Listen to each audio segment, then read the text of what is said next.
What are your views on Rick Witter from Shed 7? Rick Witter, I like their effort. Okay. I think he's quite, got a nice hair. What about Chakademus and Pliers? What was their hit? Tease me, tease me, tease me. Anyway, more of that next time, I'm sure. Oh, that's it. Are we straight to the song for the ladies now? Yeah, song for the ladies. Yeah, Should we just get it over with? Yeah, let's knock this on the head. Song for the ladies this week, one of the best tracks on Hour of the Bewilderbeast by Badly Drawn Boy. It's, of course, Magic in the Air for all the ladies. Bye. Sorry about that. We're going to really be good Gonna next sing week. happy birthday, or? Happy birthday to you. But no, we're going to start work on next week's show. Really, from then on, it'll be year zero. Yeah.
The Ricky Gervais Show on Guardian Unlimited. Welcome to the 7th Ricky Gervais Show on podcast. I'm Ricky Gervais, with me Stephen Merchant. Hello. And Carl Pilkington. All right. Now, talking of that, that's only 5 to go then, isn't it? 5 to go in this series of 12. Oh, still seems a lot though, doesn't it? We'll take a little break. I'm sure we'll come back through popular demand, I'm hoping. Yep. I'm hoping to put that on the poster, backed by popular demand. Well, I'm hoping it's by overwhelming public demand, which is exactly. my favourite. Yeah. As we're doing it for nothing, Yeah. we want to get a little bit of a pat on the back, don't we? Exactly, please. Do they give awards out for podcasting? Oh, if they do, hoo-hoo, hello, I am already writing my speech, baby. I was thinking that everyone listening, if you want to register your email with us, we'll let you know when we're back on air, maybe later in the year. Go to rickygervais.com and just register, and then when I do a general mail out, I'll let you all know when Carl Pilkington is back. You are a good guy to these people, Rick. No sweat. Now, there's been an awful lot of correspondence. It's backing up there. We've got acres of it to get through. It is a bit mental, actually, but it's very flattering, and thank you all. And people have sent such brilliant things in and spent so much time doing them. There's someone sent in this mock-up of... We were talking about the those Russian sort of iconoclastic artefacts, and someone's mocked up Carl Pilkington as Saint Carl the Bewildered. It's brilliant. It's so good. Can we put those on the web? Yeah, I think let's put that up on rickygervais.com, and that's from Joe Murray in Philadelphia. We've also got one which is a little work of art from Ed Ferrari, and it's the three of us in a studio, and it's just great. It's a very flattering picture of you there, Rick. You look about 14. I know, I've come out very well in this. Carl, he's got a head like a fucking orange. Look at that. Yeah. And you, well, I don't know what you are. Your head is about 2 foot long, and in real life it's only 18 inches long, isn't it? So he's exaggerated yours a little bit, but it's a lovely drawing. We'll put that up on the web as well. Just everyone go to rickygervais.com. Everyone register, please, and we'll email you. And everyone keep sending stuff in. So thank you very much. Carl, Joe from Bradford asks, what body parts can you live without? He wants to know. He's obviously having sleepless nights thinking about this. What, so... With a brain. He's coped this far. So the bits that I've got now, if I had to get rid of Yep. one of them, Yep. what wouldn't I miss? Yes. See, I did a bit of an experiment on this, right? Brilliant. It's my job at home to wash up, right? Suzanne does... She gives you all the really big responsible ones. Yeah. She sort of like pays the bills and wires the house. And you go, what can I do? And you can go, well, you can go and play with the worms in the garden. Yeah. So anyway, so it's my job to wash up and that, right? And I thought to sort of make it interesting and stuff, I thought, I wonder if I can do it, right? If I didn't have any thumbs. And so what did you do? So I just sort of You sliced off your thumbs. I just sort of held them in, and it's amazing how, like, it took me ages. Just having that one thing gone. Well, it's part of our evolution, the opposable thumb. Basically, that's when we soared. These are milestones in human evolution. The opposable thumb, the forward-facing eyes, the upright. These are massive things in taking us out of the animal kingdom. And one day, Carl, you'll walk upright. But what do you mean about eyes facing forward? You mean before we got here, there was people whose eyes were looking in their head? I don't understand. Is that what you mean? No, because when we got sort of binocular vision, where we could, because we were predators have a forward face. I'm going way back. I'm not just saying. I'm not saying chimps had eyes on the side of their head, but I'm saying big, major milestones in any evolution. Mm-hmm. I lost you at evolution. I think. So when you were doing this experiment, washing up, you say that you found it difficult. It took you ages. So you didn't just give up once you realised how essential thumbs were. No, you actually washed up everything. I just think of Suzanne walking in and Carl's there, just covered in water and fairy liquid suds, standing on a pile of broken crockery. Yeah, plunging his face into the sink every 30 seconds and just swishing his head around. But we talked about the washing up thing before, haven't we? When I was stood there washing up, and I sort of look out of a window, so the sink's in front of the window. Yeah. And that's why I quite like washing up, because I can just look out onto the street, see people going past. There's like a local homeless fella called Franco. You know, I look out, that he's all right and everything. Sure. But I was looking across the way, right, and there's some there's some Chinese people who live in a flat, right, really small flat. And they're up till all hours. I don't know what they're doing. But they decide to back up at about 3:30 in the morning and that. They're always really noisy and that. But above them, there was some woman, right, who, the sort of bedroom is on par to our kitchen, right? Yeah. So I'm sort of washing up. Yeah. And I sort of look across and see this woman with, no pants on and that, no bra and that. Naked. Yeah, just That's the word you're looking for. yeah. She's just wandering about without on that. So I was like, oh, what's going on here? So I carried on washing up and that, right? And kept looking, and then I was looking, and she looked at me. Right, so we made eye contact. Sure. So I was like, oh God, right. So what I thought the best thing to do was sort of drop me pants a little bit. just a little bit, just like, you know, I had boxer shorts on and that. I thought if I just show a little bit of sort of arse cheek, then it's kind of like, right, we quits. Right? I don't understand the thinking. So Suzanne's watching the telly, right? I think she was watching Sex and the City or something. Yeah. She sort of turns around to see how I'm getting on with the washing up, right? She sees me with, like, my pants sort of down a little bit with my arse out. She said, what are you doing? I said, don't look now. I said, but there's a woman over the road, right, with no pants on and that. She caught me looking. I'm just giving her a bit back. I love the fact that he explains the rules, and Suzanne's meant to go, okay. That makes sense. But I don't. So hang on. So you showed a bit of your arse. You turned presumably to show the arse. Or waggled the arse at the woman. I had to lift it up a little bit on the sort of on the draining board. What? Hang on though. What did she do? Did you register her reaction when she saw a bit of your arse? What happened? When she saw my arse, Yeah. Well, then I wasn't looking because I thought, in a way, I don't want it to look like, well, I've seen a bit of your stuff, here's a bit of mine.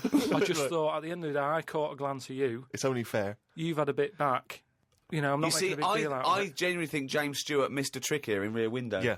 This would have been, you know, a much better film had James Stewart just popped his pants down. It would have given a whole new meaning to the title Rear Window. Yeah, exactly. It's tricky, though. I seem to be surrounded by people like that. Because I've told you before, there's the old woman across the way who's just sat there reading a book. I look through everybody's windows like that. Remember that film, that Sliver or something? Okay, right. When they've got video cameras. Yeah. I'm just looking onto everybody's world and just seeing what people are getting up to. There's nothing wrong with that. Brilliant. That's why I like washing up. The Ricky Gervais Show on Guardian Unlimited. Chris has emailed a mantra for Carl. We were talking about famous mantras and sayings and things. Yeah. Never has a mank said so much to so many that means so little. Brilliant. So you can have that on your headstone. Rupert. Your little round headstone. Rupert's in the Isle of Man. He says, I don't know if you knew this, Carl, but apparently octopus's testicles are located in their heads. Yeah.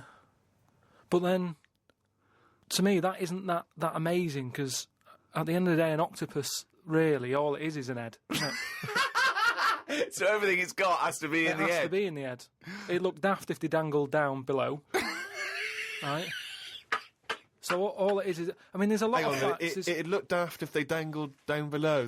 I'm wondering again, that's almost... I don't think you should start sending them in, but that could almost be the B-side to... B-side to Knob at Night. I could eat a knob at night. James Round says, Carl, if you could be anyone in the world, who would it be? Dead or alive? Why would you choose to be a dead person? No, but sometimes, like, there's people who are now dead, but everybody raves about them. But are you saying...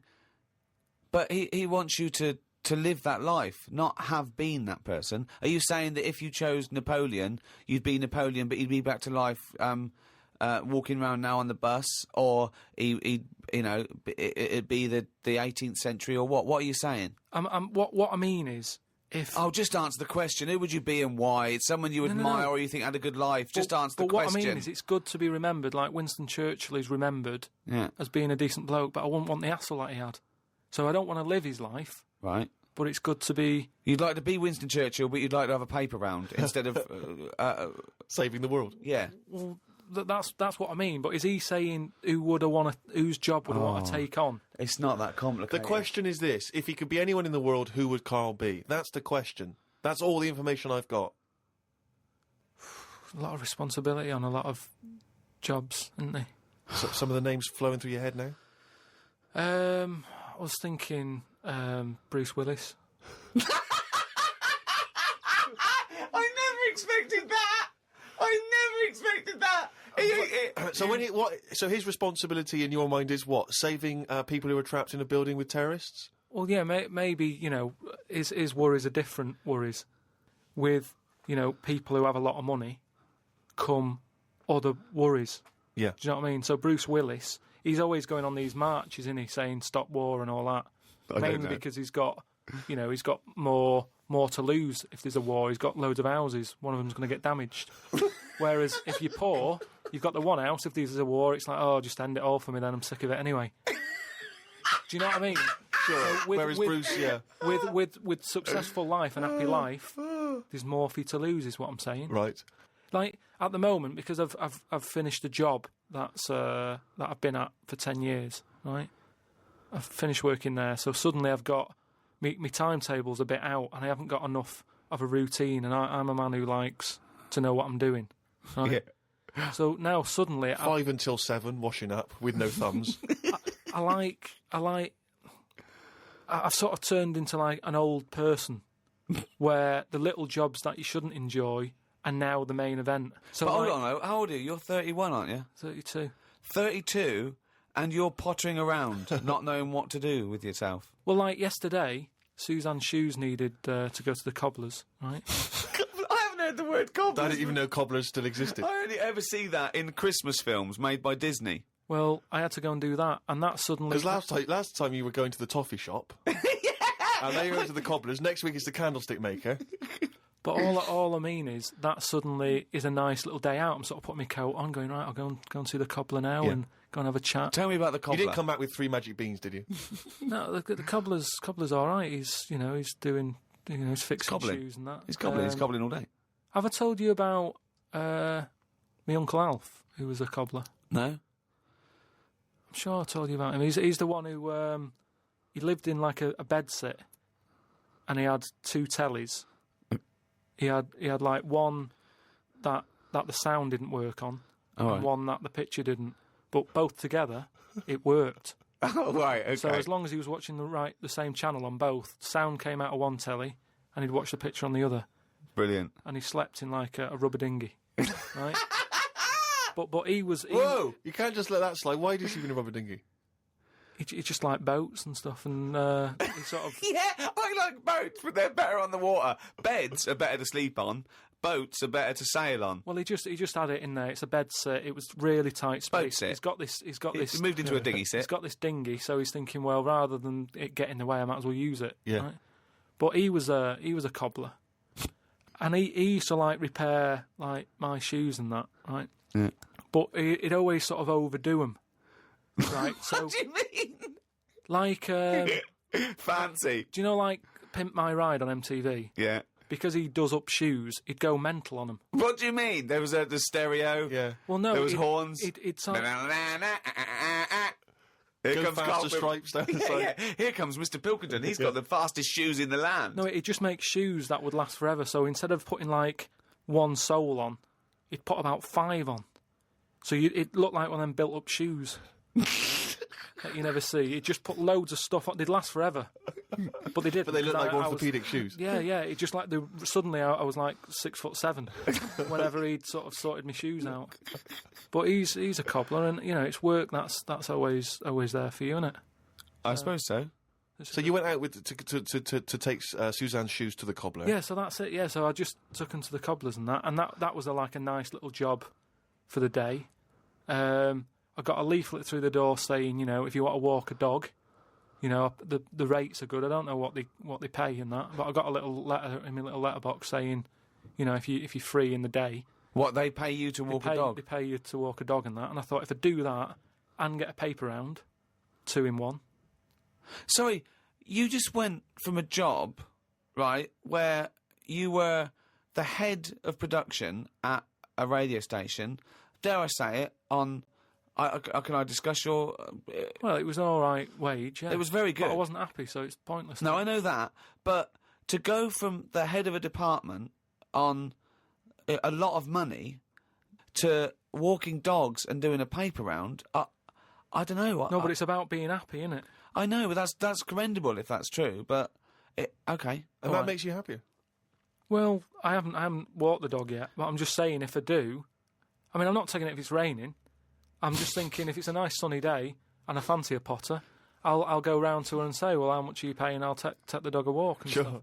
But I can't believe some of the words that have cropped up in this. It's 2006 now. Potter, cobblers, toffee shop. It's very, very strange. Do you live in Narnia? The Ricky Gervais Show on Guardian Unlimited. Right, a lot of people are sort of emailing in sort of brainy stuff, Brilliant. right? Which, you know, the more the merrier. I'm happy getting all this stuff, and if you know, it grabs my eye, I'll run it by you, and you can sort of tell me about it and that. And getting a lot of stuff about philosophy Oh, yeah. and all that. Descartes, that's another one that's mentioned on an email. Descartes, Yeah. the French philosopher. Yeah. What's your question? Well, he sort of cropped up on an email. Someone said, what do you think of him? And I was like, oh, I don't know. He famously he pondered his own existence. Cogito ergo sum. I think, therefore I am. He was thinking about that. He was thinking, how do I know all this is true, everything around me? And he thought, well, I can see it and I can smell it and I can hear it. And he went, oh, yeah, but my senses can be fooled. I could be dreaming. And he thought, well, that's true, I could be dreaming. But if I'm dreaming, then at least I'm alive. At least I have some sort of consciousness. So if I'm even thinking about anything, I exist. I think, therefore I am. Cogito ergo sum. But we don't need to know the Latin bit. Why is everyone always going back to Latin? It was ages ago. Why is that language always being... And were Latin people always in a rush? Because they seem to be like words for full sentences. Why couldn't they just take the time and say what they want to say? And it's just like, what was the rush? To teach Latin. What about Plato? Right, Greek. Right, now, would you say he's a bright bloke? Yes, I would. I'd say he's a very, very bright bloke. Right, let me tell you this. Right, if he's that bright, you know how he got killed? No. Got hit on the head by an egg. Fucking hell! Well, he's Right, not so clever then, is he? That's what I'm saying. Boo! What's the story with the egg? He was on holiday or something, right? And He was on holiday. In Greece, probably. he was having a walk about, and a bird was flying over his sort of. This over the bird beach. was what? A great auk? What size bird killed him with his egg? It was a big one, yeah. Was it? And the way they used to crack An ostrich on a hang glider. the eggs open to let the kids out, they used to drop them on rocks. What bird is this? Dropping its egg to let the kids out? You're a maniac! You are a maniac! And Plato had a little bald head. Right. So from the top, the bird's there looking down, and it goes, oh, there's a little rock, I'll drop the egg. Hit him on the head, killed him. Now, this is what I was saying before about... I'm letting too much go now, because I'm so desensitised to his nonsense. I let him go. The bird saw Plato and said, there's a rock down there. Yeah. Well, if these birds are killing people with bald heads, you've got to be terrified. So, but listen, this is what I'm saying, though, right? Before about knowledge and that, how knowledge is hassle, or success is hassle. I think that was Newton. Knowledge is hassle. Now, why is Plato's intelligence got anything to do with the fact that this bird dropped an egg on his head? Because he was intelligent, and he's probably earning a nice few quid by giving out whatever messages he gave out. Yeah. He could afford to go on holiday to exotic places. If he was working in a factory, he wouldn't have been on this beach with big birds dropping eggs, is what I'm saying. So, in a way, it backfired. His knowledge killed him. And that, I think, was Kierkegaard. His knowledge killed him. Where you got this stuff about him being on holiday? Well, he shouldn't have been on the beach. He was only there having a break or whatever from doing what he does. It wouldn't have happened if he wasn't on holiday.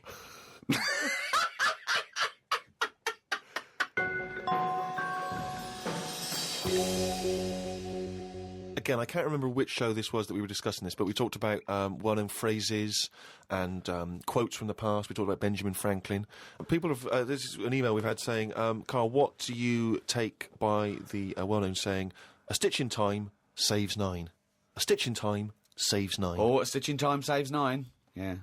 See, it's another one that I don't think I've picked up on a lot of these sayings that are being sort of thrown about willy-nilly. Willy-nilly. Willy-nilly. Okay. Willy-nilly. No, but I, again, it's one of them like last week. I've heard of it, but But I've what does never- willy-nilly mean? Just sort of like throwing it about all over the place. What? What do you mean? But what someone said? What does the term willy-nilly mean? It just sort of means, carefree. That's right. Yeah.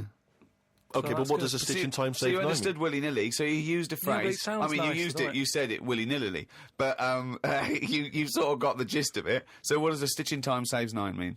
I don't know. What do you must mean you know. don't know? Think about it. A stitch in time saves 9. Is it to do with sewing? Well, yeah, sort of.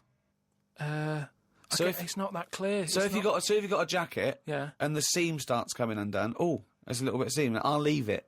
Oh, it's getting worse and Right, worse. Soon right. your sleeve falls off. So you just need 1 stitch there. That'll do it. If you do it now, later you'll need 9 stitches. And that, of course, is an analogy to other things.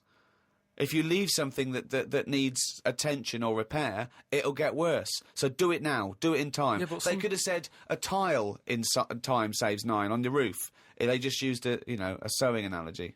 But it depends if you're busy at that point, because if you've got something else that needs doing, that means that isn't being done because you're messing about sorting out a hole in your coat, is what I mean. Yeah.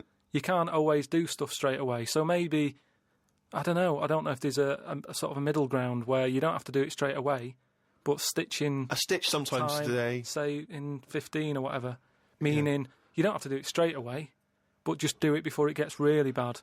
Brilliant. Do you think yours is less poetic than a stitch in time saves 9? So yours is, this is what you want it to be a quote, right? Well, you could do it now, but if you're doing something else, then, well, don't do it immediately, but do it soon so it doesn't get really bad. Carl Pilkington. No, but it's the same. That's the same way I treat most things in life. It's like I never go to the doctors unless it's really That is bad. sensible. That is very good advice. No. That's brilliant advice Well, for it anyone is, though. listening. Never go to the doctors. Unless it's really bad. But that's why a lot of people, particularly working class people, die because they don't want to bother the doctor, or they're mildly embarrassed, or they don't know symptoms, bad symptoms. Go to the doctor if you're not sure about something. Like you were terrified to go and have your prostate. Still not doing it. Why not? I wish you wouldn't talk about it, because now Suzanne will listen to this and she'll go, "Oh yeah, you haven't been," and start dragging it up again. But why are you worried about a little a qualified doctor? I don't know what they're doing up there. What they What just year pop are we in? They. What are you talking about? They pop their finger up. That's what I mean, though. Why? Well, it's 2006. Yeah. Why are they still using the index finger? What, would you prefer the forefinger or the thumb, would No. you? No, what I mean is, we've got... Or a thumb on a stick, some kind of thumb on a stick. Yeah, would you prefer it to a be mechanical thumb, a Oh, robot good. thumb. Why isn't it just a little camera? Or something that can... Well, they put the camera up if they initially discover something. But just put the camera up straight away. If I'm No, paying they for don't the need visit. to. They pop the finger up, feel that the prostate isn't swollen, wiggle it around a little bit up your back passage. What are you worried about? I don't think they need to do Are that. you in this day embarrassed? and Are you age. embarrassed about being in a room with your trousers around your ankles and little fellas popping A his... little bit, yeah. Why? And the other thing is, it's not just that, is it? So you go in there, they check your heart out and that, which to me is the most important thing, because that's what keeps you going, isn't it? Yeah. You've got to go there. You Yeah. sat on the bus stressing out, thinking, oh, in less than half an hour I'm going to have a finger up the arse, right? What is the And problem they go there? in, they check your heart, they probably check your testicles and that. What's up with that? They check your testicles, yeah? Yeah, That's... but it's all building, and you've sat there going, oh, soon that'll be happening. Yeah. And that's what puts me off. So if they just came round when you were asleep, Suzanne just let them in and goes, he's over there, right? And they crept up and went, bang. You go, what are you prefer doing? I just don't understand why they don't teach you how to do it yourself. How can they... Wow. How can they teach... Imagine you squatting in a corner with one hand on your bollocks and the other finger up the arse going, it seems to be all right. Carl, you don't understand the phrase "a stitch in time saves 9." I don't think you should be doing any kind of invasive medical research in your own human body. But then... Who if- knows what trouble you're going to cause? No, but then at You would least... get stuck. Yeah. You would get stuck. Susanna come out, your fist would be up your own arse.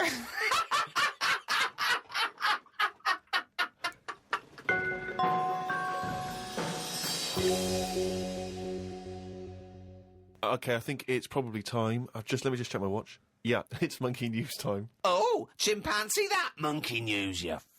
Right, last week we talked about, the one who was good at getting up buildings and that for putting out fires and stuff, ended Yeah. up working for the fire department. Yeah, not true, but sure. But if the building had good grippage, he was right up there. Yeah, Yeah. it's not true, but go on. So this week, anyway, it's more about tall buildings and stuff.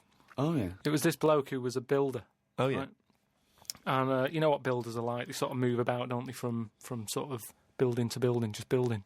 Well, yeah. Well, once they've built it, the building's done, and they move on to build some more. Building to building, just Where- building, yeah. So he goes to his next job and that, right? Who does? The builder? The builder. Yep. He goes to like the The boss, new building. the boss of this building, who's building it.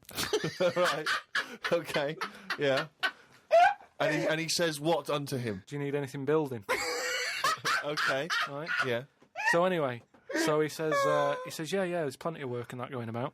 Yep. He says, we're working on this one here. He said, get going on it. Like, there's your bricks and your cement and stuff. Get on with it. Yeah. So Any this, plans? so this, Just build. Just start building. Yeah. Go up. they're getting on with it and stuff. It's all going well. Right? Yep. But he notices that there's someone working high up, right, on the Okay. top bit. Sure. Because do you know, like, there's girders and stuff on these big Yeah. buildings. Yeah. And he's still building the bottom bit, And which he's is still, weird. yeah. Well, that's the way they do it there. Apparently, just to sort of speed it up, work from top to middle, from top to bottom. if you know Sure. what I mean. That's in imaginary land. We So put anyway. the spire on, now we better do the foundations, Yeah. and then put some stuff in the middle to keep it up there. So anyway, he's saying to like the other workers, he's going, who's that up there? Who's that up Like, there? Who's working on his own? The little fella, was he? And The little hairy fella up there. Who's he's the saying. little hairy fella up there with the hard hat? and the other fellas were going, look, don't ask questions. The boss decides who he takes on. We're happy to be getting paid here. Don't ask questions! Well, I'll see him when he comes down. So he said, well, he's pretty impressive, the work rate he's doing, the way he's getting from one girder to the other. He doesn't Swinging, seem, is he? He doesn't seem to be scared of the heights or anything. He said, no, just let him get on with it. We work well as a team. So anyway, What nonsense is So- this? so- Oh, he believes all this. Yep. so he sees the boss and he goes, that fella up there, who's the fella up there? He's pretty good. And he's like, look, just get on with the job. Yeah, I'll pay you. Let's just all get on with our jobs. Like. Lunchtime comes, they're all sat there, sat on a little wall having the sandwiches. He's thinking he'll come down in a bit. He's just carrying on. Is he just still going? Still going on that, right?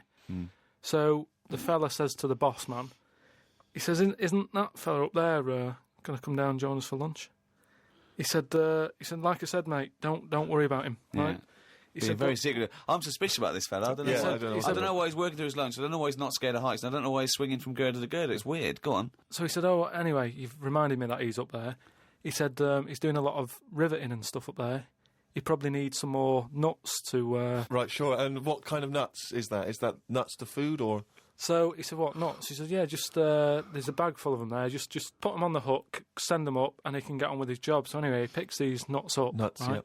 Just hooks them on. He thinks they're not that heavy, No. considering, they're normally pretty heavy, aren't they? Like nuts big and bag of bolts and nuts, stuff. yeah. So anyway, he has a little glance in. Oh, no, what's in there? Nuts. What, you mean nuts that you can eat? Nuts that you can eat, Oh. right? So they send the bag up, and he's thinking, what's all that about? He checks him out, starts to stare, works it out. You can see that he's a little chimp running about. So he goes, I'm not happy with this. Why So- isn't he? Because he's working for an organisation that's, there's unions for this sort of stuff, isn't there? Yeah, he's not going, that's amazing. They've got a chimp riveting this building together. Yeah. that's not scary. He's wondering if they're breaking union rules. So he You goes, don't have to talk So some he goes shit, and has a man. word with he the boss. goes to the boss and he goes, look, I've worked out what you're playing at here. Yeah. He said, all them Is out the there. boss sitting in a tyre? He said, all them lot out there might not be wise to what's going on here. He Yeah. said, but I've clocked it, and you're sending nuts up to it. It's a monkey, it's not on. So he goes, look, we just all try to earn a living here. He said, don't get involved in it. I'm happy to pay you, but I'm paying him. Don't interfere. He's paying him. And he's saying, look, I'm just not happy with this. It's not allowed.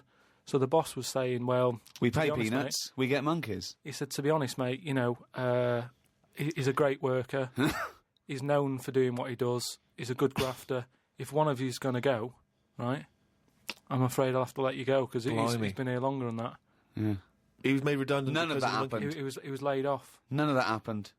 He's laid off and that. And that's No. where that saying about, like there's a lot of tower blocks and that in America. It's like the chimp off the old block is where... So that's monkey news.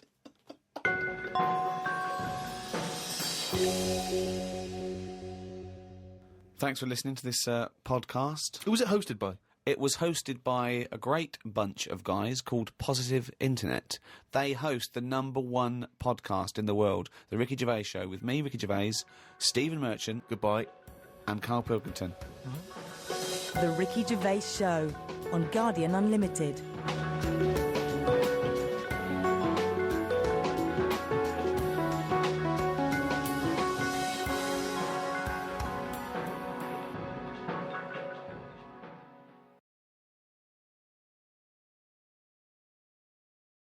Just do a couple of openings. Let's do a couple of openings. You do it. Well, you better say something. Okay. Well, I think you should say, welcome to Ricky Gervais show on or whatever podcast. I'm not on this, am I? Yeah. What am I doing here? Well, just saying hello. Hello? No, let us do the introductions. We're doing 2 introductions in the 2 shows. Fuck me. The Ricky Gervais Show on Guardian Unlimited.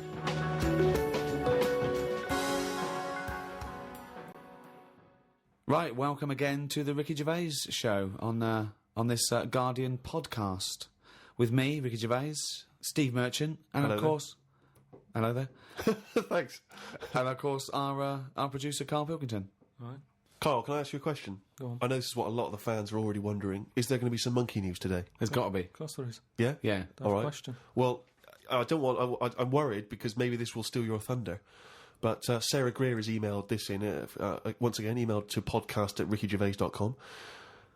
Chimp mauling under investigation. I know you're concerned, because this actually fuses 2 of our greatest features, Monkey News and Knob News, into one seamless whole. Oh. Investigators said they are trying to figure out how 2 chimpanzees that viciously attacked a visitor at an animal sanctuary escaped from their cage. This is the grim bit. The chimps chewed off a man's nose and severely mauled his genitals and limbs. Why did they go for his genitals? Both of them did as well. Eh? Both of them. Did you say 2 chimps? No, you're right. Yeah, it was chimpanzees too. Yeah, I don't know if See, both which of them one went. did it? They just saw it there dangling away, and they just went, the nose? yeah. I go for his bollocks. And Now, then what accent have they got there? I those don't chimps? know. Were they kind of New York gangster chimps? They're like soprano chimps. what happened to them anyway?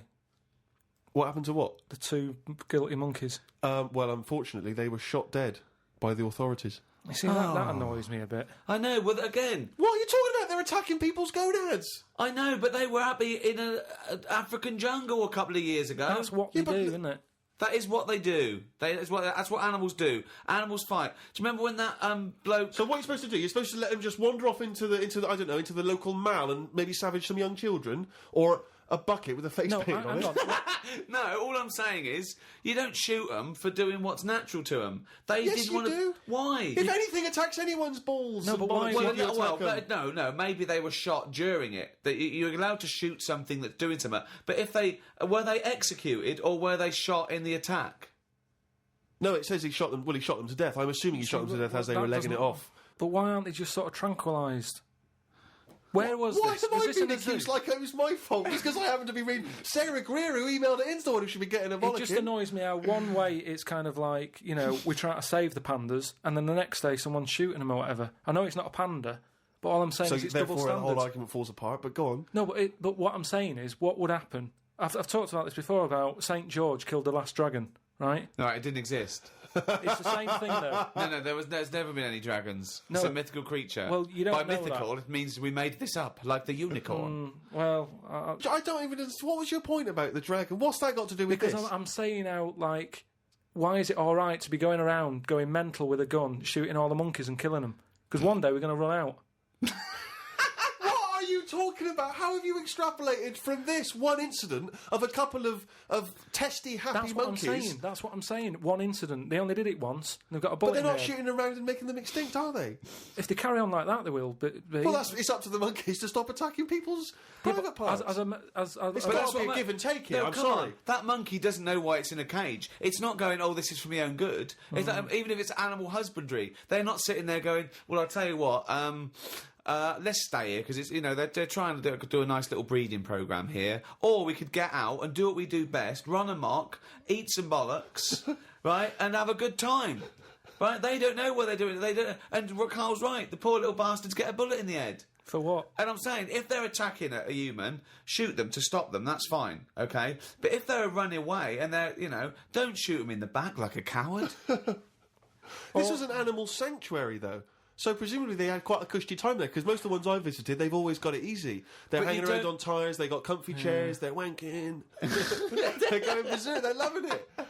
So you say that I think I don't know. I just think there was something nasty. There was something a bit warped in these monkeys. I mean, But hang on a minute. You've just answered your own question there. You said they're in a sanctuary, so they haven't had a good upbringing. So they're going to be a bit more like madder than other monkeys, aren't they? Because that's where the ill ones go, isn't it? Isn't it? Sorry, what do you understand by sanctuary? Well, I've been to one for seals. It's not like a borstal. Yeah, exactly. He thinks it's a borstal. He It's thinks like that, scum.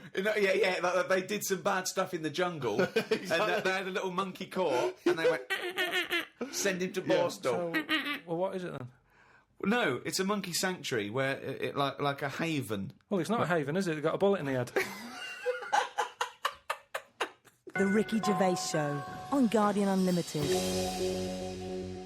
Talking of eating knobs, Yeah. Gilly Goulden. Now What's she been up to? Well, you saw it in I'm a Celebrity, Get Me Out of Here. I haven't been watching it. She popped a little kangaroo knob in the mouth, chewed it up. What, she just found swallowed it? Did she line around? No, it was one of the things that she had to Oh, it was eat. one of the challenges. Carol Thatcher, you know, a daughter of one of our leaders. Sure. She popped a couple of bollocks in the mouth, Oh. chewed them up, swallowed them. Oh. And Gilly Goulden, there was a kangaroo penis there, dried. She couldn't even get. It was so tough, she couldn't even get through it. And then she, eventually, she eats What was it, it. like a pepperoni? Yeah, and she. What do you think of that, Carl? What, eating that sort of stuff? Yeah, I watch it. I like those little trial bits, right? yeah. But what I don't think people realise is, right, it is hard eating a little kangaroo knob. Right? Really? How do you know? No, it's just, you know, you think about it and you go, oh, I couldn't do that, right? But what they never mention on the TV programme, which I think takes it to the next level, right? They're eating that at like 7:30 in the morning, Sure. Right. which for is breakfast. worse, innit? Yeah. Do you know what I mean? If I was there and Ant and Dec said, right, Carl, eat the knob, I'd go, hang on a minute, give us a few hours, let me get some rice and that on my belly, and just sort of fill me up a little bit more. I'll pop back at about 6:30 this evening, Right. have it ready. And I'd be happier then. It's just that thing of, you know, You just you've you been don't, to- want, you don't want to eat. You don't eat animal genitals on an empty stomach. So what are you saying? You could I'm saying like I could eat a knob at night, but just cut that there. We'll loop that. If any DJs are listening, just take that quote. I could eat a knob at night by Carl Pilkington. Maybe do a dance remix. Yeah, Just I think maybe you're sort of a house producer, and you could maybe get some kind of high energy beat going, and then we could just send that out to some of the gay clubs. I'm sure Yeah. it'd be really popular. Please, anyone, send us, you know, that looped with a nice little, you know, funky house beat. Carl Pilkington saying I could eat a knob at night. no, but do That's you, go do you on. know what I mean though? By that. Not really. Well, okay then, right. Okay. Now, I couldn't do it. I could not do it. I couldn't pop a kangaroo testicle in my mouth and chew it. It was disgusting to watch. She was eating witchetty grubs. Good on them because they were doing it. But then again, I think, well, they wanted to go in there. They knew they were up for it. So on the one hand, I think, is that admirable and is that showing sort of like good British metal, or is it, you know, I'll do anything to get on telly for a week? I don't know. You know what I mean? I don't. Where does it stop? You know, I thought Rebecca Lewis went too far when she gave the little pig a tug, but at least she knew where to stop. Yeah. She didn't, you know. well, I think Gilly it's Gould- obvious when you have to stop. yeah, but you The know, pig tells you that. to pop the Also, again, where's the kangaroo hopping around without a cock? I'll tell you, here's another question, right? Bit of a spin off with animals and that. Have you ever, right, Steve, killed a fly? Probably, yes. Right? Well, I was watching David Attenborough, right? He makes his money out of flies and that, doesn't he? Do you think he's ever killed one, or does he go, well, I can't kill that fly or that spider, because that's how I make my money? I don't know what the question I is. don't know what this question. Like my mum, right, she said if a fly is knocking about the house, she never kills it, she always catches it and puts it out and that, and she said she'd never kill Who is one. she, Mr. Miyagi? What do you mean she catches it? How does she catch with a pair it? of chopsticks. No, she...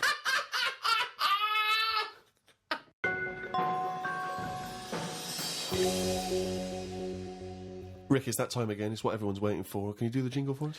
Oh, chimpanzee, that monkey news.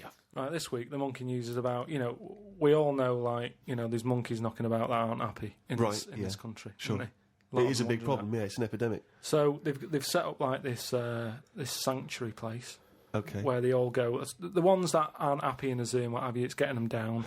They can phone a number and they'll come and pick them up. Pop them in this house place, right?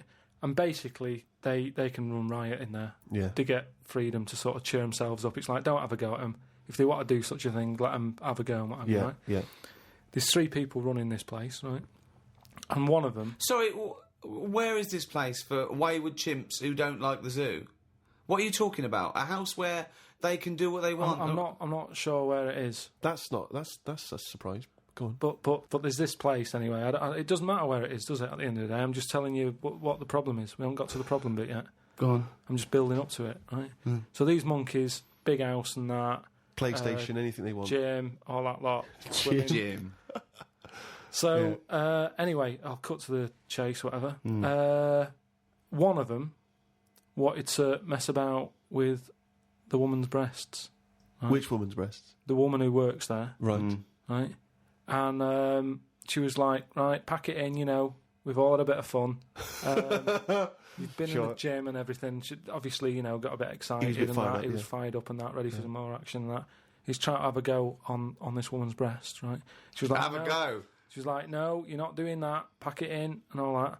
The boss who's running the place was like, come on, let him have a go. No, right, you're talking shit. I'm telling you what, I know Right. sometimes I step over the mark and they made Right. up. This, So where is this place where? Well, one, where is this house where chimps are allowed to do what they want? And 2, where is this place where one of the bosses, one of the human bosses, suggests to the other one, "Oh, and if the chimp wants to play with your tits, love, let Listen, the chimp play what- with his what- tits." what- I've said before, Rick, will you please stop interrupting No, this but listen, news? it's all right, Steve, because what I'll do, I'll bring the link and you can put the link on the website and people can have a look at the proper story. I'm just giving it them in a headline form here. They can read the full thing. No, you've only read And the then we'll see headline who's daft. form. I haven't read it. I sort of read like the first It was paragraph. probably monkey feels a right tit, and you've extrapolated all this from that. So anyway, right, so he's there and he's... So the boss says, yeah, you the can have a monkey's grope. saying, the boss is saying, let him have a go. Come on, Rita. If monkey wants to play with nipples, let him. So she's like, I'm not happy with this. And he's going, come on, you know the rules here. We've got to cheer these monkeys up. Oh, this is absolute. We've bollocks. valued it. Actually, no. And in the end, because she didn't allow it to happen, the fella bloke sacked her, got someone else in. This isn't made up. I will put the link on the website and everyone can have a look at it. But basically, I want to see the advert he put in the Guardian media page. I love that. Woman wanted to let chimp feel tits whenever it wants. well, it's all up there. You're talking absolute shit again. Well, we'll see. That is no way that happened. The Ricky Gervais Show on Guardian Unlimited. Do you know the other week when I came up with like a different idea of how we can sort of make the world run and that? Can we just have a quick recap of that? Because I seem to remember it was a load of old arse. It was ridiculous. It was. He was saying that the world is overpopulated, so the system would be where people were living too long and stuff. So what happens is people live till 78. I don't know how you can enforce that, right? Yeah. But when they die, they've got a little baby in their stomach, like a pip in an apple, that then carries on when they die. Right. It wasn't a theory. It wasn't an idea. It was the ramblings of a mental You're case. saying it's stupid, but someone's emailed in and said, "Oh yeah, that's pretty good." Good Yeah, played." and okay. I'm asking you again. Was the letter written in shit? Anyway, listen, right. Did it say the mental home, been Mars? I've been thinking about it, right? And if we can't do that, right? If that's a no to that, right? Well, it's not a question of whether we can but do I'm it just, or not. just saying, if Go on. if that's a no, right? I've been thinking. It is a about, no. Yeah. This is no, gonna be because there's a brilliant. lot of weird. I mean, You could win the Nobel Prize no, for this. But listen, there is a lot of ways in the world that some creatures and that go about sort of moving on. If you know what I mean. Evolution, you mean? Yeah, there's a lot of like on that David Attenborough program that he's doing at the moment. He's always showing you little insects and what they've got to do. And there was one about a wasp, right, that had to fly about, right, for ages, looking out for a certain type of spider, right. It lays its egg in the When I spider. saw it, it whizzes down, Yeah. right. It lands on its back, so that he's got to get that right. It lands on it. I don't think the spider's up for anything. That isn't even aware of this is how things move about. He's not going, I've got to look out for a wasp. So all this is like, it's got to be perfect timing. So this wasp dived down, right, sat on the back of this spider. It injects it or something with a maggot or something, right? And then that maggot then lives off the spider for a bit. The spider knows it's got a maggot in it. No, it doesn't. It does. No, it doesn't. And it's making a web for it. It goes, I've got something to look after here now. I've got responsibilities. It makes a web, right? It sort of reverses into it and puts the maggot on the web. The maggot sort of clings onto the web. Spider's there. Maggot eats the spider, and then it moves on. if I came up with that idea for like a method, you'd say that's never going to happen. No, wait, Carl. It's not the fact that you came up with the idea, right, for an old lady dying at 78 with a baby growing in her that then lives on.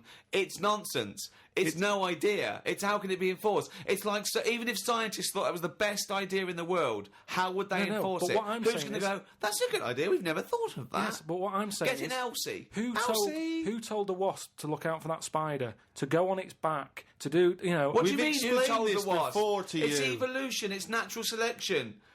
Yeah, but I can understand, you know, we've chatted about it before about giraffes having a long neck, but you're talking about a wasp and a spider who... That's because as far as you're I'm attributing thought and will behind their behaviour.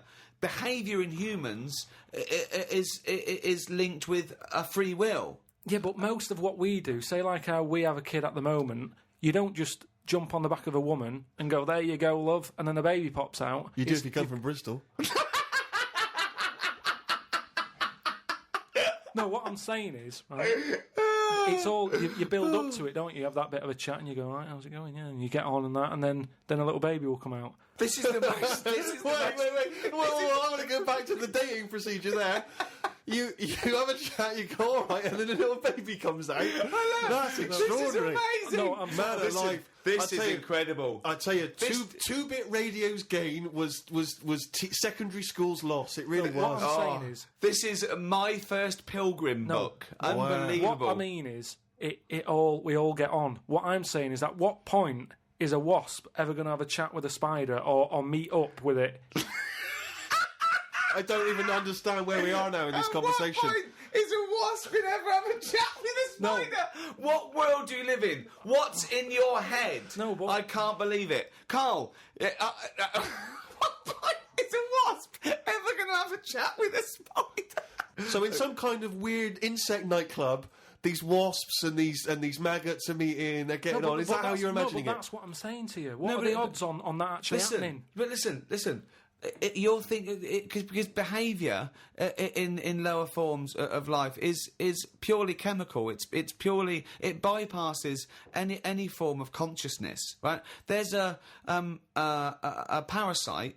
That's like a flatworm, a platyhelminth, or it might be a nematode. It's some sort of invertebrate. off. Yeah. That it lays its egg. The beginning of its cycle is in a stickleback. Okay, and it literally has to change the stickleback's behaviour. Okay, because it has to get into a warm-blooded animal to complete its cycle. So what it does is, this parasite makes the stickleback not flee from the shadow of a heron. So it makes the stickleback get eaten, right? So it then is in the belly of a warm-blooded animal and it can complete its life cycle. But at no point is the nematode or the platyhelminth, whatever it is, going, slow down, there's a heron coming, stay here, stay here, stay here. And the stickleback going, why? I don't want to stay, there's a heron. There's no conversation. It's not they get together and go, listen, I've got something that might be mutually beneficial to both of us. I need to get into a heron. You like to be eaten by a heron? No, I don't. Where's this conversation Yes, with a wasp? you do. It's got Jedi Yes, you powers. do. No, all I'm saying is, you know, the idea that I came up with, you're sort of saying that's a crazy Can I just, not sorry, an before idea, you it's carry on, not can I an just say, idea. how many times have we heard all I'm saying is, and Yeah. then such a stream of nonsense Yeah. that it's blown our minds? No, but that's all I'm saying. That, you know, what you've just explained there with the heron having to knock about and for a flea to be sat in the shade and that. Now see that is incredible. That translation of what I said is that sums it up for me. Yeah. He sees the headline, he reads a book. It then goes through this weird filtering system with, I imagine the music in his head is boop, beep, boom,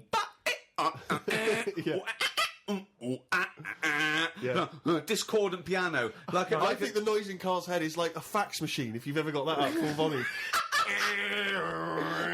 I think it's like a Czechoslovakian cartoon from 1963. Yeah. You know what I mean? Like noises like woks being hit, Yeah. and pianos anyway. just being hit by the elbow. He's the only person you can give him a body of information, and he strips away the facts. But the way he said that, I talked about clearly talked about some sort of parasite in a stickleback that makes its behaviour change so it doesn't flee the heron's shadow. He said, so there's an heron with a flea who doesn't like the shade.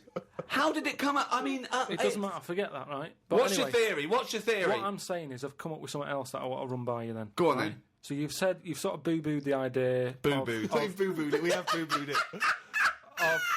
He shows a completely different bear. It was originally Poo-Poo the bear, but now it's Boo-Boo the bear. Brilliant. So you've said no to, the old woman having a kid, right, Yeah. before she dies. What about if we do it the other way, right? Ah. Go on. Somehow, I don't know how A yet. kid has an old lady? That's what it's going to be, isn't it? A child gives birth to an old man. No. Right. What I'm saying is, right, Go on. work the other way round. Come on then. So if somehow we can inject something in like a body that's just died, right? Listen to this. Imagine this is notes. So- when he hands it into the Nobel people, Yeah. and they go, if there's a way that we can inject something, they go, well, what? Well, I don't know the chemical formula, but something HO2. Right. So anyway, so you inject it in the temple. He's narrowed it down to the temple. Well, that's Fine. right. Yes, we inject something. So you inject it in. What are you? Who are you injecting? This old woman who's she's been ill and that she's died. So she's dead. So Yeah, we're but bringing yeah. bringing old people back to life. Okay, fine. That's step one. We just got to sort that out first. But fine, we'll crack that. Go on next. So we brought people back from the dead. Fine. Yeah, And but next. this is a way of controlling population. Remember, they can't be having it away and having kids. This is just the way we're going to Okay, work so from now. there's an old lady. So we start now. We start now as the world is now. So what happens? Right. So you get like an old woman. Who's dead? Yeah. Yep. Injector and that. Injector. And then what happens is she sort of wakes up. Amazing. Right. And she works the other way. So like she might be 77, Yep. and then she'll have a birthday. She's 76, and she's working that way. Right. If you know what I mean. Okay. Are you with me? No, keep it. Because the thing is, you've got. No I'm idea. really scared. Yeah. I'm really scared. This is the maddest thing you've ever said. This is madder than the old lady with the pit like an apple in her belly. It sort of did work. This is No, it didn't work. It worked in your head. It's like a dream that you wake up and go, oh, I've got a great theory. And This it's this is it. Let me just tell you the on then. ending, because the endings works out a bit better. Go on. What I'm saying is, when you die Mm. at the age of 78. 9 months, What? at the age of 9 months, because that's when you come out, What do you mean when you die at the age of you're 9 not scared of dying because you're now a baby, so you don't know what's going on anyway. So there's no So fear. you missed out a bit here. So this woman, literally gets younger and younger? I think Yeah. when she's in her 20s, she's in her old age, Rick. Yeah, but it doesn't matter because that's the fun part of your life, isn't it? When you're 20 and you've got all your energy and that. So before you die, you're actually having a good life rather than it being the other way around. But does she do different stuff than she did on the way up? Because she's already lived 78 years, hasn't she? Don't forget. She was a baby once, and she grew to 78 years. Then someone stuck a needle in her head and said, right, back you go. No, but forget all that bit. I'll forget all that bit. How do we forget that bit? What I'm saying So is... she died and she doesn't remember all her... This is a new life, is it? Let me just leave you with this. Right, you're talking shit. Explain yourself. What I'm saying is, old people are scared of dying. When they're 77, they're going, oh, what's going to happen to me? Little injection in the head. When it's a baby, when it's like 1, and everybody around it's going, yeah, it's going to die soon and that. Baby hasn't got a clue. It's happy. It's playing about with its rattle or whatever. So it loses not all its... scared. So it loses all its memories. That's it. And then what happens? So when does it die? When it gets to naught? When it's 0 days old? It goes Yeah, through... it just dies. People know. It's almost like a countdown. So the family's aware of it. But aren't the family getting younger as well? What's happened to the family? Forget it then. We'll leave it as it is. No, leave it as it is, shall we? Shall we? Can we all agree on that, guys? Now, should we agree to leave it as it is? Is that all right? Because I don't want to hear any more from the diaries of Charles Manson. No, it's. I mean, you're a fucking maniac. If you're a maniac and you'd like to get in touch, then please email us at podcast@rickygervais.com.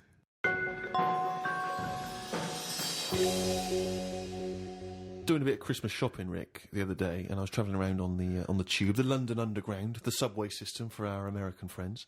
And, as you know, but people around the world may not be so familiar, there's a recorded voice that you sometimes get on the tube that says, mind the gap. Oh, yeah, before you open the door, Yeah. mind the gap. And the reason is that sometimes in some stations there is a gap between the train and the platform, and obviously, theoretically you could fall down And it's there or different whatever. sizes, so just that little reminder, mind the gap. You look down, it's safe. Just makes you stop. Seems to make sense. Yeah. Saw a kid, teenager, wearing a T-shirt, don't know where he bought it. It just said, fuck the gap. He was tired of it. Yeah, He but- didn't want to mind the gap. But what I like is, what's he protesting about? I don't You know what I know. mean? It's not the police or the man keeping you down. That's just good, sensible health and safety information.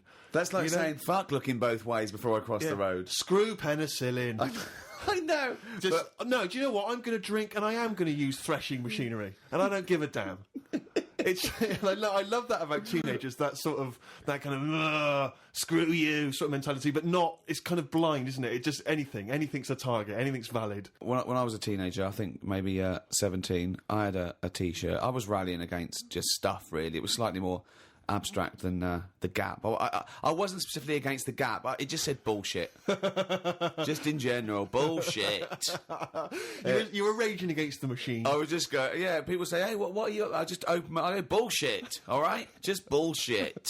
But I assume that these forms of protest have never made any dent in anything in the world. Because I remember when there was all these protests against the war, a couple of months back, and there was one guy, so there was a huge march in London, as you know, and they did these all around the world, didn't they? But there was thousands of people in London. There was one guy, he was riding around on a 3-wheeled bike, wearing a jester's hat, blowing a horn.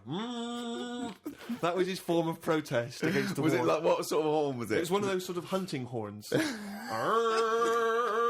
Well, he was showing him. He was saying, "This is what I believe." Yeah. And if that doesn't change people's opinions, I don't know what will. But I like the idea of Bush, just about to invade Iraq, and just the news comes through from his chief of staff. And Bush goes, George. What is it? What is it?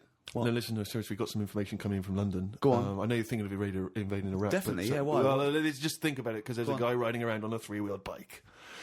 Oh. He's not got the regular 2, he's gone for 3 wheels. So, Okay, well, listen.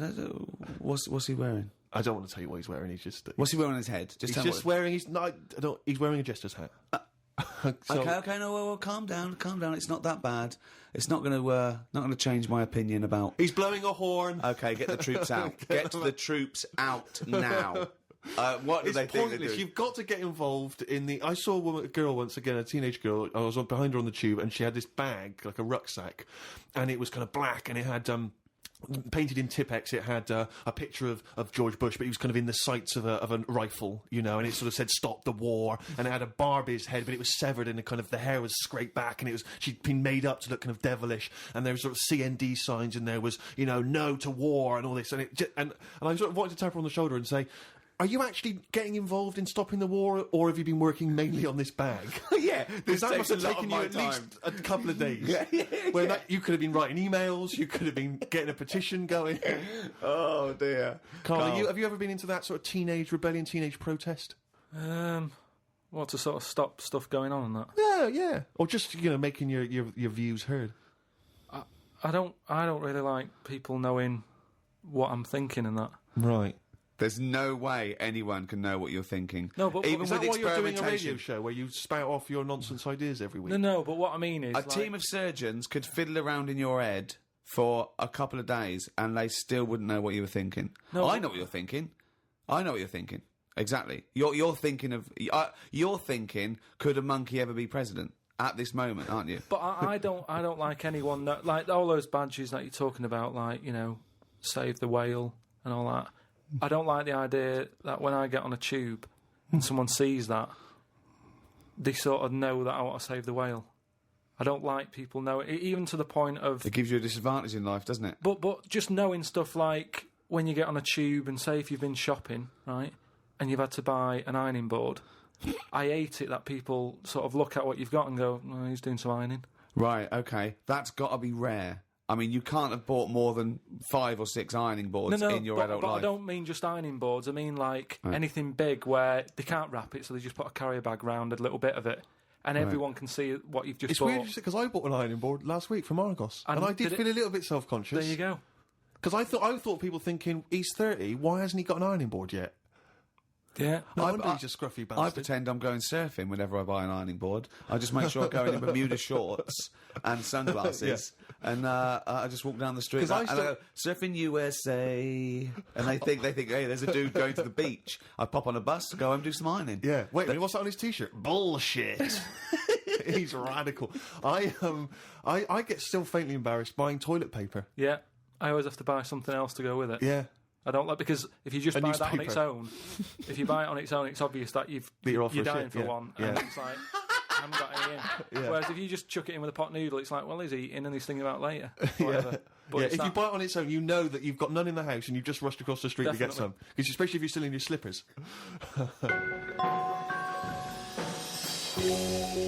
Well, that's about it for another podcast, and a new one in a week's time after Christmas. So, Merry Christmas, everyone. Have an absolutely blinding Christmas. Or a lovely whatever festival you celebrate in your part of the world. From Ricky Gervais, Stephen Merchant, and Carl Pilkington. If you want to send us anything, as ever, the email address is podcast@rickygervais.com. You can email just your thoughts on the show, if you've got some monkey news for Carl, or anything you think might intrigue Carl, or indeed maybe just some Christmas wishes. Then that's the email address, podcast@rickygervais.com. I would like to wish a particularly Merry Christmas to those guys at Positive Internet for all their genius input and good work hosting this podcast.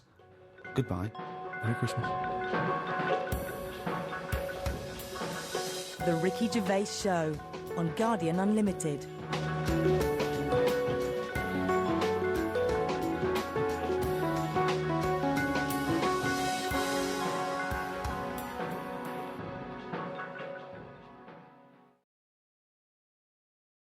Just looking through some of the news stories that Carl did make it into Carl's news roundup. Yeah. This one you might be interested in. Headline: Woman says partner ran off to become vampire. Yeah. And it says a young mother says her partner has dumped her to become a vampire. Rebecca Roberts from Somerset says Matthew Barrett fell for a blood-worshipping woman in a US cult. The 23-year-old mother says he began shaving all his body hair, dressed in black, and used Rebecca's lipstick to redden his eyes. Rebecca caught him performing weird blood rituals in front of his computer at night, cutting himself to prove commitment. She said, "I thought it was just a hobby." Everyone's got a right to one. I was pleased he'd found an interest. Brilliant. This is apparently from The Sun. Apparently he's left. He's gone to America. He's living in this Ohio-based cult.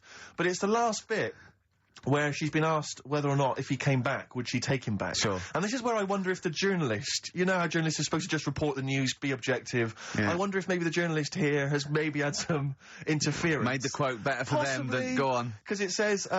I never thought this would take over his life. Now, if he came back, I'd say fangs, but no fangs. Oh, dear! I can't believe. Imagine you're the woman, Rick. Okay. And I've come round. You're the to you. journalist. I'm the journalist, and I've come in Okay. and I've said, okay, I read about this. All I have to do is not say that thing. You've Okay. come. I understand you're obviously quite upset. Your Yeah, husband's gone gutted. off. If he came back, would you take him back? Definitely not. Right. What would you say to him then if he came Just back? get lost. Right, but I'm really pissed off with you. Would you perhaps say something a bit more pithy? Not in this situation, no. You're upset? He cuts himself, he drinks blood, he's left me. Sure, no, sure, sod sure. off. I'm not interested, mate. Because I tell you what, Go on. I mean, I like what you said there, but I wonder Yeah. if we could condense that a bit more. If he came back, would you say... Go away. Would you say something... Would you ever say something like, thanks, but no thanks? No, because it makes it flippant, because I'm really angry. I know you're annoyed, And I'm but- upset, so I wouldn't Sure. say... I certainly what- wouldn't say thanks. I might say no thanks. But what if you sort of said it, like, aggressively, like you were giving him the finger? Thanks, but no thanks. Like, you didn't really What, mean sort it. of sarcastically? Sarcastically. Would you possibly say I that? might say thanks but no thanks, and Right. that'll be it, and that's Right. and I'd leave it there. I'd never change that. Sure. I'd never change those words. Can I ask you a question? Go on. Do you like puns? Hate them. Right. I don't like It's Countdown. interesting. I don't like QI. I don't like any of those posh Cambridge, Oxford types. I hate puns. If you had to say thanks, but no thanks in the form of a pun, what would you maybe say? I wouldn't. I never would. Right. I'd say thanks but no thanks. I would, I mean, I feel embarrassed that I'd even say that because I don't think I would even say thanks but no thanks. Okay. But if I did go that far, I'd leave it there. Sure. So, Have you ever noticed, as I have, go on. the similarity between the word thanks and fangs? Not really. It's only- very similar. Not Thanks, really. fangs, fangs. F-T-H, there's a K, Fangs very much. G, it's A and N. Well, the A, the N and the S, but that's about Would it. you agree it sounds marginally similar? Yeah. Is sort it of. possible you might one day say fangs but no fangs? I wouldn't know. Right. I could put that though, could I? But don't say I said it. Right. I mean, yeah. Fangs, but no fangs. Yeah. Carl is still buzzing about these conjoined twins. It's just One of them, of course, had to be, because one of them was sort of shorter than the other, and had to be sort of wheeled around on a kind of trolley thing by the other. This isn't Molly and Dolly, is it? No, they're not called. One's called Reba. And I forget what the other one's called. Sheena, maybe, or something like that. Do you remember, Carl? no, I wasn't that impressed with the names. It's just Yeah. So you immediately put them out of your mind. Those are rubbish names. I'm just forget, Carl. Forget. Well, they're gone. Were they British or American? Yeah, American. Oh, because I've seen some American ones on Well, Jerry bizarrely, Springer. one of them was apparently a country music star. This is Molly and Dolly. Well, they're not called The Molly one that and joined Dolly. at the Oi. The one that joined. But they're at not. the- I think you've made up the Molly and No, Dolly. it was on Jerry Springer. There's a little one that sits on a seat, and the other one carries it round, her around. And They're not called Molly and Dolly. there was something like that. They're called. Well, we know that one of them's called Reba, and I forget the other One was a country and western singer or something. Yeah, and but she was saying, "Yeah, I've just made a movie. It's coming out shortly in theatres." Is your And the other sister one in said- it? Yeah, and the other one said, "Oh, I'm not involved." It's utterly bizarre because they live there. They work so hard to live their lives separately. Yeah, they say it's You all. know, Yeah, exactly. of course. So, Yeah. you know, they try not to. So she's talking about her music career, and the other one's sort of not taking any kind of credit for it, which is nice, I it's suppose. weird though, because when she was singing as well, the other one just stands there. She doesn't join in. She doesn't sort of dance. Offer backing or- vocals. Do you know what I mean? Make a group out of it. Yeah. A duo. Yeah, well, but it seems like we're sort of being horrible, but we're No, not. we're not. I mean, it's a Well, really no, bad we're thing, laughing at Carl's amazement at this phenomenon. Sorry, I just got to say we're not. You know, taking the Mickey. The really weird thing about all this, right? And it's annoying because you were saying about, you know, oh, what should have Trisha have asked and all that. Yeah. But one of them mentioned that one of them was adopted and the other one wasn't. Don't talk rubbish. No, seriously. I didn't understand it, right? Of course you didn't. And then Trisha sort of said, well, let's have a chat. And they were like, no, don't want to go into that. What do you mean one was adopted? That's and one what he was... said. One of them... don't quiz me on it, but that's what was said. Hello there, Hello there, I'm a multi-millionaire, Oh, and yeah. I've just seen your orphanage. Oh, I'd yeah, love it's lovely, to isn't adopt it? one of your children. You'd like to adopt one? I'd love to adopt a children, because I've got loads from around the world, so I'd love to adopt one. I'd give you $10,000 towards your well, orphanage. we'll speed it through then, yeah. Brilliant, okay. We've actually got 2 left. I only need one. I'm only interested in Right. one. Yeah, I don't need Okay. any more. Don't need any They're more. 'cause I've got sisters. one. I know it would be tragedy to break them up, but I really only need one. Now break it up. There's the rub. You see. Sure, because, sure. Just need the one. There's $10,000 now. You can have that. I'll sign it now, but I don't want to discuss it further. I'll bring her around. Brilliant, brilliant. Okay. Ding dong. Hi, yeah, brilliant. You brought my kid round. Yeah, there she is. There. That's a joy. Yeah. Okay. Just standing next to a bush. Yeah, do you want to... Can you bring her out toward No, me? It's like... there's nothing behind the bush. So you just want. I just want to be able to walk 360 degrees round her. Do you want her or not? Yes, I can't believe it. What's that little trolley? She's talented. Oh dear. You're talking nonsense, Carl. Reading the paper there, Yeah, Steve? well, I don't normally read the paper, but I was having a glance through the Daily Express. Does anyone read the Express? Well, you do at the moment, look. Well, true. Live on air. Yeah. Read it out, and then about 400 people will know what's in it. I was obviously attracted by this little news item: gun raid by 3 Saddams. 3 armed men. Oh, they're up to their old tricks again, Yeah, are they? yeah. 3 armed men wearing Saddam Hussein masks were on the run last night after robbing a corner shop. The raiders threatened the worker with a handgun and a knife, ordering him to open the till, blah, blah, blah, get money out. And it says that they also tried to rob an earlier shop earlier in the day. Police said, we are linking the raids because the descriptions of the offenders are very similar. What did the first one not quite get right? Yeah. Well, they looked very similar. I think it was Gaddafi, 3 Gaddafis. Right, because that's weird, because we've had 3 Saddam Husseins down a shop so down the road. that's what I meant. Is it the same guys? Because I don't Well, wanna, I assume so. I wouldn't have I thought. don't want to, get the it's Gaddafi almost guys on the Saddam Hussein charge. I'm almost sure it'd be the same way. I didn't know. One's got a moustache, haven't they? And one like they all got a moustache. I don't know. But I mean, there was 3 blokes with masks, Middle Eastern appearance. I don't know. But I mean, I imagine it's the same. Because I've only ever seen really robberies being planned in films, Sure. so I don't know how it works. I assume that. So you say. Yeah. But I assume at some point someone's got to get together. One of them, the ringleader's got to get together and go, okay, well, we need to wear masks, obviously, to disguise our faces. Yeah. I'm thinking of going with the regular stockings. No. I'll tell you what would be funny. Well, I don't want to be funny. Well, no, I no. want to. Well, I no. want to strike fear into the hearts of people Yeah, who are but robbing. I mean, kill two birds with one stone. We get the robber and we have a laugh with it. Fear? Did you say you want to strike fear? Well, wear a mask of someone who's really scary. Who's the scariest bloke in the world? Well, I don't know, Saddam Hussein. I've got three of them. Well, why? I've got three of them. Let's all wear Saddam Hussein. It'd be a laugh. Well, it's not. I don't want it to be a laugh. I'm No, robbing but a it bank. don't hurt if we're having a laugh, and that's what I want to make money and have a laugh. Why? Along That's the- not, well, I'm yeah. only in the money. I'm only in it for the money. Well, The yeah, laughs but are I not mean, important to well, me. no, it's Fear, I want to strike fear. We could also make a political point. I don't want to make a political No, point. you just want the money. I'm a thug. I'm Well, not. I'm we not could have clever. a I'm laugh not and we could make a satirical. political point. Why you not? know. What political point? The We're point not. where we're, you know, maybe we're sort of stealing from the rich We're and not giving. like Robin Hood. Well, never mind Robin Hood. Let's rob Barclays. That's Why the. are you making jokes? Well, I mean, don't worry. We're I'm robbers. going to do my stuff. I'm going to do my stuff. You're a comedian. You don't. I'm not well, sure you let's should be just in wear this the gang. masks. Let's wear the masks. How did it happen? Did they go and buy them? It's separately. Look, spread out. Look, you go to the joke shop in Covent Garden. Yeah. I go to the one in Southampton Row. Yeah. Brilliant. See, because it's so often the case that they're using masks. It used to be Reagan, Thatcher. They were always.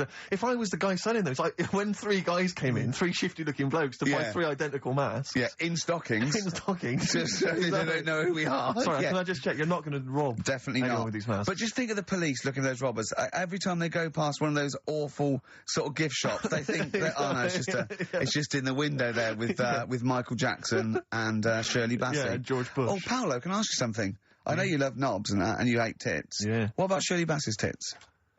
Oh, well, I mean, I'm a fan of them because I'm a fan of Shirley, but I don't like them. You They're not you still, cool, you they're not don't- sexy. Yeah, you're pretty bent. You are pretty bent. Pretty Come good. in. Thanks very much. Britain is on in 7 hours. Excellent. Yeah, what are you doing out at this time? No. I just came out to get some milk. Yeah, There's some knob action. cock in the toilet. That's a nice song about dead people. Yeah, it's beautiful.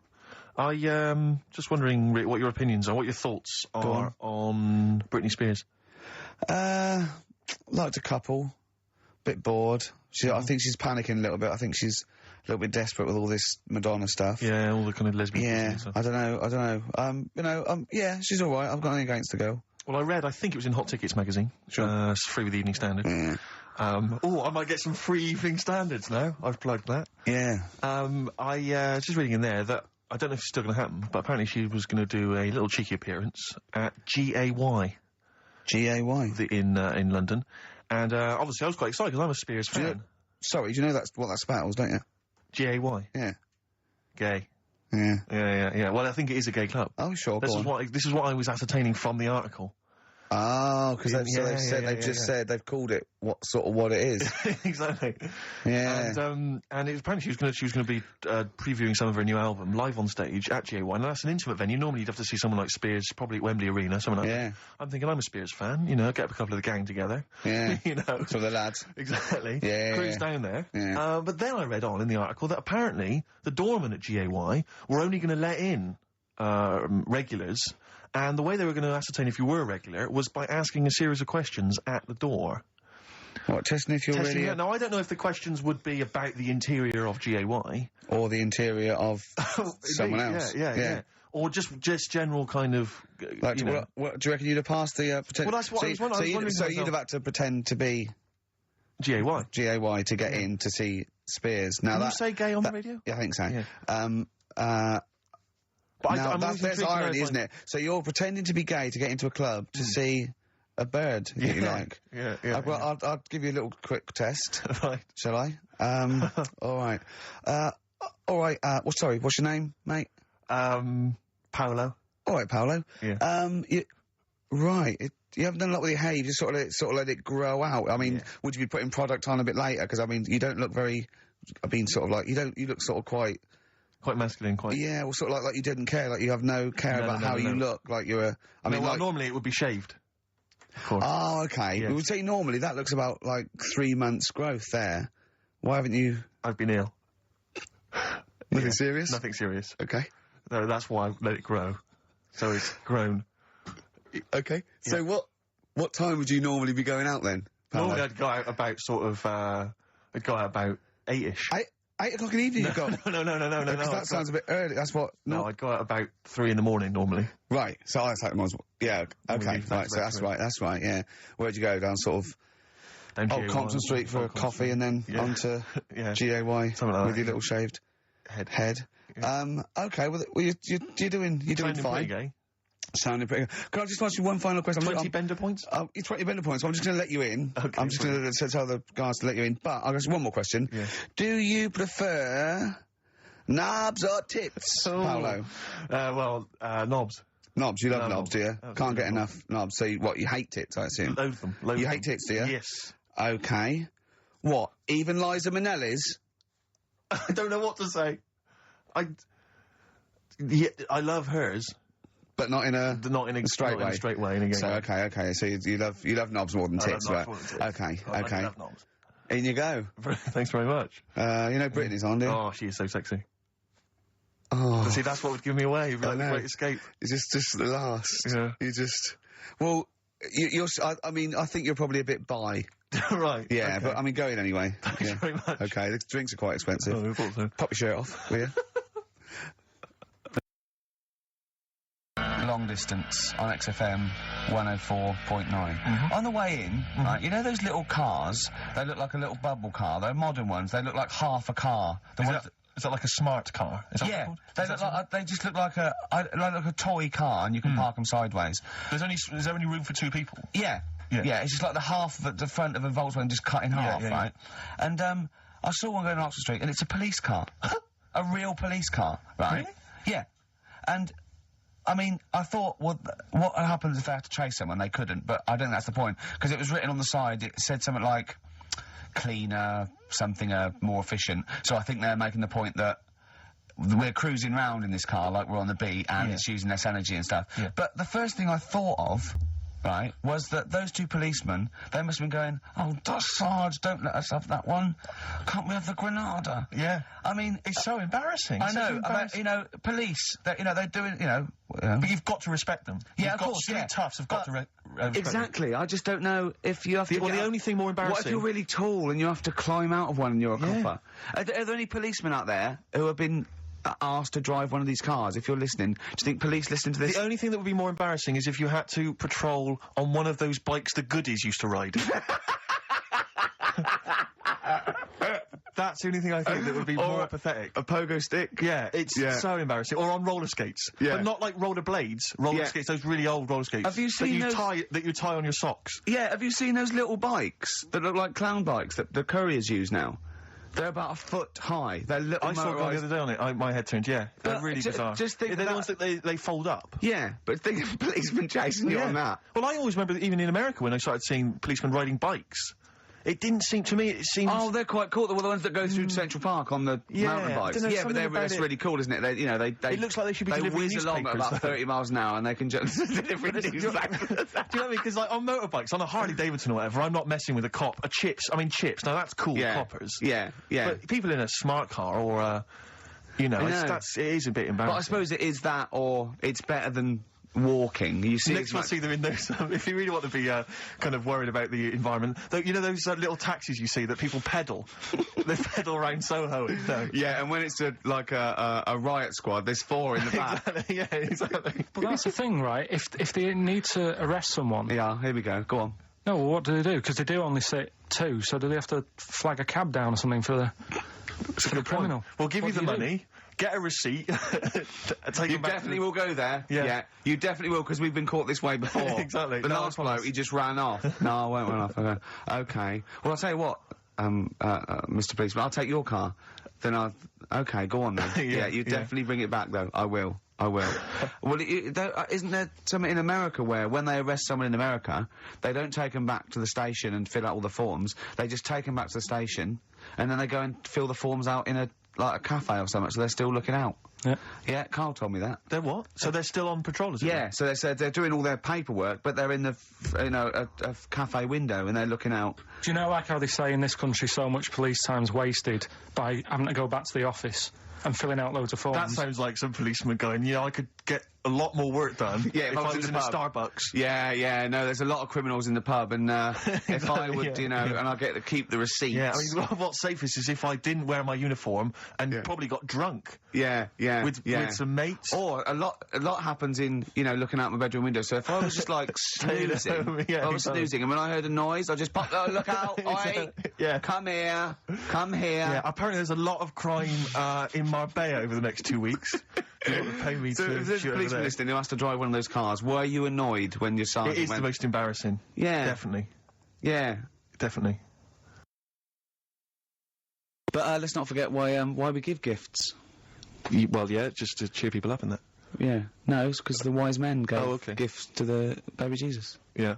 Yeah. So, Uh, that's why. what would you have got the baby Jesus? I'd have probably got him tokens. And let him decide, because it's very, you know what I mean? You don't want to get anything, and then he doesn't like it, he wants to take it back. Well, I'll tell you, in a recent poll Waterstones did, the favourite gift for children was Flanimals. Still available. That's so outrageous. That's so disgraceful. It's Christmas Eve. What would you have got in then? Probably extras on DVD. I don't make any money from Flanimals. Yeah. I like the fact that one of the wise men turned up with gold, and the other two, frankincense and myrrh, which, as I understand it, is it's like incense or something, incense or perfume. I don't know. I believe that's what it is. But I just love the idea that one of them turned up. They've all got together. They've gone, okay, now guys, we're not going to spend more than 50 quid each this year. All right, Definitely not. Definitely not. So what have you all got before we go in and see him? What have you all got? I spent a bit more than 50. What are you talking about, man? We just say we weren't spending. We were just going to whip Just got something him cheap, like a token. No, I got him some gold. Can't believe it. What? Well, I'm trying to make an impression. He's the son of God. I didn't know, but we only got I got frankincense. And what did the other fella get? He got myrrh, and I don't even know what that is, and I'm a wise man.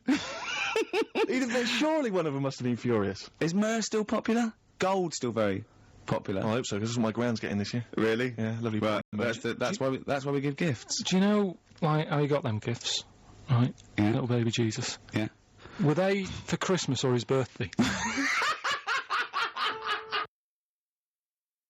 But I assume that these forms of protest have never made any dent in anything in the world. Because I remember when there was all these protests against the war, a couple of months back, and there was one guy, so there was a huge march in London, as you know, and they did these all around the world, didn't they? But there was thousands of people in London. There was one guy, he was riding around on a 3-wheeled bike, wearing a jester's hat, blowing a horn. That was his form of protest against the war. Was it like, what sort of horn was It was one of those sort of hunting horns.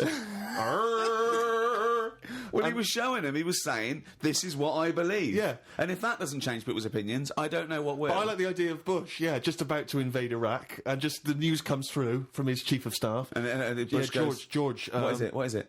What? No, listen, seriously, we've got some information coming in from London. Go on. I know you're thinking of invading Iraq. Definitely, but, yeah, why? Well, let's just think about it, because there's a guy riding around on a 3-wheeled bike. Oh. He's not got the regular 2, he's gone for 3 wheels. So... Okay, well, listen, what's he wearing? I don't want to tell you what he's wearing, he's just... What's he wearing on his head? He's just wearing... He's wearing a jester's hat. Okay, no, well, calm down. It's not that bad. It's not going to change my opinion about... He's blowing a horn. Okay, get the troops out. Get the troops out now.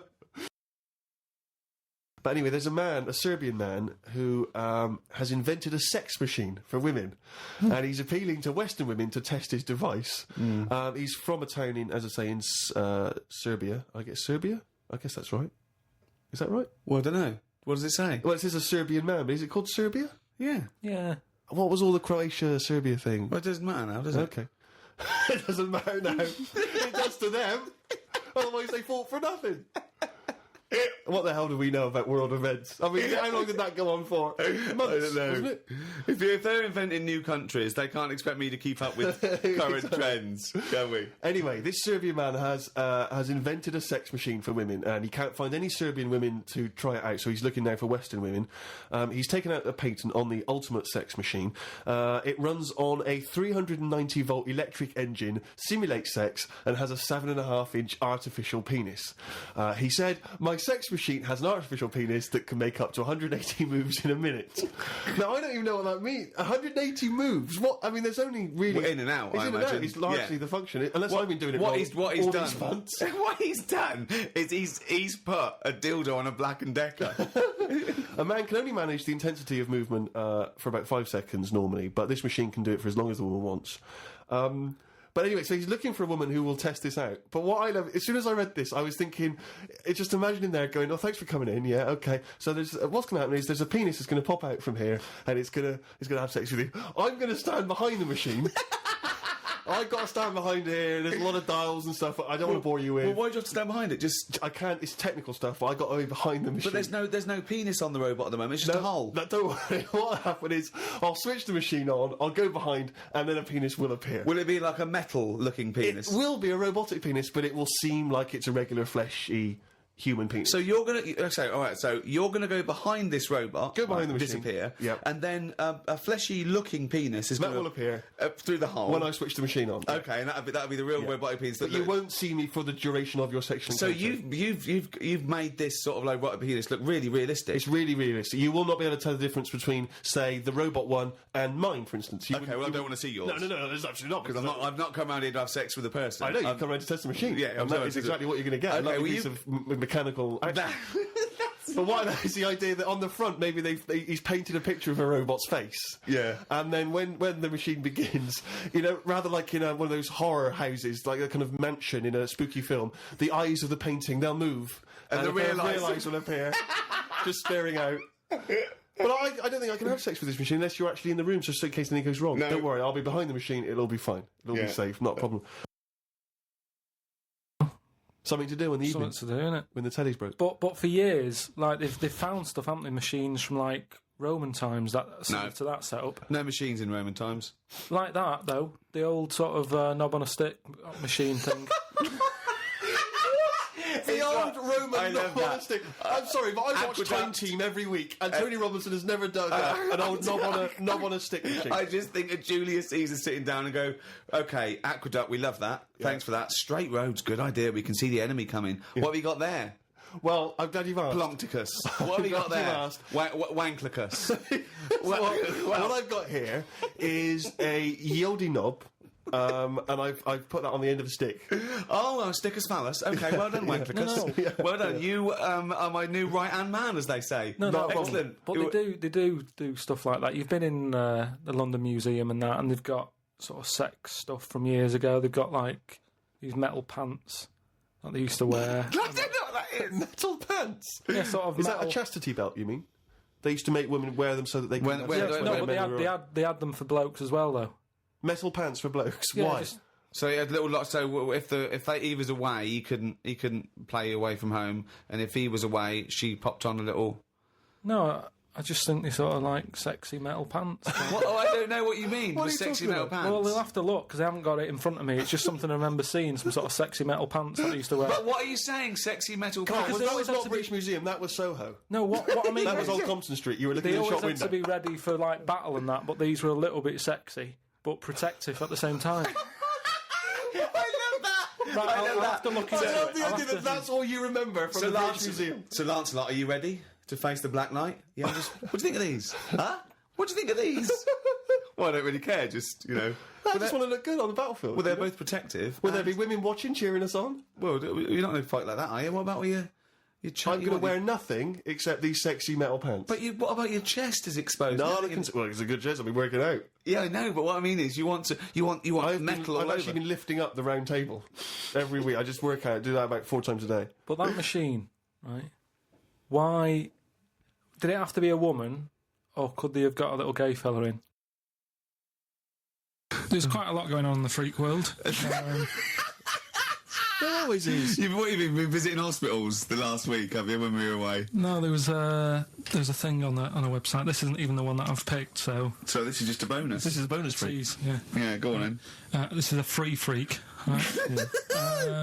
It's a fella called the Lobster Man.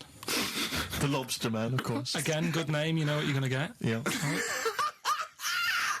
What are you going to get? He's got- Some succulent I meat. like the idea. with- that the vicar on the christening suggested that.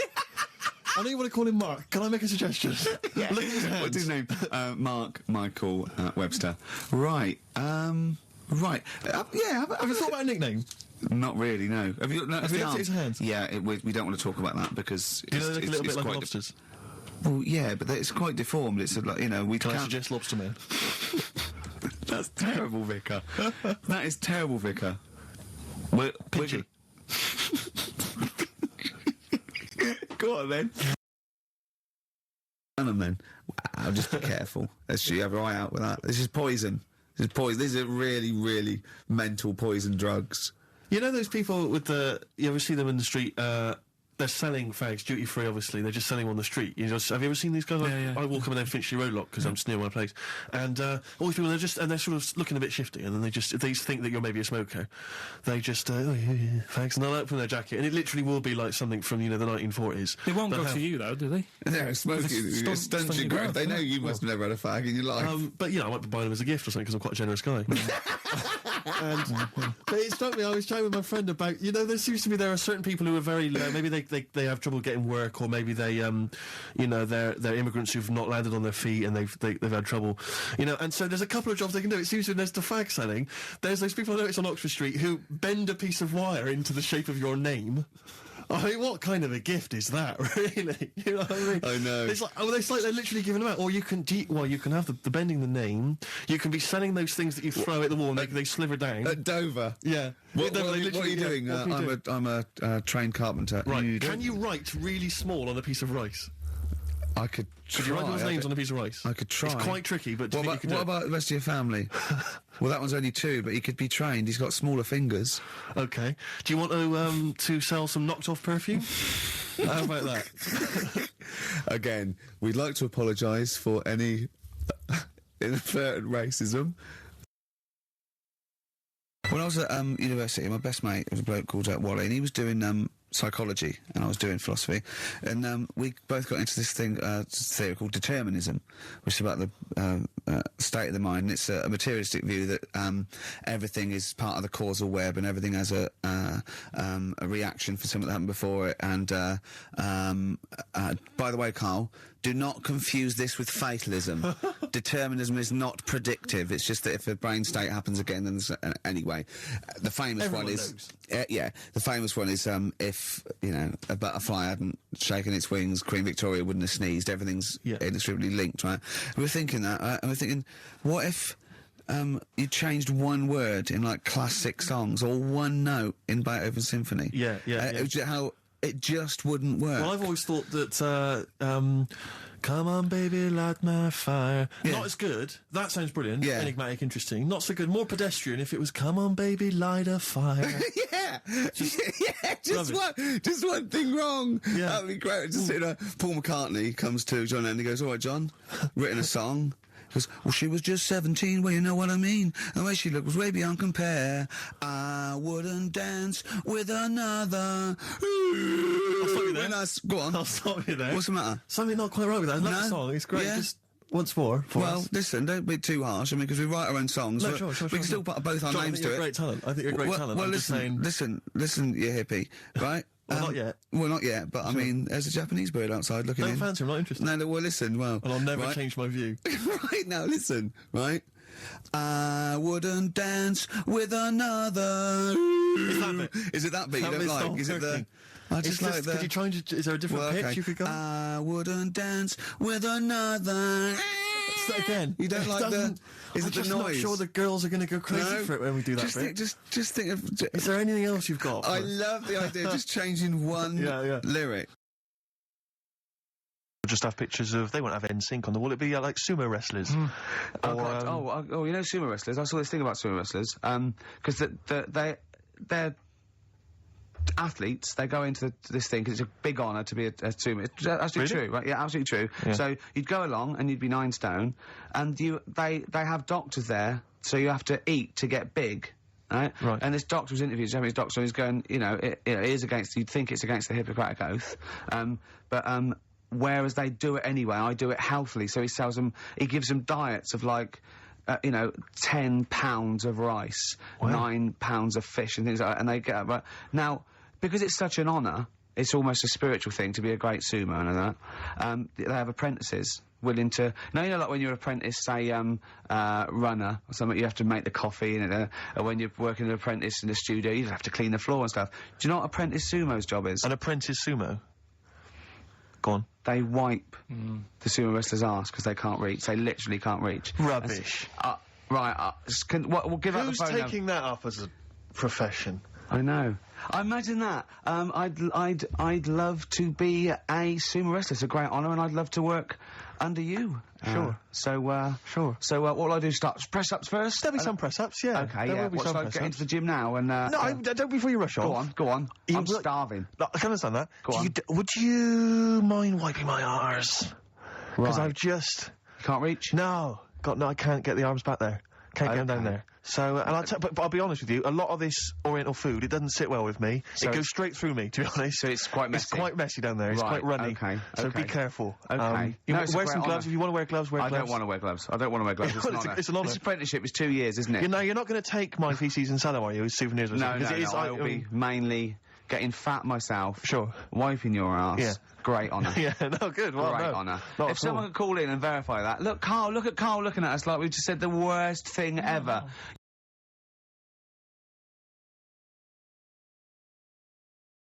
Right, I'm 30 now. I can only remember being off 2 times. Oh, his memory's going as well. You had some time off. And both of them were when I was at school. School? What's school? One when it was windy. Why did you have time off? Because it was windy. But to be honest, Carl, that lasted No, for wait. 7 years. Your time off at school. Why did you have time off? Because it was windy. Were you windy, or was it windy No, outside? it was like when Your auntie wasn't out the window, was she? when the winds were bad in the 70s, and my mum said, "Oh, Was it? Whoa. What? I remember space operas and flares. I don't remember the winds being bad in the 70s. well, my mum just said, you might get blown into the road, so don't." She had so much faith in you, didn't she? As a human being. Is that why she got fired from the pie shop? I'm not coming in today, I might get blown into the road. Oh, God. Funny thing it was, right, Steve? They had this thing going at school because a lot of people used to wag it back then. Used to what? Wag it, sort of not go in, Right. right? And they sort of tried to make it interesting for you by giving you a An education. certificate if you did a full week. Reward for the rest of your exactly, life with yeah. achievement. That sort of carrot. And also, like, let you go home at 3 o'clock on a Friday, right? If you'd done a full week and that. Yeah. So it was lovely weather all week. Then it just sort of changed on a Friday, and I got up and it was all windy. It My was mum windy said, as for Friday on 7, isn't it? don't, if you don't want, don't go in because, you might get blown into the road and that. So I said, all right, then I'll stay off. And So why did she told you to hold on to a fence or walk you there? What's this? Don't go out. if you Immediately get give blown? up. I love this getting blown into the road. Is that based on your cats that kept getting blown into the road? well, so I got to school on the Monday, right? And the teacher said, you a right, long time. today, to punish you, you're the only one who wrecked the whole week, right? Everyone else came in, you didn't. So everyone else is going home at 3 o'clock today, but you're not. Brilliant. Serves you right, and I wasn't bothered though. It was great because I said, well, you'll have to stay with me, won't you? And it was Brilliant. great. So all I did for half an hour was doodle and stuff. It was great that afternoon. yeah. And that was ages ago. That was like when I was about 8. And that's one of the times I was off ill. Yeah. So it was, But that wasn't even ill, that was wind. yeah. Yeah. So Yeah. So I'm growing up on this estate, and there was this woman about 4 houses down, right, who's a bit rough, all right? Didn't fancy her. Oh, God, no. Right, but she had a Why? baby. Well, tell me about her first. I'm interested in this woman. Why was she? It was a She very... looked like being a man in a I dress. mean, I didn't grow up in a posh house or anything, and Sure. I'm not saying that if you live in a bit of a rough house, you're a bad person. What does she but- look like? But anyone can Tattoos? clean up. Look and like Tony Green with a fag on. they didn't clean up much, right? Oh. Which, even if you've not got a lot of money, you can still try and make Get a some place look jiff. nice. Yeah. Right? But she didn't, and a kid used to take a horse into the house. Sorry. Whoa, yeah. Whoa, Neddy. What do you mean a kid used to take a horse into the house? Where did he believe get a it, right? horse? Must have nicked it from somewhere. Must have So gone. you've seen horse in it? No. What, is that from outside the saloon round the corner?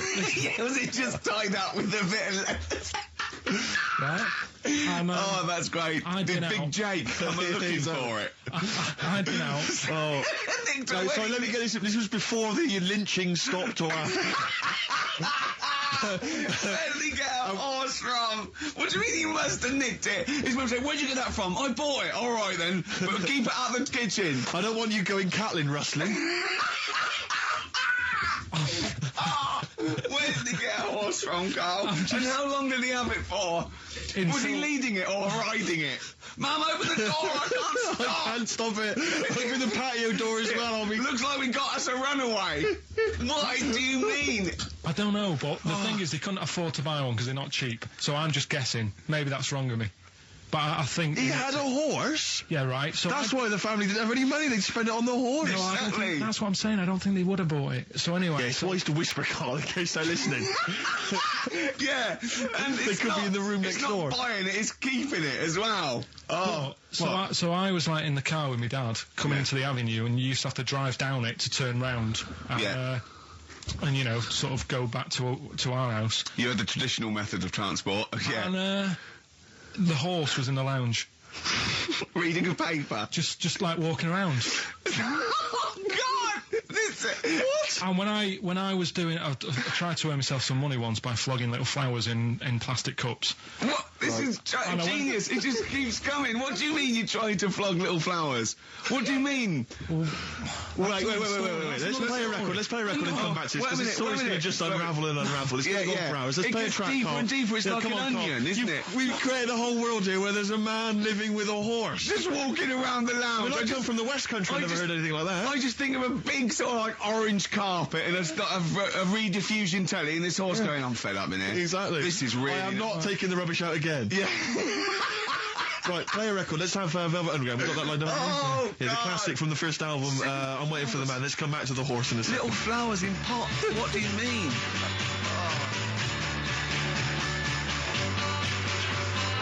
Underground and Nico, which apparently peaked at a disappointing 171 in the US charts. Think of that. And that's obviously Lou Reed, the Velvet Underground, and Waiting for the Man. Yeah, great track. So we were talking, we were doing White Van Man, and we got onto genetically modified babies, but and somehow then Carl started telling a story about someone with a horse, and then he got onto, he was trying to make money selling flowers. Just do the flowers briefly. Well, hang on, I just want to recap slightly. So there was a family, and who had the horse in the family? It was... Because you lived on an estate in Manchester. So the mother was a right pig, apparently. Well, I don't know if that's you relevant. don't need to go that far. But what I'm trying to do is like make a picture for you so you understand what a picture it is. Who did she look like? Bit of a, and no disrespect to her, bit like Pauline Quirk. Quirky, yeah. Right? Okay, I knew you were going to say that. Yeah. I knew it was going to be Pauline. Did she have any tats? I've never got that close to it. Okay, all right. So who had the horse? Was this her son or her husband? No, her daughter. Her daughter had stolen a horse? Yeah, from, I don't know where, there was I think it was some stables down the road or something. And they kept the horse in the house with them? They kept it in the house. Did they didn't get have caught? it for long. No. Sorry, and you said you were in the house one day and you saw the horse in there? What happened was, I was, they did this thing at school about raising money for charity, right? For some local charity. And they said you can do anything to raise money, and they came out with all these ideas, and I thought, that's good. What was the charity? Well, I don't know, I thought, forget the charity. Yeah, that's just a good money-making idea. So, you're a charity. So I asked my mum for some, she used to have a lot of flowers around the house. Sure. I said, can I just take some snippings off them? And I'll go and buy some plastic cups. And got some soil out of the garden, planted the bits of plants in them. Yeah. Got a tray. Yeah. Had about 25 plants on it, selling them for 25 pence each. Excellent. Did you sell any? Yeah, so loads. Did you just cut? You didn't just cut them and stick them in the soil? Yeah, they wouldn't have survived. But I think people sort of thought, well, good on him for trying. But anyway, so I went round to theirs, because I thought their house could do with a bit of colour and stuff. Yeah. So it's a bit rough. So as I went... The horse went, thank God for that breakfast. They've been feeding me kitty cat. So I got up to the door, and they opened the door, and it was one of them houses where no carpet. Yeah, a horse in the living room. You know. We've all been there. And the horse was walking around the living room. Oh. I looked quite happy and everything, because I always say that about animals. Black Beauty was on. Yeah. Well, think about it, right? If you were a horse, where would you rather be? In a little wooden hut with a load of hay, or in like a house with a central heating, 3-piece suite, and a telly and that? Telly and that? No, but I was saying this the other day. And an Atari, right? Yeah, I didn't go to school much because my mum and dad had a caravan. Right. No need, is there? No need when you've got that sort of fun at home. Yeah. I used to just go away for weeks. Really? Yeah. Is that true? Yeah, honestly. Where'd you used to go? Portmaddock. But And so you didn't go to school much? No, I did, but not as much as everyone else. No. How many holidays were your parents having? What was their income that they could... No, my dad used to work nights, and he used to travel back, because to Manchester from Wales, it wasn't that far. And Manchester to Wales? He used to do 4 on and 4 off, so me and my mum were, like, loving it. But what Port Meredith? Portmaddock. Portmaddock. Just down the road from Portmeirion, where they filmed The Prisoner. Right. Oh, so that's cleared up for me. Yeah, location-wise. So what did you do then? You were in this little 2-berth caravan on the back of a Cortina estate. Right. Well, what was it? What was the car? What was Granada, it? Ford Granada. Ford Granada. What are we talking? 1980. Yeah, 82, 83, 80, right? 84, 85. Okay. And you in the car down there, park up. Yeah. What was it? What was Port Meredith? Portmaddock. Portmaddock. Remember Ruth? It's just, Oh, yeah. it's just a holiday camp. Yeah. And had an arcade and a beach. I was loving it. Yeah. But so of the 52 weeks of the year, let's assume, I don't know how many weeks you take off normally for holidays anyway. Let's just say, I don't know, you go to school 45 weeks of the year maybe? Generally, most kids? No. Bit less. Bit less than that? 42. How many weeks would you say you actually spent in school? Well, how many weeks do you have off for summer? Well, we'll work that out. That's what About we need. 6 off for summer, about 3 for Easter, about 3 for Christmas. Put it this way, I'm surprised I'm not Welsh, to be honest. Right. Because I was there more than I was in Manchester. Did the school authority not come and check you out? No, they didn't. Didn't get Manchester, I suppose they didn't care, do they? Not really. Yeah. They're lucky you turned up at all. What, did you just turn up for the last day when you could take in your best toy? Did you know that when you could take in any game? Just play with everyone else's. Why, I break my stuff. Sure. Yeah. Yeah. No, that's a Cool. good Well, this point. answers a lot. This does answer a lot. The fact that you spent most of your time on the beach as a kid. Teachers were no good at my school. We were talking about it yesterday. About So you were teaching them a lesson by going off in the summer? Yeah. And did you go to university? No. No. Did you go to sixth form or college? No. When did you leave school? When I was about 15. Right. What, you just went on holiday and didn't come back? I just got a job early, didn't I? Where was it? Portmaddock? Getting there. No, I was a printer. BM Print in Trafford Park. Have you ever seen, like, a bald pet? No. It's weird. What do you mean? Because my mum, we used to get through loads of cats because we lived on Oh, God, it started early today, innit? What do you mean? It's only 10 past 1. What are you doing? No, Running a restaurant? We lived on...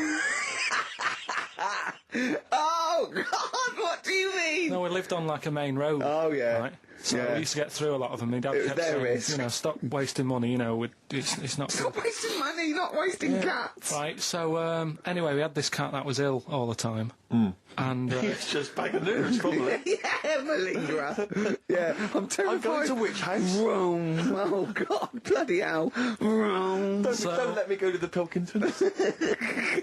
And it, for some reason, it kept being sick all the time. Right? Yeah, that is nerves. That's definitely nerves. So my mum thought, oh, I've had enough of this, and she shaved it. Whoa.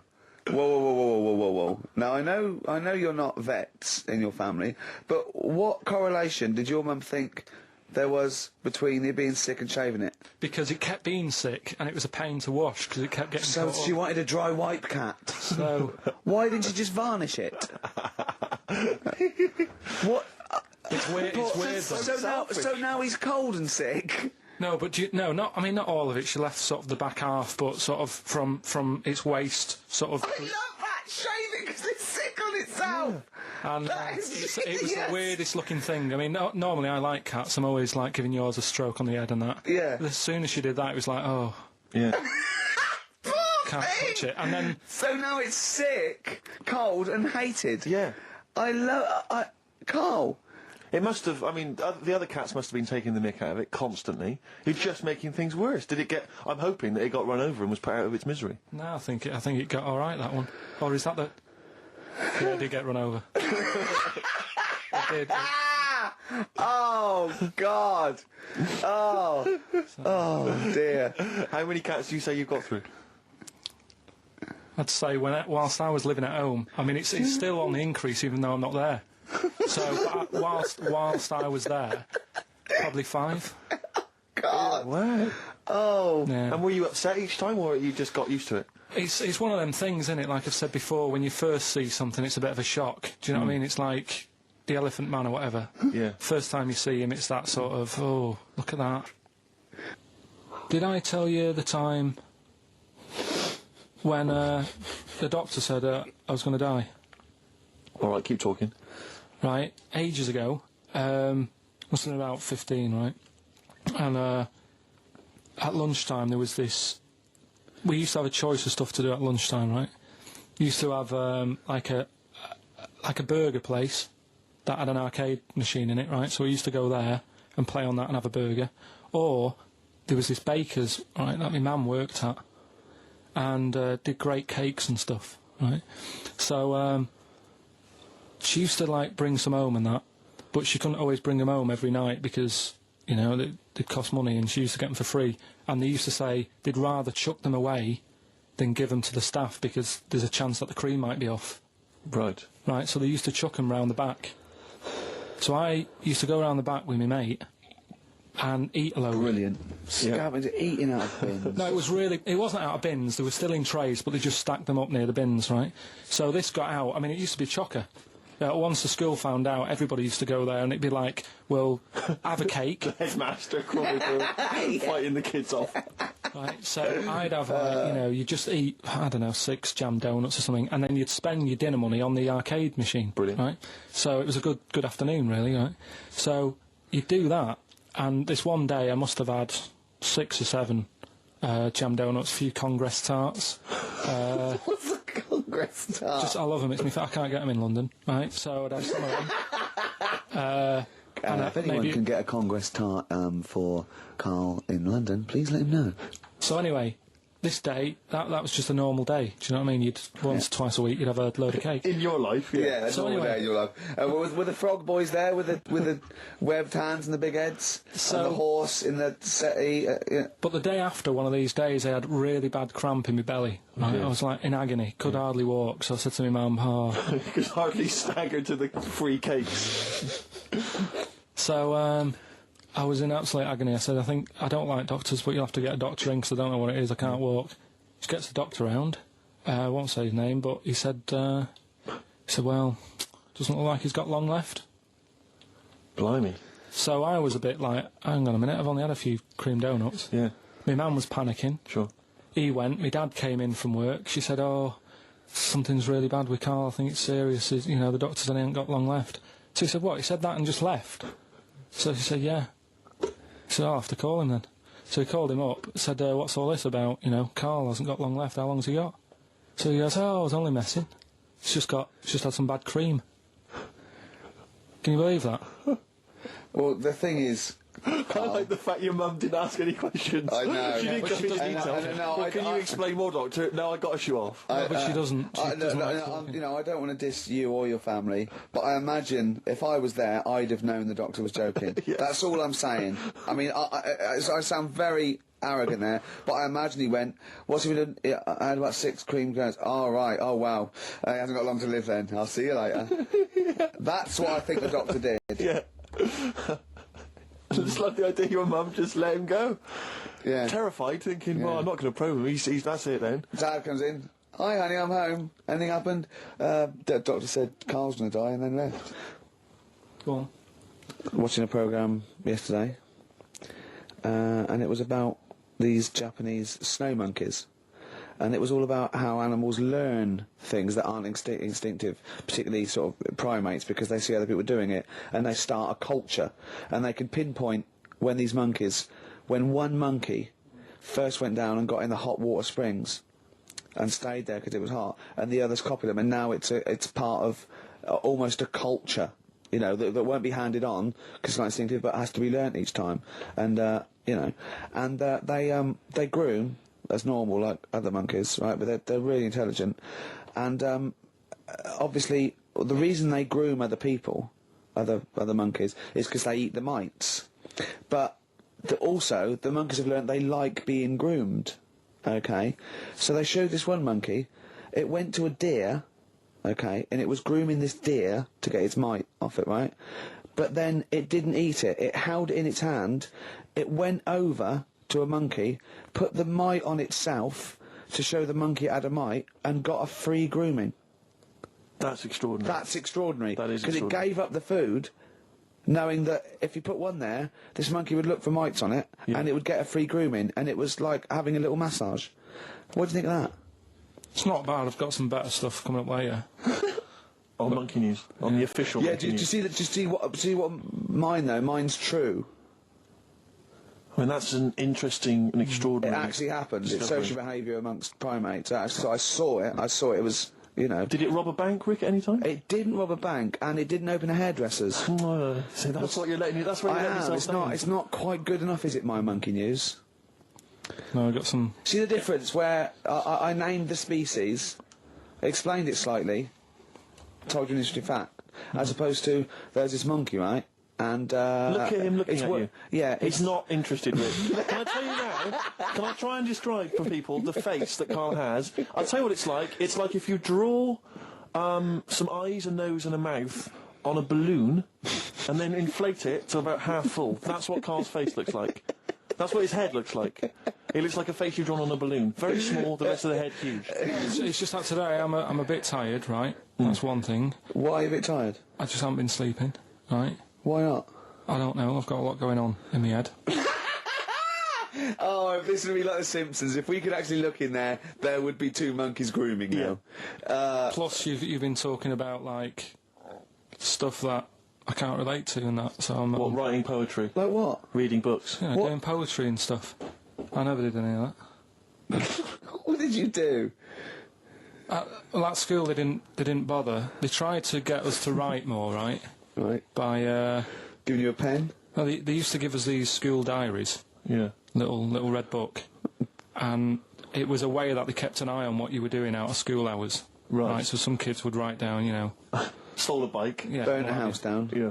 But when I was at school, around that sort of 12 age, I didn't get up to much. You have no money. There's nothing you can do.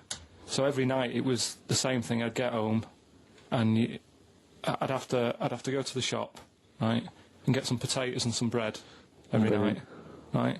And I kept taking this into school. Sorry, what was it? Dublin in the 17th century? Yeah. What do you mean every day you went to the shops and got potatoes and bread? That's kind of what I had to get all the time. That's what we had. Why? What did you have? Chip sandwiches? Yeah. Right, And, so you went to the... you went there. So I kept With your hoop putting and that. stick. Yeah. I kept putting that in the diary, you know, every night saying went to U Phase. That was the name of the shop. Yeah. What is it called? U Phase, What is it, you or you? like HUGH Phase. H-U-G-H, yeah. Oh, that was his name? U Phase, right? Used Yeah. to go there, get the potatoes and Bread. and that. I love the fact someone who's named a shop after themselves. I'm not going to say what we sell. It's named after me or nothing, or I'm not opening. Mainly potatoes and bread. White sliced loaves, King Edward's. And the teacher used to always say, just write something different in there, make something up. Because, like, you know, Monday, Tuesday, all the way through to Friday, every night, it was just, went to U Phase. So you sort of... You Are you sure it wasn't an advert? Sure he wasn't paying you to say, get my name in the book? Yeah. The only time that it changed, and she said, oh, that's made it a bit more interesting, was when it was my birthday and I had to buy a cake. Potatoes and a cake. And she said, oh, that's good. Yeah. That was my 13th birthday. My mum said, I got home from school, she said, oh, you're 13 today. Teenager, big turnover. Go and get a cake. That's your experience of writing. No, what? Well, no, kind that's of, your yeah. experience of your 13th birthday. Oh, by the way, you're 13 today, go and get a cake. Yeah. Brilliant. Big surprise? Was it a big surprise? yeah, that is brilliant. I love it. That's the only sort of writing. What, and they never asked you to write essays or stories? Did you anything? never write a story or a poem or a... The stories I did earlier on were, you know, you made them up, but it was that thing that I'd always end them with, and an alarm went off and it was all a dream. Every single one of them. Yeah. But they didn't. I mean, it was a bit of a. I want some potatoes and some bread. Then I woke up and it was all a dream. Then I went to shops and bought some potatoes and bread. But did you ever do anything that write about an adventure when you were a spaceman, or you were you were a cowboy, or no? All the teachers had scams going on. So in English, right? You'd go in there and the teacher would say, right, what we're doing today is got a load of brochures from Thomson, but they say 1983 on the front. So I've got a load of stickers here that say 1984. Let's see how many you can do in half an hour. You are joking. Did you go to school with Oliver Twist? Sorry, you are joking. I'm not, that's what they did. So the teacher must have been getting like a freebie or something for helping them out. Is this... Honestly, yeah, that's what it was. That is fantastic. They were all at it. They were all... Other than Mr. Fagan, you had... Yeah. And then when they saw Karate Kid, they had every kid washing their car going, wax on, wax off, hurry up.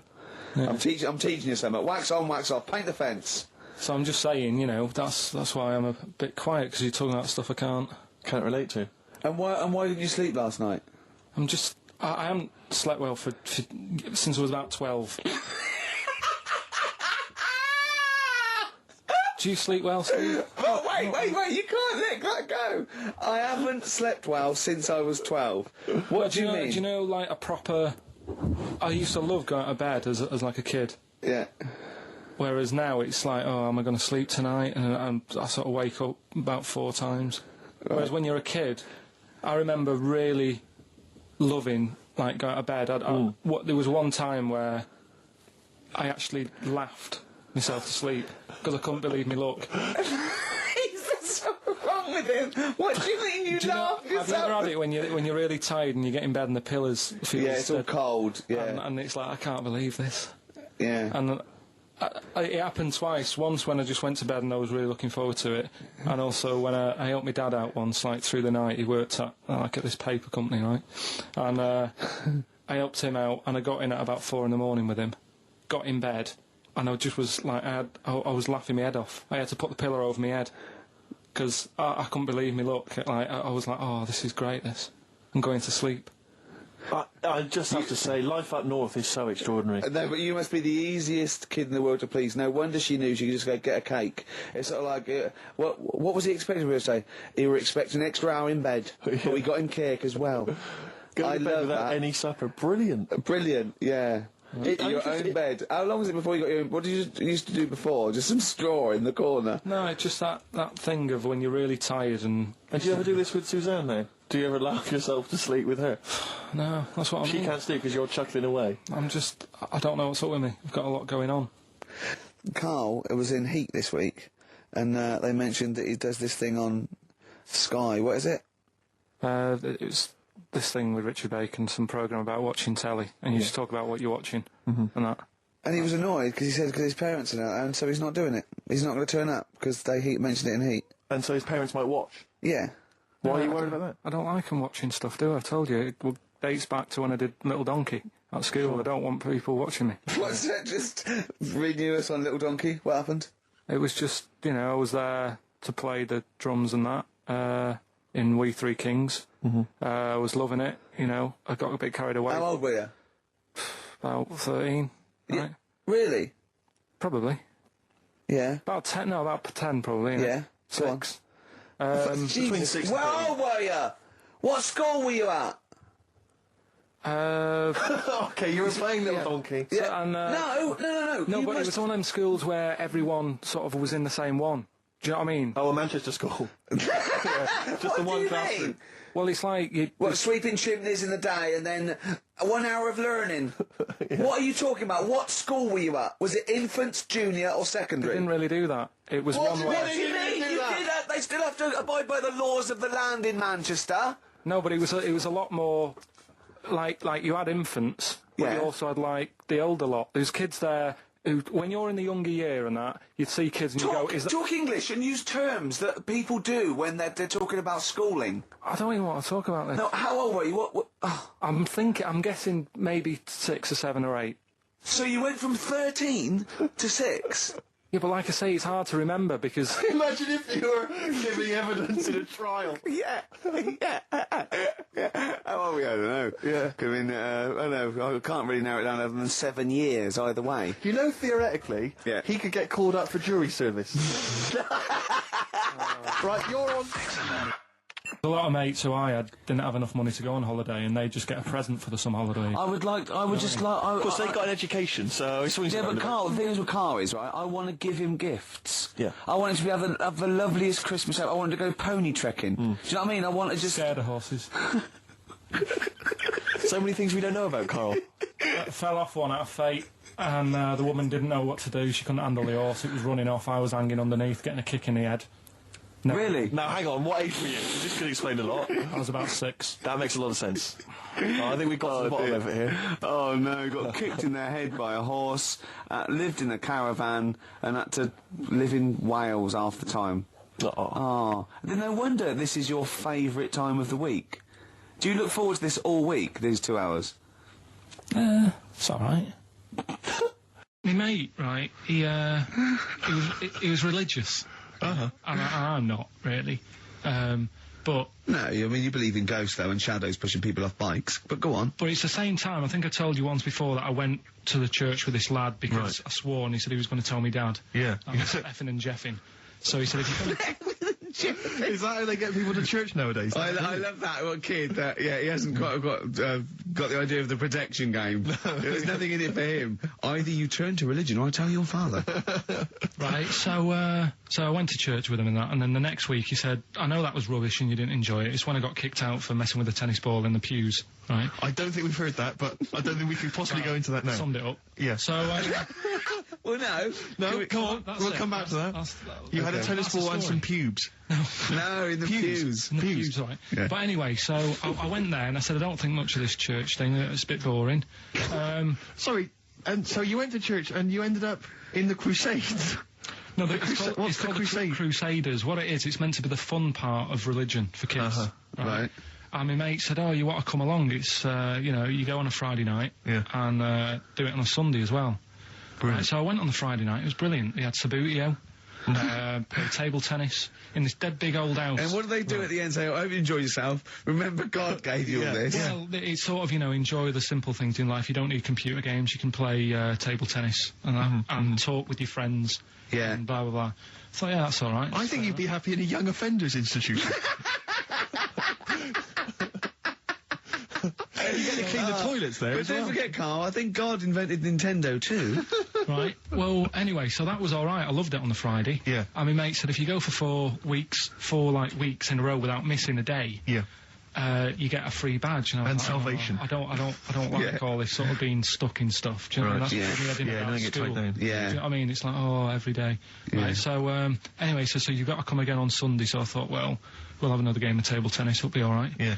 So anyway, I go on the Sunday. Who was this servant of God? Right. I go on the Sunday, it's like a totally different club, there's no table tennis, That's how they trick you. no Sabutio. Yeah. They start handing out Bibles. Oh. And It's I like a was like, timeshare hang thing. on a minute, right? They trick you. So I didn't go again on Sundays, I used to just go on the Friday. Just go on the Friday. Brilliant. Brilliant. I'm amazed no one else saw through that. Well, the thing is, there used to be loads there on the Friday, so I bet there thought they won't even notice if Yeah. I'm not, like, Yeah, do you know sure. what I mean? That I'm not showing up on a Sunday. So anyway, carried on, it was Just brilliant. this kid in the vicar? Oh, I love that. You got one over on the church. So I was loving it, right, playing table tennis and that, and then on a Sunday, they found out where I live, and the head fella started coming round, knocking on the door. God. He's everywhere, Rick. Why did he knock? The fella... Politeness. The fella who ran the club, he started coming around knocking on the door. And I saw him coming up the path and I said to my mum, oh, it's the fella from the Crusaders. She didn't even know what I was... No. She thought like, you were "What off are nicking talking hubcaps about?" and stealing cars. She didn't have a clue what I was talking about. You've been going to church. to church? I don't You believe it. little That's bleeder. not how we brought you up. So I said, look, just tell him I'm not in, tell him I'm not in. And she had to keep doing this, and they were coming round every Sunday to try and make me, like, go on a Sunday. It was really important that I went and that I was abusing the system and all this. Anyway, I didn't go. And then... Why didn't they just tell you on next time we turned up on a Friday? No, well, because there was so many people there on a Friday, you just get mixed in the crowd. Yeah. It was jammed. It was well popular on a Friday. Yeah. Right. But anyway, on one of the Sundays, it was quiet for a bit, and they stopped coming round.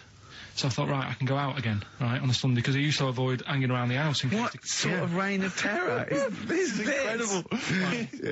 So I thought, It's like the Spanish Inquisition.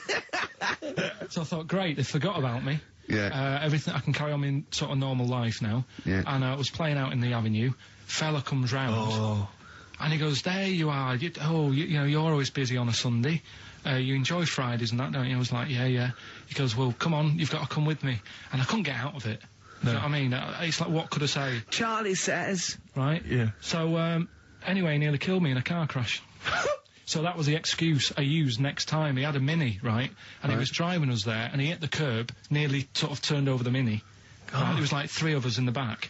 So I said... Is that a record? So next time, Or was it a joke? Next time he came round to pick us up, I said, look, really enjoyed it and that. I said, but ever since that journey, I really, you know, I don't want to get in the car with you again because it scared me a bit. And I said, all right then, I didn't have to go again.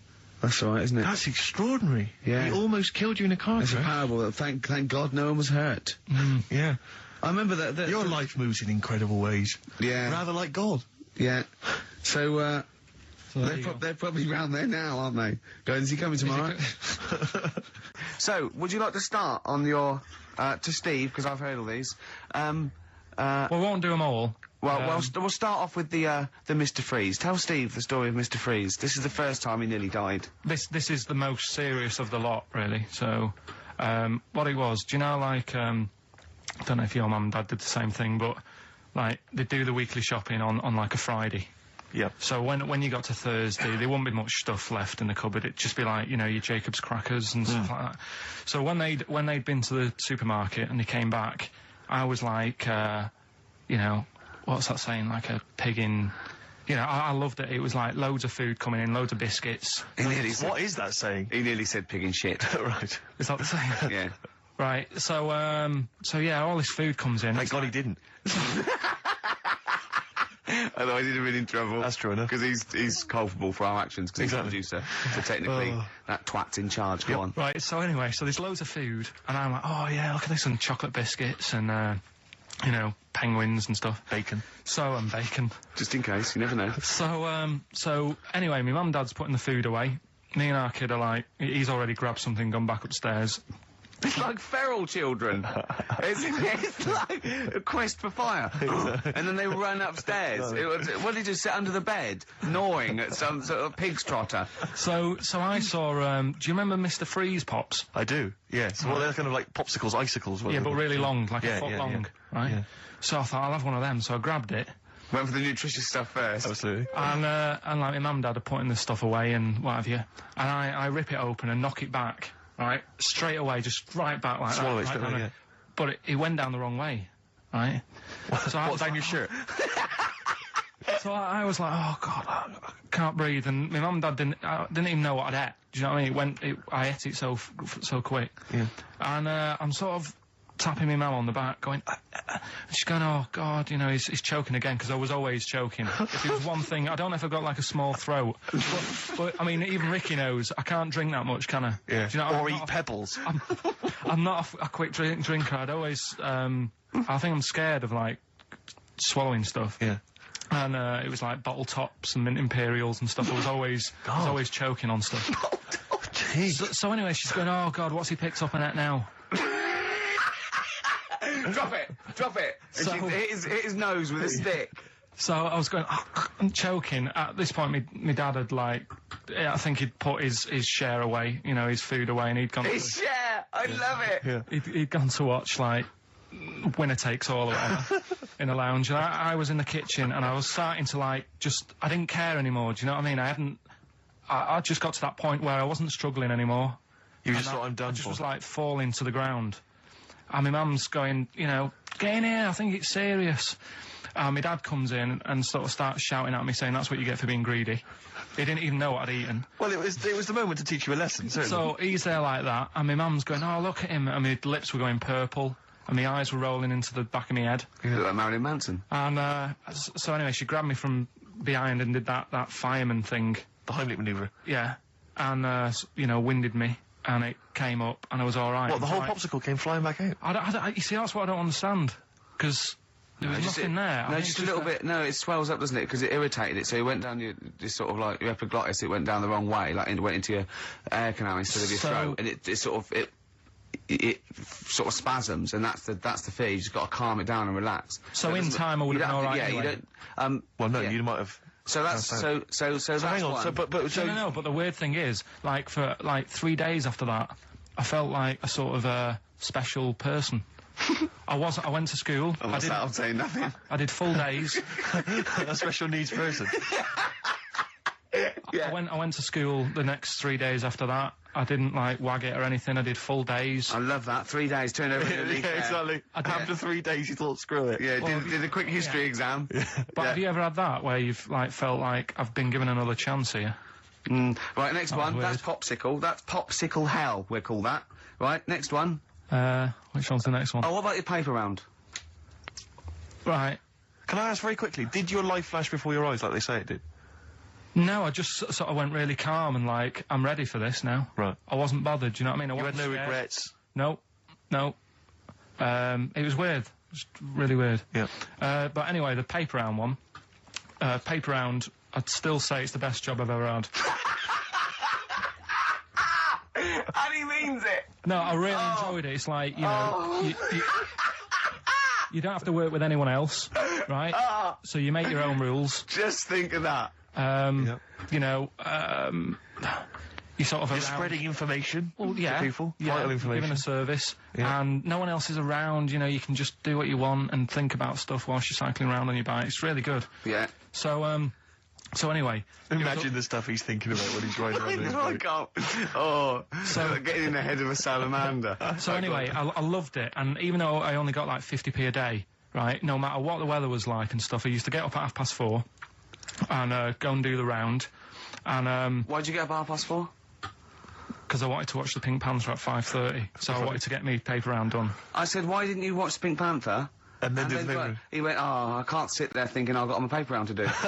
He'll ruin it for him. Yeah, so is it a good job or not? So Go on. 4:30 I was up and about, and this morning it was like winter, really bad winter, bad snow, you know, freezing cold, really windy and all that. And my mum said to me before I went to bed, she said, don't be getting up tomorrow, I'll give you the 50p. I said, it's not about the 50p. So, you know, people want the papers and stuff. So, Conscientious. so anyway, I went to bed thinking, you know, that's it, I've told her I'm still going, so, you know, whatever. Go to sleep, get up in the morning, and put all my kit on. And I used to have layers of clothing on because it was really cold. I had like a big anorak on with the fur on. I had like waterproof pants, and I got my paper round bag. And I went downstairs to get out and tried to open the door and it was locked. I thought, oh, God. So she'd locked it so I couldn't go out. So I'm searching around the house looking for the keys. She must have hid them somewhere. I thought, oh, God, you know, I've got the papers to do. So I thought, how can I get out? So I went upstairs, climbed out of the bathroom window. God. Right, and to try and jump out of the bathroom window onto the porch. But the problem was, I had so much gear on, I was like the Michelin Man. So I could hardly move as it is. Yeah. And I'm trying to get out the window, and I'm like, trying to stretch down like that, get my foot on the porch, and my bag got caught on like the hook of, do you know, like how you have a hook so you can put the window open? Right, yeah, The yeah, little yeah, arm goes on. My bag had got caught on that. I was holding onto the wall and my foot on the thing, so I couldn't sort of pull it away in case I pulled it away and then fell on my head. Yeah. So I'm stuck there, Dangling. My dad comes back from working nights. Yeah. He thinks I'm a burglar. Gets out his gun. So he's shouting and stuff, going mad and going, Dad, it's me. And he had to give us a hand using a... He's heard that wily trick in Manchester before. He had to help me using a washing prop thing, a big stick. What did he do? Well, he said, just hold on for your dear life, and I'll sort of push the paper bag off the hook. Why didn't he go upstairs and sort it out? It was at that point where I was in the middle, there was nothing you could do, do you know what I mean? It's at that point where you've just got to make a decision. Yeah. And by the time you go upstairs, who knows what might have happened. Sure. Do you know what I mean? You've got to act there and then, no messing around. Yeah. So... And you could hear downstairs, now here he is, the Pink Panther. Yeah. Dad! Hurry up! Panther, ever so pink. Oh. So that was close to death, because I must have been about 30 foot in the air. Yeah. And I would have, you know, that would have been nasty if I fell to the concrete paving, so... Well, And, there's more to come. Should we play a record and come back to this? Because he's got more. Oh, yeah, no. There must be one of them where you did fall on your head. This is the one I'm waiting for. There's got to be one. That would explain so much. Yeah. I nearly broke my back Jeez. once. My dad said, I bet I can't kick me out. And I said, I bet I can. And I don't remember this. You didn't tell me this one. I bet it can, what? I was in the garden, summer's day, and it was that era when, like, doing kung fu and all that was really popular. Sure. And I was, like, messing about in the garden, punching the tree and stuff. And my dad said... What a kid he must have been. my dad said, I bet you can't kick your height. Kick your height? What, you mean kick as high as yourself? Yeah, so I must have been, like, 5 foot or something then. And I said, of course I can. So I bet you can't. But instead of doing it on the grass, I did it on, like, the concrete bit. Kicked it, actually did it. I went, there you go. But then, like, get my foot down quick enough and land Oh, on you my back. paused to say there, I've done it, as opposed to putting your foot back on the ground. And landed on my back, and I'd still get back trouble now. Do you? Because they say that, don't they? So, to cut a long story short, he gave me about 4 or 5 near-death experiences, and he went, and the whole point of this, he went, so that's why I think I'm going to die of something horrible, like cancer.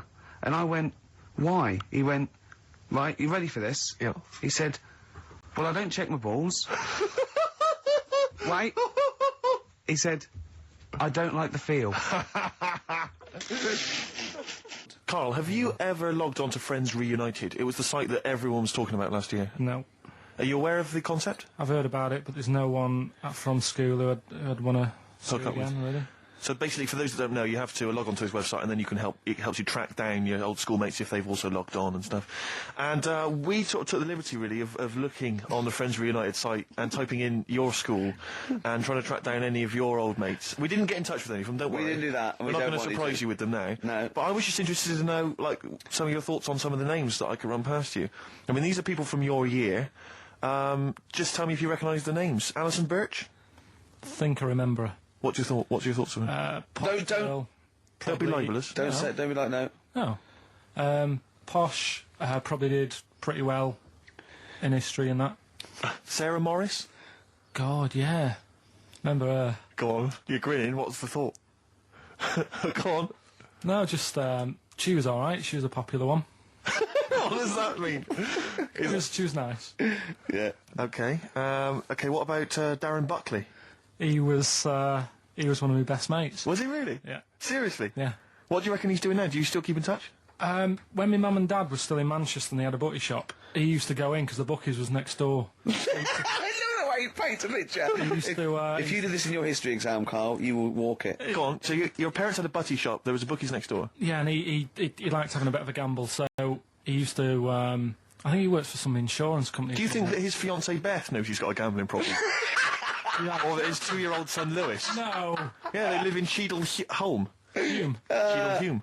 He must be doing well. 'Cause He's still supporting the Blue Army and frequents the shrine on a fortnightly basis. funny thing with him is, right, when I used to stay over at his house, and his dad was a copper, and I remember his dad came down and said, right, I want to see you two. I was like, oh, God, what's happened? And got us round the table. He said, do you know much about drugs? So we were like, what's all this about? So he goes, you know, they're not good for anyone, you know, the stupid thing to get into. And we're like, yeah, we know. And he went, you know, do you? We said, yeah. He said, what's this then? And he'd found something in his bedroom, and it was a Skittle. What, the sweet? You know, little sweets with the S on it. And Oh, really? Drugs. Yeah. So he said, well, yeah, it's a Skittle. Yeah, I know what it is. Oh, he was bluffing like that as a slang word. Yeah, he thought because he was a copper, he probably had to be down with all the terms and that. So we said, oh, it's a Skittle. And he said, yeah, I know what it is, but what's it doing in your bedroom? Oh. And it was like, no, it's a toffee. So, Darren, Yeah, I know, it's a toffee, it's a squib, it's a, yeah. Carl, more people from your past. Debbie Carr? yeah, she was another nice one. What does that mean? Is that a euphemism? No, she was one of them that you'd sort of go, she's nice, but she'd never be your girlfriend. Do you know what I mean? She was, Not really. even though she was in the same year, she seemed a lot older. Right. And It wasn't a teacher, was it? there was 3 of them who all hung together, and they seemed to hang around like the older kids, the ones who looked like men. Do you know what I mean? They had What did you look like then? Well, it's just that I had youthful sort of looks, whereas like the older ones had like beards and stuff. It's a gang of boys in the fifth form with beers. Were they smoking pipes? Come over here, me filly.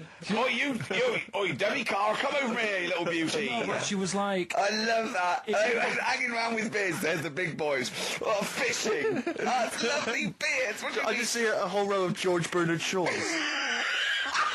Brilliant. How do you do in history, boy? Think on E. You're an idiot. they were like, you know, I'd be there sort of punching people in the arm. Cause we used to play that Oh, that's a still. great game. Oh, I love that. Punch people in the arm. Is that part of the Olympics now? it's, I think it was exhibition this year. Right. But It's going to be a pro next It's going to be the Winter Olympics because you've got to do it in just a cap sleeve shirt in winter. Yeah. So you're playing that? She, But whilst I But was she didn't doing appreciate that. She used to go, ow! that, I always think whilst I was doing that, they were like the Charlie's Angels, and they'd be sorting out a mission somewhere because they were really like there was something about them that you thought, you know, they're special. They were private detectives. What if it worked for a man they never see? Okay, well, here's a name I'm interested in because, well, let me just tell you the name first. Adam Clifton. Oh. Go on, what are your thoughts on Clifton? He was one of them kids. He was all right, but he had that thing when if you didn't have enough milk, he had like wrinkly hands and like white bits in his nails. Oh! Because you didn't have enough milk? Yeah. Yeah. So, therefore, you didn't like him because you didn't get enough milk? This is not to be confused with the two people with the big heads and the webbed feet, is it? Webbed hands. Well, this was I don't know, they weren't related. They must have been somewhere along the evolutionary sort of trail. Do you know what I mean? They must have come from the same sort of stock. But you wouldn't have liked him. He's just one of them people. He was all right, but Well, before you say any more, on Friends United, you can leave a little message which explains what you've been doing and what your life's like now. And most people leave maybe 2 paragraphs. Right. Adam, I've printed it off. He seems to have printed. I think there's about 6 pages here of stuff. He keeps updating it, and he just basically lists his memories about everyone. Okay, at the school and what he thinks of everyone. And he says, I often see Simon, he's doing all right for himself, self-employed illustrator, Mark Cooper, Carl Pilkington. Right. And your name comes up. Now, I don't know if you've told us this story. I think you may have done, but I can't remember the facts about it. It just says Carl Pilkington with his pet bird. Was it a magpie? I can't remember. He brought it to school to show everyone, and it flew away. Oh, God! Oh, no, they do that, don't they? You show them the What was the story there, You Carl? give them seeds and they just leave. What do you mean? This sounds like Kez. Well, that's it. I was a big fan of Kez, and it was the time our dog had just died. Yeah. So I didn't have any pets, and the cats were always getting run over.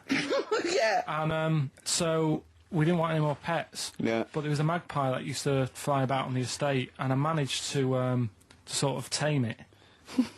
And in the end, With a chair and a whip? What do you mean you tamed it? Well, just used to sort of hang around it and talk. But how to did you it. get hold of it? Did you catch it? Well, eventually, yeah, it used to just come to me, and the annoying thing was, it got to a point when I wish I hadn't bothered, because it used to pop me bike tyres.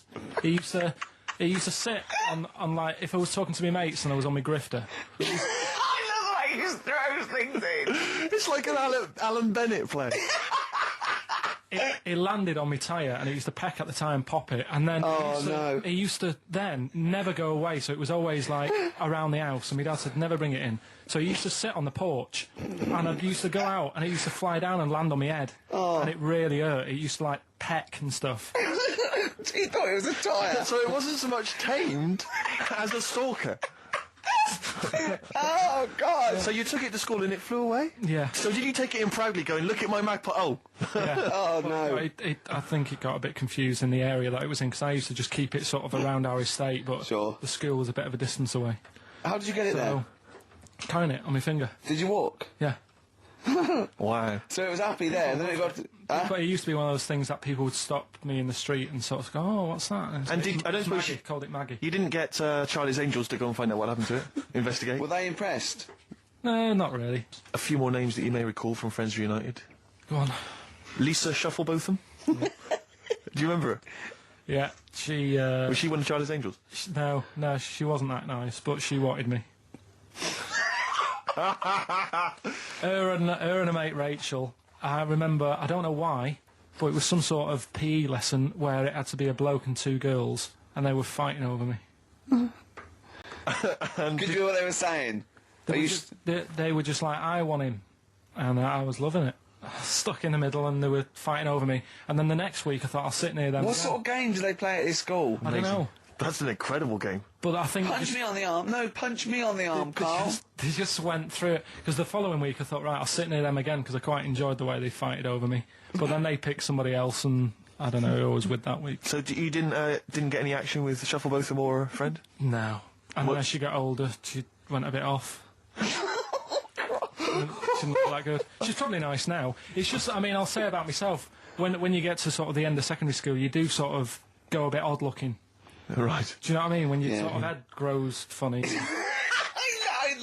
I I would just love to go back to his school of that era. I mean, just what happened to people, whether, you know, all people sprouting limbs. No, do you know and what I mean? things. When you're like 12 and that, you quite... No, not 12. When you're 10. When you're 7 to 10, you sort of look healthy, and you look at your pictures when you go, yeah, I was a good-looking lad. But then when you get to late secondary school, something happens, and you just look a bit odd. Okay, well, what about Alison Thorpe? Not sure about her. I sort of know the name, can't put a face to it. Damien Comer? Again, know the name. Yeah. Can't remember anything. No. Yeah. It's a shame. Well, these are pretty much all the names I could find. We've had some interesting thoughts, though, and interesting anecdotes. Yeah. Anyone in particular that you'd like to say hello to that maybe listening now that No, you... I think I would have mentioned Darren Buckley if you hadn't have brought him up. Oh, right. He was like me buddy. Yeah. Did you ever see the Magpie game when you took it to the school and confused it? No. You're joking. That was the end of it, was it? Yeah. So where did it go? Probably to some other kid. Because, I mean, actually, it probably got killed. Because if it was being that friendly with other people, some people might have took advantage of it. In what way? Well, there was a programme on the other week about... What, in the way that Shufflebotham was trying to take advantage of you? There was a programme on the other week about bear whisperers. Yeah. And some blokes got really friendly with a bear. And then when they were leaving that area where the bear was, they said, oh, we've caused a problem here because there's some bear hunters coming in and moving into this area and it's going to get a bullet if it acts like this. So they had to scare it away, and that's what I should have done with Maggie. I should have terrified it a little bit so it wouldn't trust humans. Just introduced it to some of your schoolmates, I'm sure, would have freaked it right out. Well, the ones with maybe the that was big why it fled. It didn't see. Oh no! It didn't see those two fellas with big heads and webbed hands coming towards it, did it? That would have terrified anything. It's like a scarecrow, like two walking scarecrows.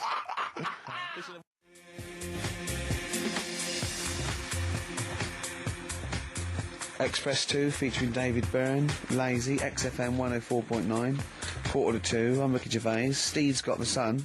Yes, I'm We're just going to be doing White Van Carl, where we ask Carl the questions the Sun asked some other bloke. That's right. Because we think Carl's got more to say than anyone on anything. Carl only tells the truth, by the way. Just remember that, listeners. Off you go. Yes, well, today's White Van Man in the Sun is John Slade. He owns his own door maintenance company. His answers are very informative, I have to say. But, Carl, what do you make of the Channel 4 producer, aged 30, who duped a school into believing he was a teenager for a documentary? Are you familiar with this story? No, go on. Well, basically, a 30-year-old guy kind of fooled the school into thinking he was a pupil for a secret documentary. The school's outraged. Do you think that that's, for you, should anything go when it comes to making TV? I think I've said to you before, there's loads of kids at my school. I remember being in the first year, and kids who... What year do schools go up to? I was in the first year. What is it? 11. 5? Oh, sorry, first year of infants and juniors. No, secondary school. 11. Right. Year 11. Kids have beards and stuff. No, not year 11. They're 11 when they first go to secondary school. Right, well, I'm 11. The kids at the older end. Well, there's the fifth form, and then there's you can leave when you're 16, I think, can't you now? Right, well, kids who were 16 looked old. They did have beards. I remember going there and thinking some of them were teachers. I think he's answered that. Next one, what's the next one? Tattoos and everything. I think they're kids in the earlier years, even. What do you make of the fact that Mariah Carey's £38 million payoff has cost EMI staff their jobs, and we're talking 1,800 EMI staff who have lost their jobs? What do you think of that? Yeah, I mean, is that silly money, Mariah Carey, on 38 million? She doesn't need that much. She doesn't need that much. She has to dress nice, though. It's not her fault. I'd say it's bad business. Okay. Because EMI, did you say? Yes. Right. They've got rid of them staff. Yeah. Mariah Carey's left. Who's going to do the work? do you think Mariah should come back and do some temping? Well, they should have got a loan and paid her. Okay. Do you know what I mean? Vicious circle, that. Right. Have you done a business degree, only, have you? Commerce. You did commerce. Where did you do that? What did you do with that? At school, I'd learned how to fill out a cheque, pay a bill, and I think I had a trip round Kellogg's. Did you get an O level at GCSE? We know he didn't. You know. But was there a commerce exam, or was it just a division of Can't maths? remember. What did he fill out a Was it check? a subset of It was maths? an option. It was like, if you want to do it, you can. What do was it? Fill out a check. Fill out Pay a check. bill. Pay a bill. Have a visit round I went round Kellogg's. Kellogg's and I saw my sister's boyfriend there at the time. He sorted me out with some variety packs. Really? What was in them? You know, Rice Krispies and Good stuff. Cocoa Pops? Space Dust or whatever it is. Space Nuts. So, sorry, that wasn't Ken Dodd, no. That was someone else, wasn't it? That was an aunt. Yeah, that wasn't Special K. What do you make of fears that dumped Britney Spears? She's been dumped by her boyfriend. There's worries that she may be cracking up, Carl. concerned? What are the signs? Well, I'm not entirely sure. I'm just reading from this section, but I would assume that she's obviously showed signs of depression, maybe. She'll be all right. I remember, like, you know, Zoe Harris, when she sort of got bored of me when I was a kid. Yeah. Get over it. I don't even think about it now. What? And how long did it take you? How long did it take you to get over Zoe? Zoe Harris. How long did it take To you? be honest, right, it was like one of my first girlfriends, and she was a pain. I remember I went out with her because she wouldn't stop hassling me, right? Yeah. I remember I love that. Oh, go on I then. never talked to her, and then the bit that really got me, I thought I half liked her, and then I remember, right, we were at a school party, sort of infant school, Infant school? right? Are you sure it wasn't junior school? Well, it's on the cusp, Yeah. right, when you're about to leave infants and go to the next one. Yeah. And she was crying because You were saying, I don't think we should move in together. She was crying. She was crying. Oh, was she? Had you She stolen must her have- milk? She must have been nearly 6. Why didn't she grow up? no, she was crying because somebody had stood on a dress and put a bit of a hole in it. And I said, oh, for God's sake. I can't stand it. Oh, So God. you- I just think him. So you gave her a slap. I just think of him, he's like 6, like with clogs and a flat cap, going slightly bald, going, for Christ's sake, woman, come on. Oh, Light him a pipe. I finished it because all the mates were saying, come on, Carl, she's upset. And I was like, oh, whatever. So I saw her again. hold on, no. Wait a minute. What do you mean all the mates were saying, look, come on, Carl? They were 6, weren't they? Yeah, but they were saying, come on, she's crying. Help her out. And, Like, look, and you she's- did nothing? I don't know. She got injured. Got a hole in her skirt.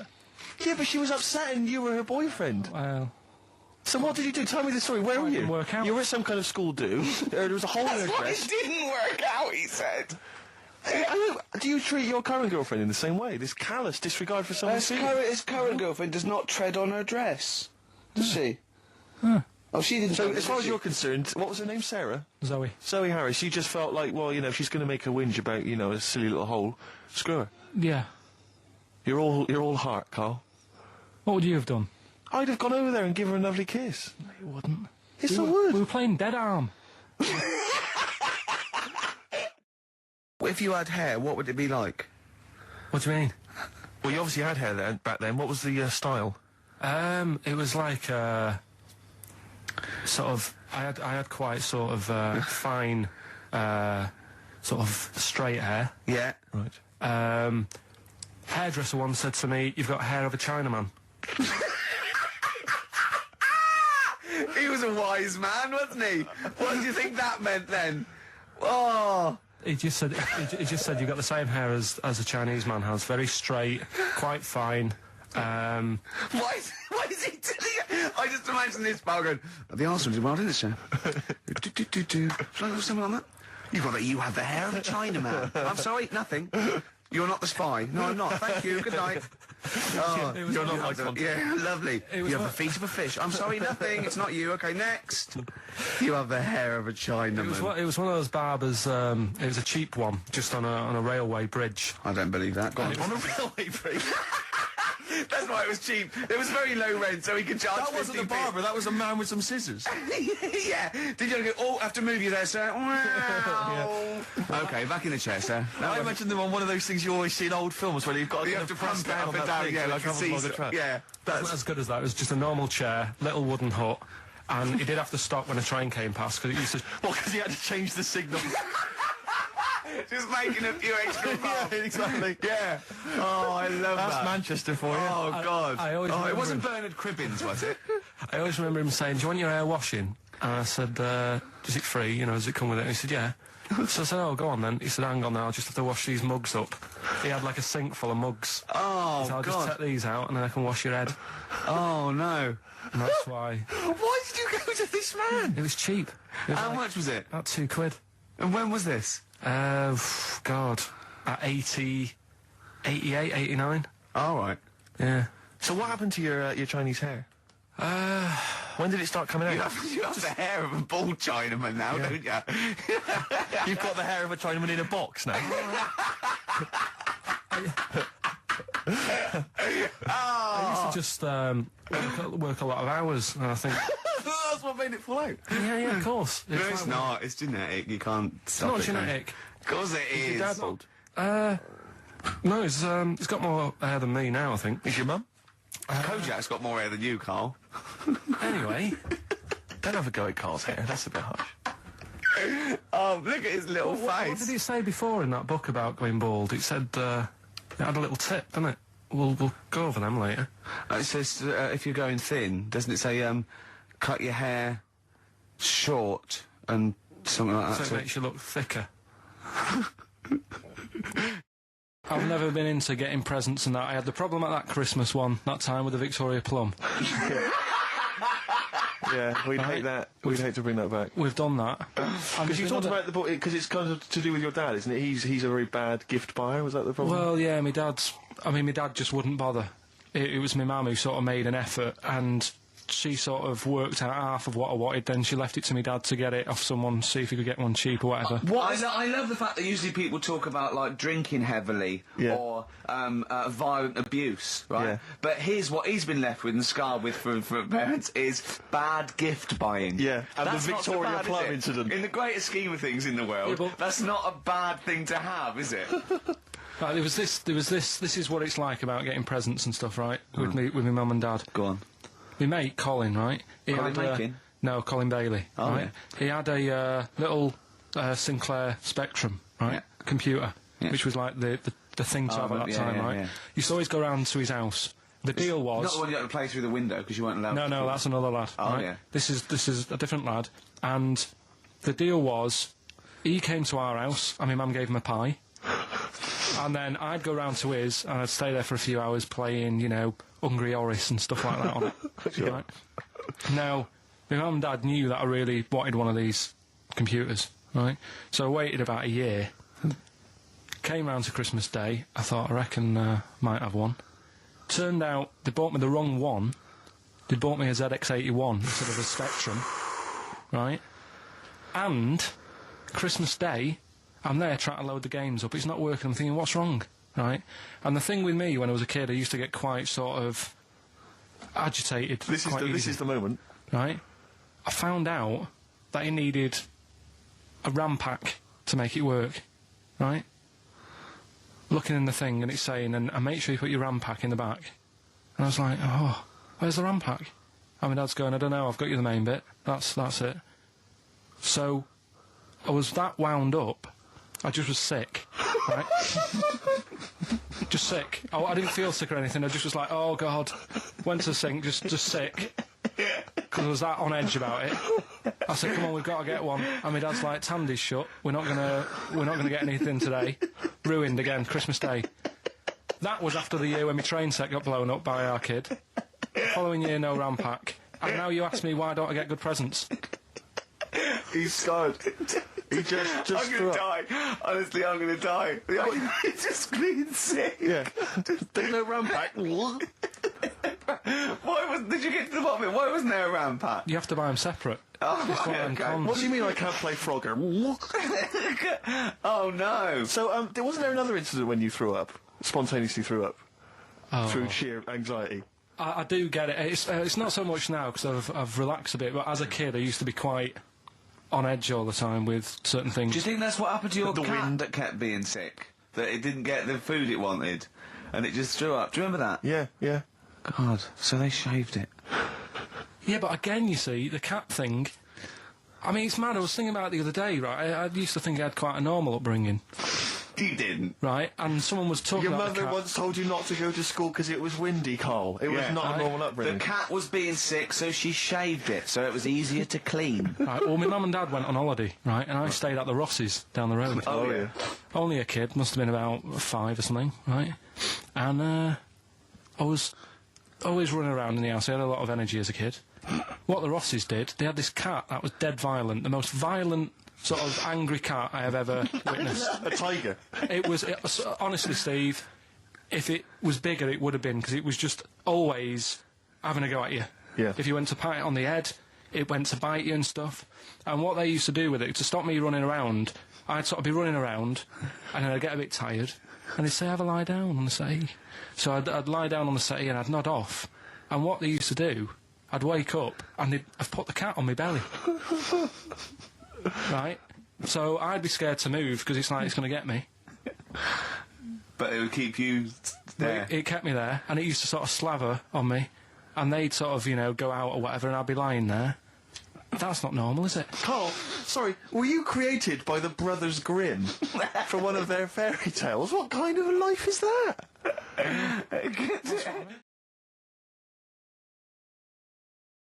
Out of Time on XFM 104.9. I'm Ricky Gervais. With me is Steve Merchant and Carl Pilkington. I really like that Blur track. I think it's the best thing they've ever done. Blimey. So Strong words. they can quote me on that if they want. Yes. On their, I'm sure on they'll their, rush to. on their, On you their know, one of their posters. albums. Yeah. If they wanted. Well, listen. You're lucky I'm here, Steve. Okay. Right? You can see, you know something's happened. I've done my back in again. Right. I've got a special chair in here. I'm in agony, Yeah. and I'm on the strongest painkillers I can get. Right? Okay. I feel a bit. Right.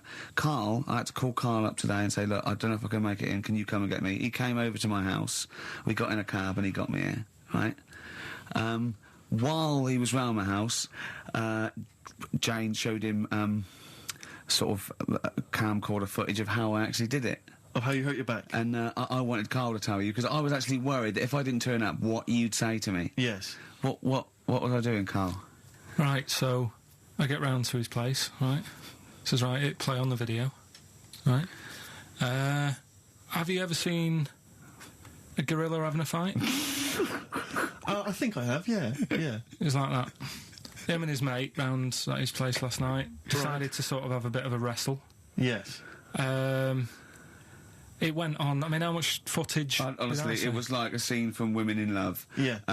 We'd had about 5 fights. We had to stop at one point because his arm was bleeding. And we You'd had bounced out. about 5 fights? Yeah, well, we were wrestling. We were doing wrestling, right, in the just What, behind in the cab. lounge? Yeah, well, we were on our knees and then sort of like doing, you know, and I kept winning with an arm lock. Right, Yeah.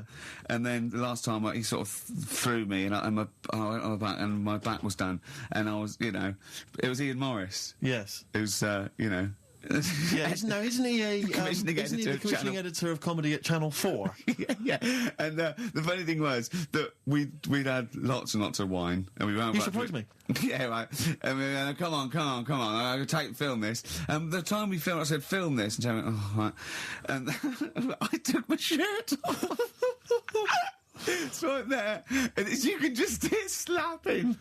Oh, Why? God. Can I just ask though? I mean, it's a Friday night. You know, you Yeah. have a couple of drinks, you Yeah. know, some intellectual conversation. Yeah. How does it get round to? Do you fancy wrestling me? Well, And having it filmed? Well, it was on the couch, but I kept sticking my socks in his face to annoy Sure. him. Right? Yeah. And then he hit me on the shin, and I've got sharp shins, and it hurt. And I was going, I'm going to smack your face in. He's Yeah. done kickboxing. And it's that thing, like, you sort of joke, and they go, come on then. Yeah. And you start... Have you ever seen the thing when Jack Osborne fights that skater dude? No, On the no, I haven't Osborne? seen it. I was very much the Jack Osborne figure. Right, yeah, the fat bloated guy just came out of rehab. I'll tell you what it was like, Steve. Have you ever seen, like, the David Attenborough stuff? Where, like, a tiger will be ripping a deer's head off, and you think, why doesn't the camera crew stop it? Yeah, You yeah. sort of watch you thinking, why was Jane Why just is she letting not this stepping happen? in and intervening? Yeah. And the thing is, she said, right, you've seen enough, haven't you, and stopped it, so I don't know how much footage you've got. It wasn't much. It wasn't much. But because your lounge is not huge, and there's not much space between the back of the sofa and the Oh, table. it doesn't need no. It was just a pin or a submission. So it was all over with like one of us throwing the other on the back, arm And locked. how does it? I mean, how do you start with a wrestling match? Are you both stood up, or you all No, on your knees, and you sort of like go together like ratting steels. Yeah, yeah. Yeah. Oh dear. like a giant walrus? It's not gay. Play a record. Good we put that online? Could we get that on the web? That I would love to see. Better Rod Stewart? Yeah. Stuart May. Indeed. You need to say no more. If people don't know what it is from that information, forget them. Gervais Merchant Pilk. Exactly. All right? Exactly. Rick, I was out last night. I was in the Crouch End area, and I passed things upset me like this. It was a restaurant. It was a little French restaurant, but you barely noticed it. You walk past, it was like a row of houses and a little French restaurant there, open. It was kind of summery. Bistro. No one in there, Rick. It was about 10 to 10. I'm thinking if no one's in there at 10 to 10 on a Friday evening, it's doomed. And it really upset me. It genuinely upset me because I always think about the little French guy in there. He's put all his money into that. He's convinced his wife to do it. Yeah. You know, she's not convinced, but she's a great cook. Eve. Exactly. And it's already going down the pan. Do you know why? You don't want French food on a hot summer's night. You want Mexican food. Well, indeed, some kind of tapas. But, exactly. But then because we were just discussing other things that upset us, and I glimpsed... War. Well, true, obviously war. I mean, obviously I started with war, famine, disease, SARS, that sort of thing. Yeah. And then it came down the list to worried about people who manufacture fax machines. Why? Because of technology. Well, moving on. I mean, if you run, say you're making fax machines, you're a little company, you make fax machines. A little what? A little company. Oh, right. You're making fax machines. Are you allowed to use email? What, like, if you work for Coke, you're not allowed to drink Pepsi publicly? It just seems like I'm assuming the fax machine sales are plummeting. Now, the thing is, right, now I haven't got a fax machine, you're right, I've got email, but I much prefer a fax. Well, yeah, because you get it, it comes out the other side.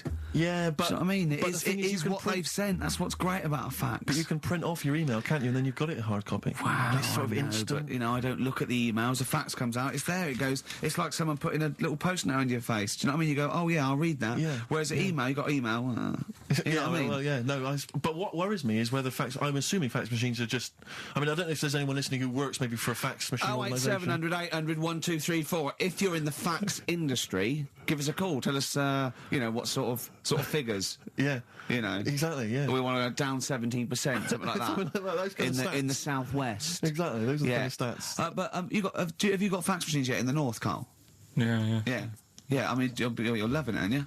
I like getting letters. Well, no one sends letters anymore, do they? You like getting a scroll from a man on a horse. Yeah. Saying you're... When do you get letters? My mum still sends me the odd letter. Sure. Even though I call, she'll still... She likes sitting down at a table and... Yeah. So what, you call and ask the questions, there's no reply, and then you get a letter a day later going, question 1, yes, I am well. Question 2, yes, your father's well. Yeah. Oh, it's nice though, isn't it? Yeah, letter's nice. It's nice to receive a letter, yeah. It's always nice to receive a letter. Particularly if, you're on a sort of expedition. But what does annoy me, though, you were looking at them the other day, you were talking about the pictures on them, postcards. Yes. Don't like them. You don't like postcards? No, they annoy me. And just because it's never anything of any interest, and the fact that, even though it's been sent to you, you're the last one to read it. Whenever I used to send my mum a postcard, every time I sent it on, I'd horrify her by putting on it, having a lovely time, does that pig of a postman still read all your letters? And she'd just be horrified, just be terrified he'd looked at it or something. This is what worries me. I've always assumed that people would read a postcard. If I was a postman, I would definitely read every single postcard. Yeah. So if you're on holiday, What do you mean? You wouldn't have a lot of time left if you read every postcard. No, but as you were posting it through the letterbox, you'd have a quick look, wouldn't you, to see what they were up to? Because that's why I never used to write anything of any interest on a postcard, because I didn't want to, I didn't want anyone to sort of know what I was up to. Let's say I was on a bawdy lad's holiday, I would just write nice sunny, got myself a lovely pair of shorts, stuff like that. I'd keep the truth, Rick, for when I got home. Well, he's looking forward to going on holiday now, Carl, because he's got some prescription lens sunglasses. We'll be talking about that after the break. Bit of darkness. Look forward to that. Yeah. An amusing story about a man wearing glasses. The darkness growing on me. It certainly is on XFM 104.9. Love those boys. Keep the guitar riffs up, lads. I'm Ricky Gervais, with me Steve Merchant. Oh, it's good to see that your back pain has not impaired your DJing abilities. Yeah, I know. Well, I'm a professional. I'm a professional. You've soldiered on. Yeah. Put the glasses on for Carl. Well, see, now, because I wear glasses normally, I've always had problems with glasses. The thing about glasses is it stops you from doing so many things, and you may not realise if you're a non-glasses wearer, certain things that you can never do. If you're, like, for instance, I have never been able to go into the mosh pit at a gig and get carried above everyone. You know, when they carry you above everyone on their hands. Because I knew someone would just grab my glasses. You don't need to. You can see from the back. That's the good thing about you at a concert. Indeed, you can actually stand at the back and look over. Being able to at least jump on the stage and do a stage dive and all the rest of it. So that's one of the things I've missed out on. Missed out on, you know, sport really, because lots like boxing, for instance, I could never do. I could never do boxing, never do wrestling. So our big championship showdown is not going to happen. We'd probably be the same weight category. Well, possibly. You think of your reach. Yeah, exactly. I remember when I first got glasses, I only had to wear them occasionally. It meant I couldn't see things a long way away. And obviously I got them, but I was at school and I was a bit self-conscious, didn't want to really tell anyone I had glasses. I didn't reveal to anyone I was wearing them. So I used to go into a class. I remember being in science, and we always sat in the same spot, and I was sat right at the back, and I couldn't see what was on the blackboard. But I didn't want to put my glasses on because I didn't want people to know I had glasses. So I couldn't see what was being written on the board. And you have to copy stuff down from the board, science equations, things like that. I had no idea. So I'd have to try and copy off someone next to me, but that wasn't always possible because I had to do it surreptitiously. So what I took to doing was sharpening my pencil every sort of 35 seconds. Going up, memorising what was on the board. And I got a D in science. Oh, that's awful, though. It's a tough thing, glasses. So it really is. When you first start wearing it, if you're young. It was education versus vanity. Yeah, it's terrible, isn't it? And now he thinks, well, hold on. He's sorted out his hair. You can see he's got stylish hair. Because when I met him, it was like, I mean, Wurzel Gummidge. Yeah. He won't mind me saying that. Yeah. His glasses were, I mean, idiotic when I met him, and he's got some stylish glasses now, so he sorted that out. Yeah. His clothes, he's quite a fashionable bloke, and when I first met him, it looked like a nerd. Yeah. So it's step by step, and with these on, I think you'll agree. Pop them on, Steve. Well, you know, imagine him on the beach. Close your eyes, Carl. Are they closed? I can't see. I've taken my glasses off. Oh. Yeah. So that's a weird thing as well, isn't it? Yeah. There you go. So what are you laughing at? Look, what are you laughing at, Carl? There's nothing funny about those. Stop smirking. I can see through them. You can see they're not real sunglasses, they're prescription lenses, so he can see you now. You see, I never knew you had to do that with sunglasses. I didn't think you had to have the... Right, yeah, when it's bright outside, people who wear glasses don't need to wear them. So they're looking cool, but they're bumping into stuff. No, but if your eyes aren't that good, then the sun shouldn't be bothering them. Do you know what I mean? No, I always wondered about Roy Orbison. Why was he doing that? What? Roy Orbison always had shades on, didn't he? And he was blind and stuff. It's like, what's the point of that? Well, because I'm guessing. Well, I don't even want to. I don't know. What are you talking about? Roy Orbison was blind, wasn't he? Yeah. Was he? I thought he just had very, very bad vision. No, I think he was a blind fellow. I don't think he was blind. Was he not? No, I think he had very poor vision. Wear him, you know. I don't know what this conversation is anymore. No, well, once again, we've introduced Carl into the equation and he's just gone off on a completely bizarre tangent. When he went, oh, I'm going to pick up my prescription lenses, and we had to wait. And the bloke came and said, who's it for? Me. I said, oh yeah, Mr. Merchant, here they are. And as he was getting out, just to try and embarrass Steve, I went to him, they are the exact ones that Keanu Reeves uses in The Matrix, aren't they? He went, what? I went, no, I'm joking. But, yeah. I'll tell you what frustrates me. Can I just say, as a glasses wearer, this is just a note to everyone out there who isn't a glasses wearer, when people ask constantly to try on your glasses, can I try on your glasses? And they try them on, and they always say the same thing, oh, I can't see a thing. What were you expecting? X-ray vision? No. Yeah, I know. Don't ask. If you're a glasses wearer, you don't want people asking to try on your glasses. But I think they don't realise that what are you expecting? By going, oh, God, your eyesight's bad, yeah. It's not like going, you know what I mean? It's not like saying, let's have a go with your calipers. Right, and popping them on and going, God, bloody hell, you can't walk very well. But it's a form of disability, isn't it? Well, yeah, but it's one that doesn't impair that much. It's an inconvenience that you maybe have to put glasses on all the time. Did I mention the mosh pit thing? I know, but it's not. Yeah, but you're not. What's your vision? It's just blurred, is it? No, I can't see anything. It's really bad. Is it really bad? Yeah. If I take my glasses off, you are just a blur. I see now. I can see nothing. It's just a couple of bald heads. And I know only one of you's bald, so... You're looking at Carl twice. Yeah, exactly. Yeah. Yeah. All right. Carl, it's your Vision 2020. Well, there you go. That's Steve's Eyes on XFM. Next week, Ricky's Knees. Bit of vinyl. Yeah, no, listen, I want to mention this. This is from this new Morrissey compilation. It's a new series. I'm assuming a number of different rock stars are going to do it. It's called Under the Influence, and various rock stars get to choose, obviously, songs which they grew up listening to and that have influenced them. And this is from Morrissey. He's the first person to do it. And there's some stuff on there which is a bit odd and a bit oddball, and there's some stuff which is good. And there's a Ramones on there, and Nico and Patti Smith. But this is one of them. He obviously, famously, Morrissey was a member. I think he was the president of the New York Dolls fan club in England. And this is from there. And this is Trash.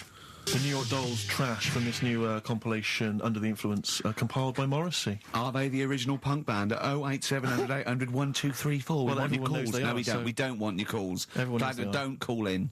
Don't call in. Please, we're not interested. No point. Rick, it's 1:30. Yeah. Adverts? Yeah. Coldplay and the Scientists on XFM 104.9. Ricky Gervais, Steve Merchant and Carl Pilkington. We saw an interesting sight on the way here, didn't we, Steve? Yeah. When we came in yesterday to Well, to plan the show. to plan the show, yeah. We actually annoyed Carl for half an hour and left. But a bloke with a completely tattooed face.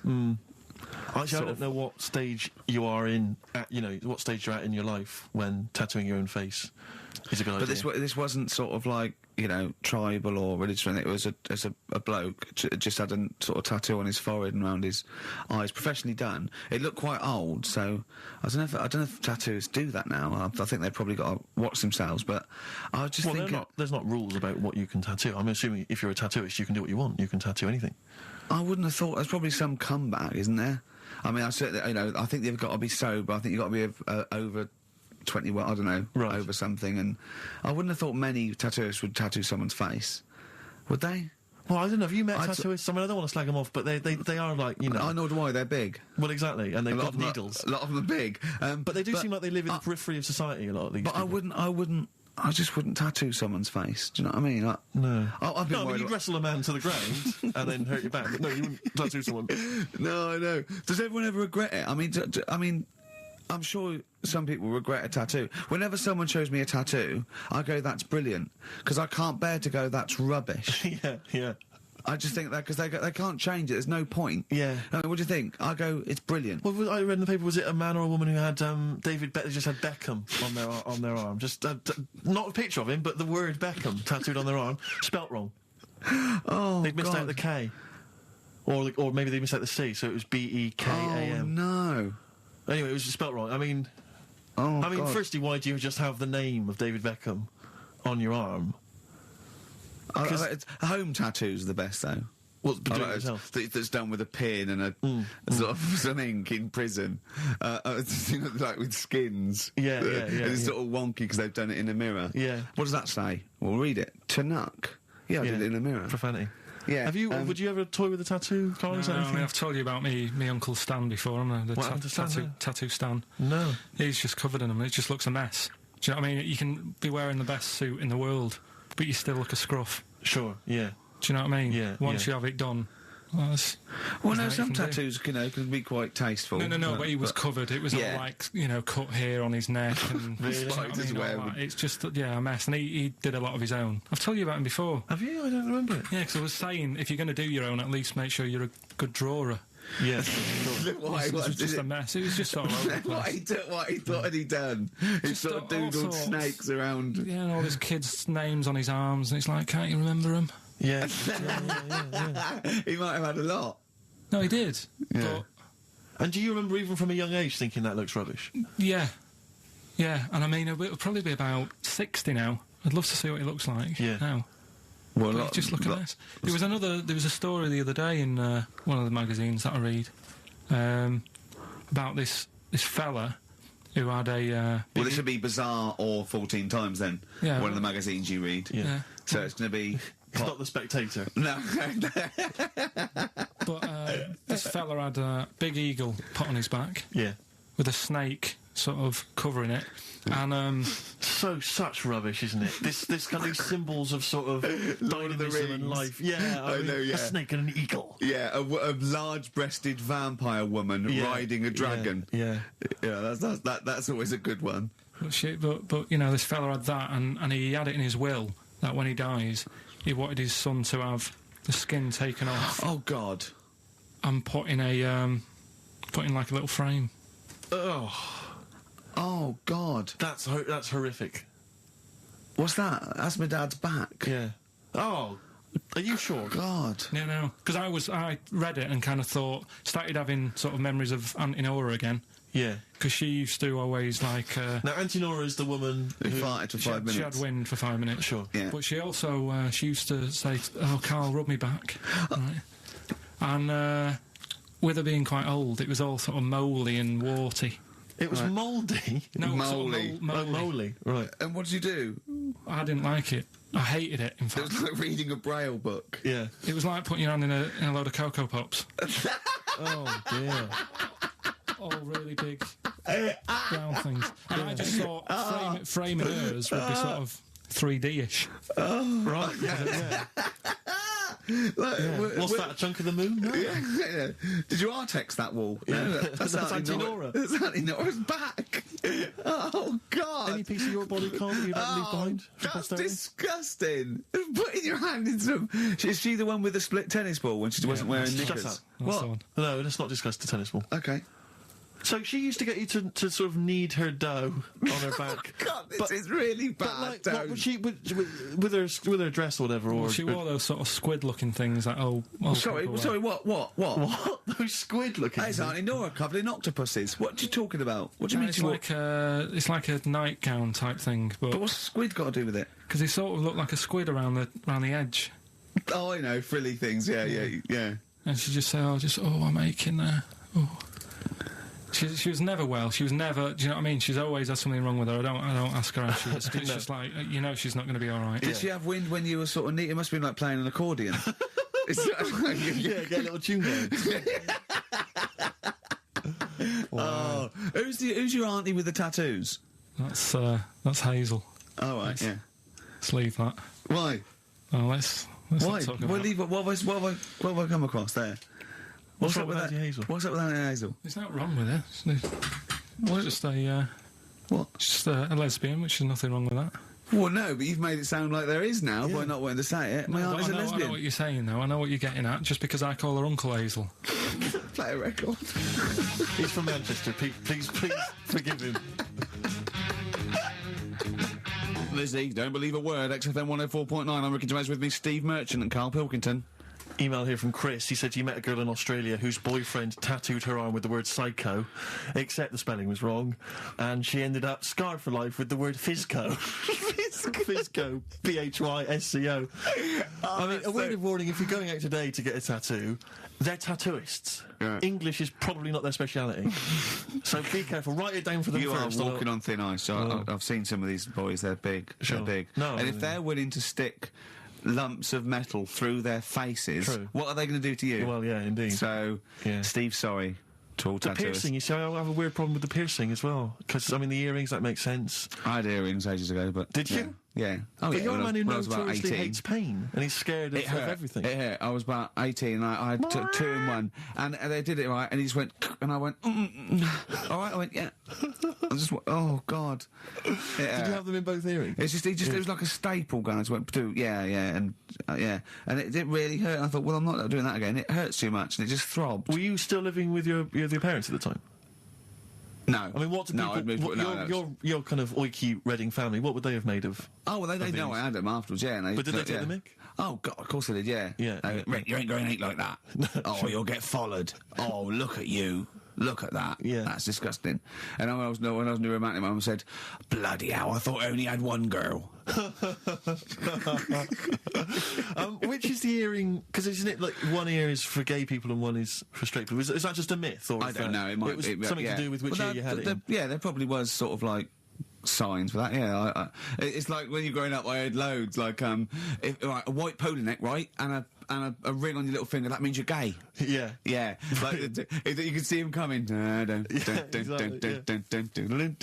just consulting your little chart. Exactly. Hang on a minute. Hold on. White polo neck. Yeah. Those are the earrings in the left ear. I got it. I don't know where I am. Because wasn't there that thing that the famous cover of Born Bruce to Run? Springsteen. Yeah, he's where he got didn't know the handkerchief. Yeah, It was actually even in the right hand pocket. or dominant something. and was Yeah, I don't know. But, you know, where is this information? I wouldn't have known that. I might have gone around, you know, with, you know, if it was hot weather, you know, something to mop my brow, I wouldn't have known that. Why can't the gay people kind of notify us? Can't we have some kind of website or something we can check Do you still go to that pub with all those sort of, like, butch blokes? Lovely guys. With moustaches and, With leather caps, great guys. A lot of them are firemen, a lot of them are, like, traffic cops. Great people. You know what I mean? Fascinating You know people. you're safe in there. And also, there's no women to... It's like you're just having a great time with the lads. You know, And there's nothing... It's Just brilliant. playing pool stripped to your waist. It's Yeah, great. I know, yeah. I can talk. Oh, my back still hurts. Okay, yeah, a little bit of hip hop. It's nice to have occasional hip hop tune. Just keep it. You know, it's summer. You'll be cruising around in your open top Chevy. Now, Steve, I see there it's a track by Little Kim, but how are you pronouncing it? I'm pronouncing that correctly, Lil Kim. Oh, no T's involved. And it's the jump off featuring Mr. Cheeks. I don't know why I find that funny, but Mr. Cheeks is involved. If you can spot him, good luck.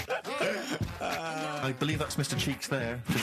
Just busted it on the mic, and that's called the jump off. Talking of cheeks, Carl, have we got another instalment of Cheeky Freak of the Week this week? Yeah. Have we? Excellent. Look forward to that. Is there some monkey news? Goes without saying. Of course. Does it really? That monkey news is safe, isn't it? It's not like, You're always going home with monkey news. You know it's there. Yeah. It's like songs of praise on a Sunday. when I came back from holiday, I've been on holiday for a week, and I sort of sat in by the pool and stuff, and I sort of wrote about 40-minute stand-up with my new show, and I was going to the car, I said, it's great, when you get away, it's sort of like, you're relaxing, you just think clearly. He went, Ian, I know. He said, I was away when I came up with Rockbusters. Yeah, indeed. Absolutely. I was buzzing about writing 40 minutes of brand new stand-up. Yeah. He equated that to coming up with Rockbusters. Should I be insulted, Steve, or is Rockbusters as good as everyone's saying it is? Is it the one good idea? Is it like E equals MC squared was to Einstein is to, you know, Rockbusters is to Carl? What if I do this, Rick? What if I played you some adverts right now, and then we came back with some Rockbusters? Yeah. You could make the judgment yourself. Maybe I'll do Rockbusters and show people how easy it is to do it wrong. Adverts, then Rockbusters. And a cup of lovely coffee. Cup of coffee in the cup. Yeah, Cup. I want a cup of coffee.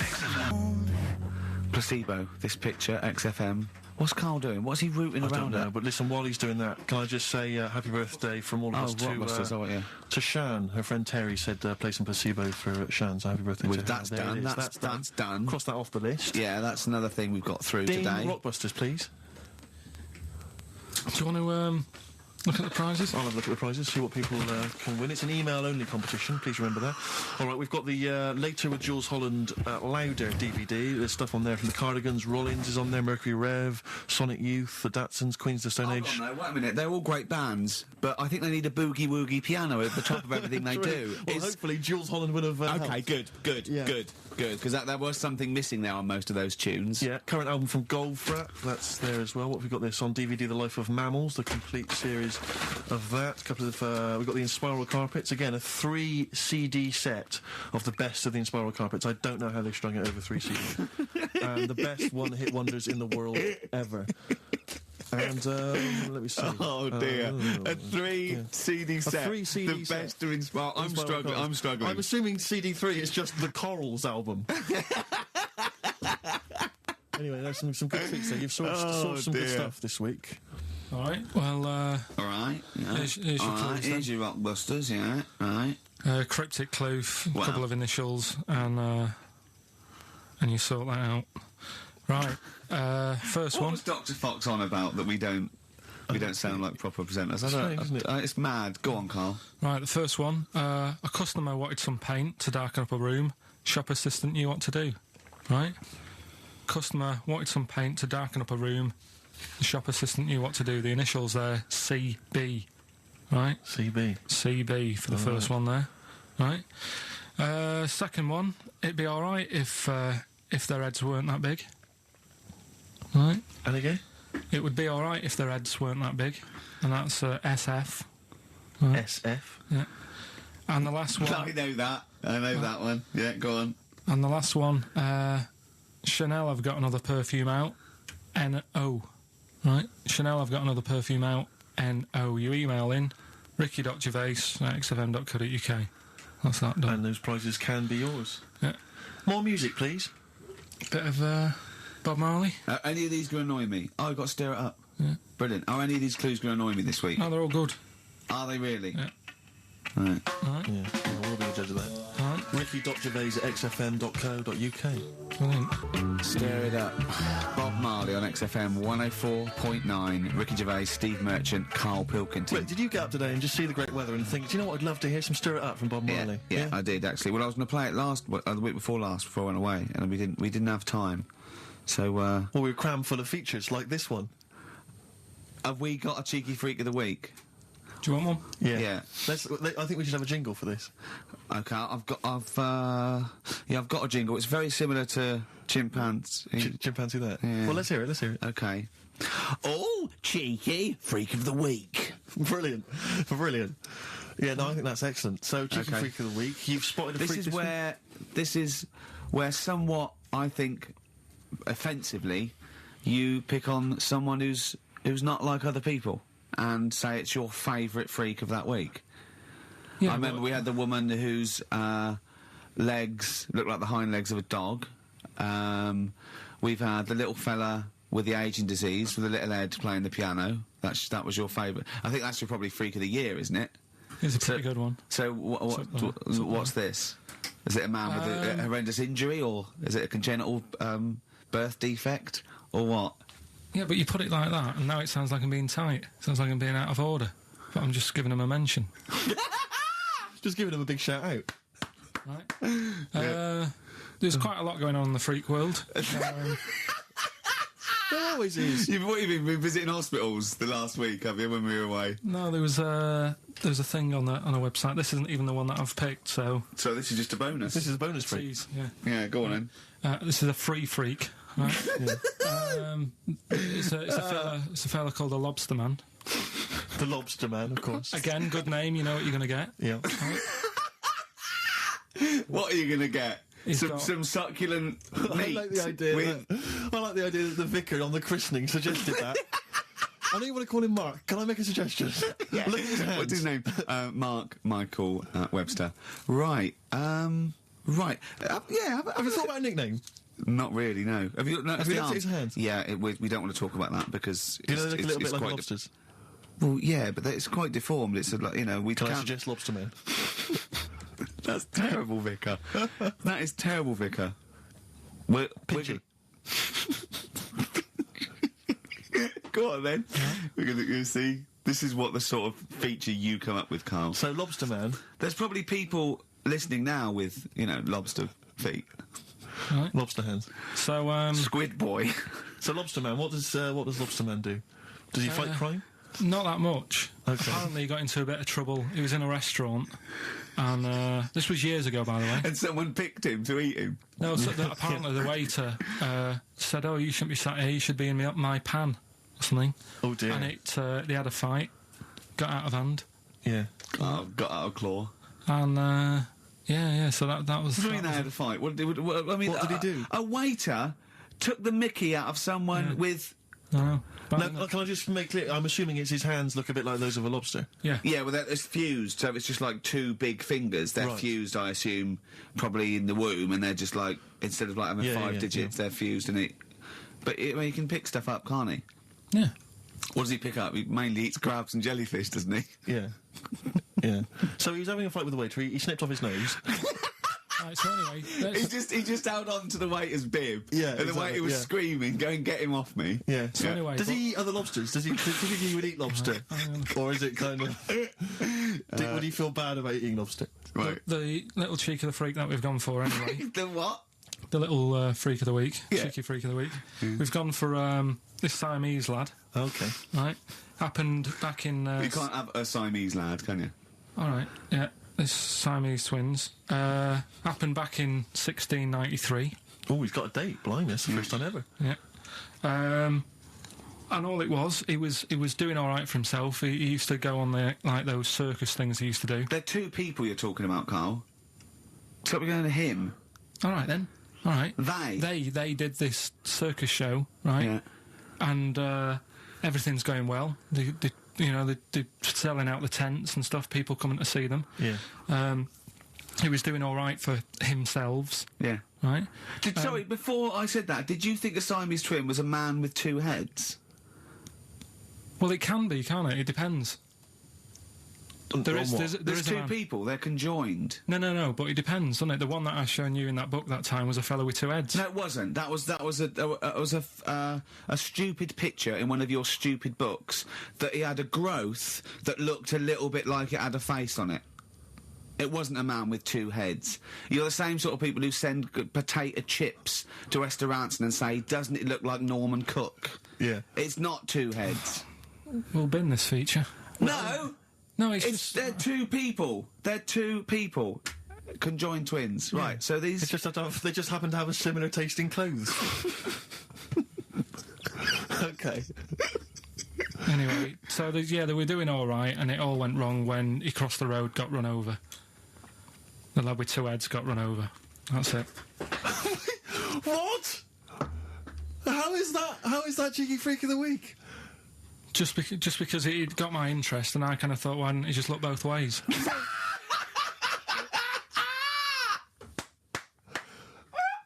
I'm intrigued to know how Why you... wasn't he looking both ways?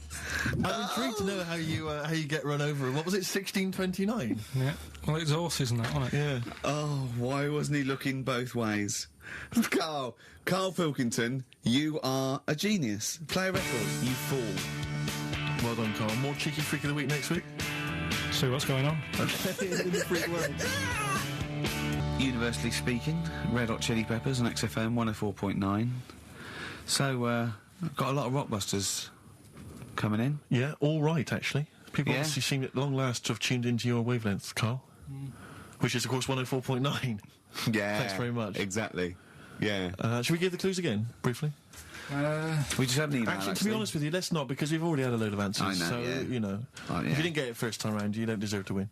We had an email saying, because I've got a bad back, am I squeezing Carl's head? Well, I've already had a little squeeze, didn't I, about half hour ago, didn't I? Yeah. You You just got to be careful, because I don't want any strain, so I'd say keep still, whatever happens, and you're right about there. Could I have a squeeze, you know, just to, while you're not really kind of capable? He's Could I have a allowed to quick squeeze it, isn't he?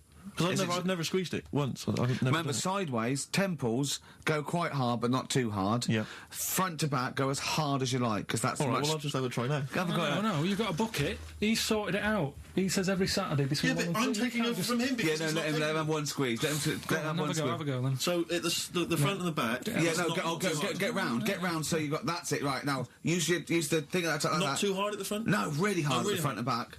There you go. Yeah. You got the hang of it. Oh right. God, it's good fun. I see know. why you like it. No, we'll just do the side. It's great fun. Yeah.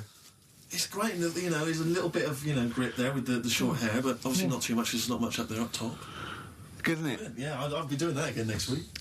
Do you know, I got a form, right? Do you know I'm staff here, right? I'm like on the staff, I'm Yeah. one of the staff. Got some internal mail the other day that you have to fill out about if you die at work, who gets your money. It says, do you put yourself at any danger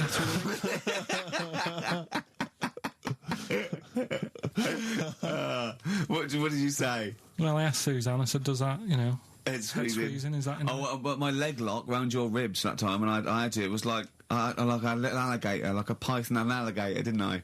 You get quite some, you get a little bit of leverage. You can crush a man's ribs with with mighty legs. Oh, something I want to ask you, Carl. There's that programme on now. I forget what it's called. Is it something like Guess Who's Coming to Dinner? Does that? Oh, I did the non-broadcast pilot for that because Right, my yeah. mate was the the Phil Belker was Yeah, producing sure. it, and I did it. And the premise of it is that it's one of those things about a conversation piece, the ultimate dinner party. I think you can have invite people, six guests, dead, alive, or fictional. or fictional, yeah. And you choose where you want it, and yeah. And anyway, I was just intrigued to know what Carl's ultimate dinner party. Who would pop round? Any of you cheeky freaks? So what's this? I'm putting on a... You're putting on an imaginary dinner party. Anne Robinson's there. She's got to be there. I said I didn't invite you. She said, well, I'm there anyway. Yeah. So it was actually me, Anne Robinson, and 6 people. Yeah. And I they- chose people like heroes like Muhammad Ali, Homer Simpson, or stuff like that. James Randi. Yeah. So you could choose anyone. living and then or you dead, say why. fictional or otherwise. Would it look like a circus from the 18th century? I'll have like a few freaks in there. Like what? Who would you have? Well, the first person I'd have is probably have Elvis. I had Elvis. I chose Elvis. Why would you have Elvis? He's just good, wasn't he? He was good at what he did. Just have a... But once you'd said that to him, what would the rest of the I'd say conversation sing us a song. Right, so you make him sing a song? Yeah, Okay. he'd be the entertainment for the night. When he's not on the stage performing, I'd probably have the Elephant Man there.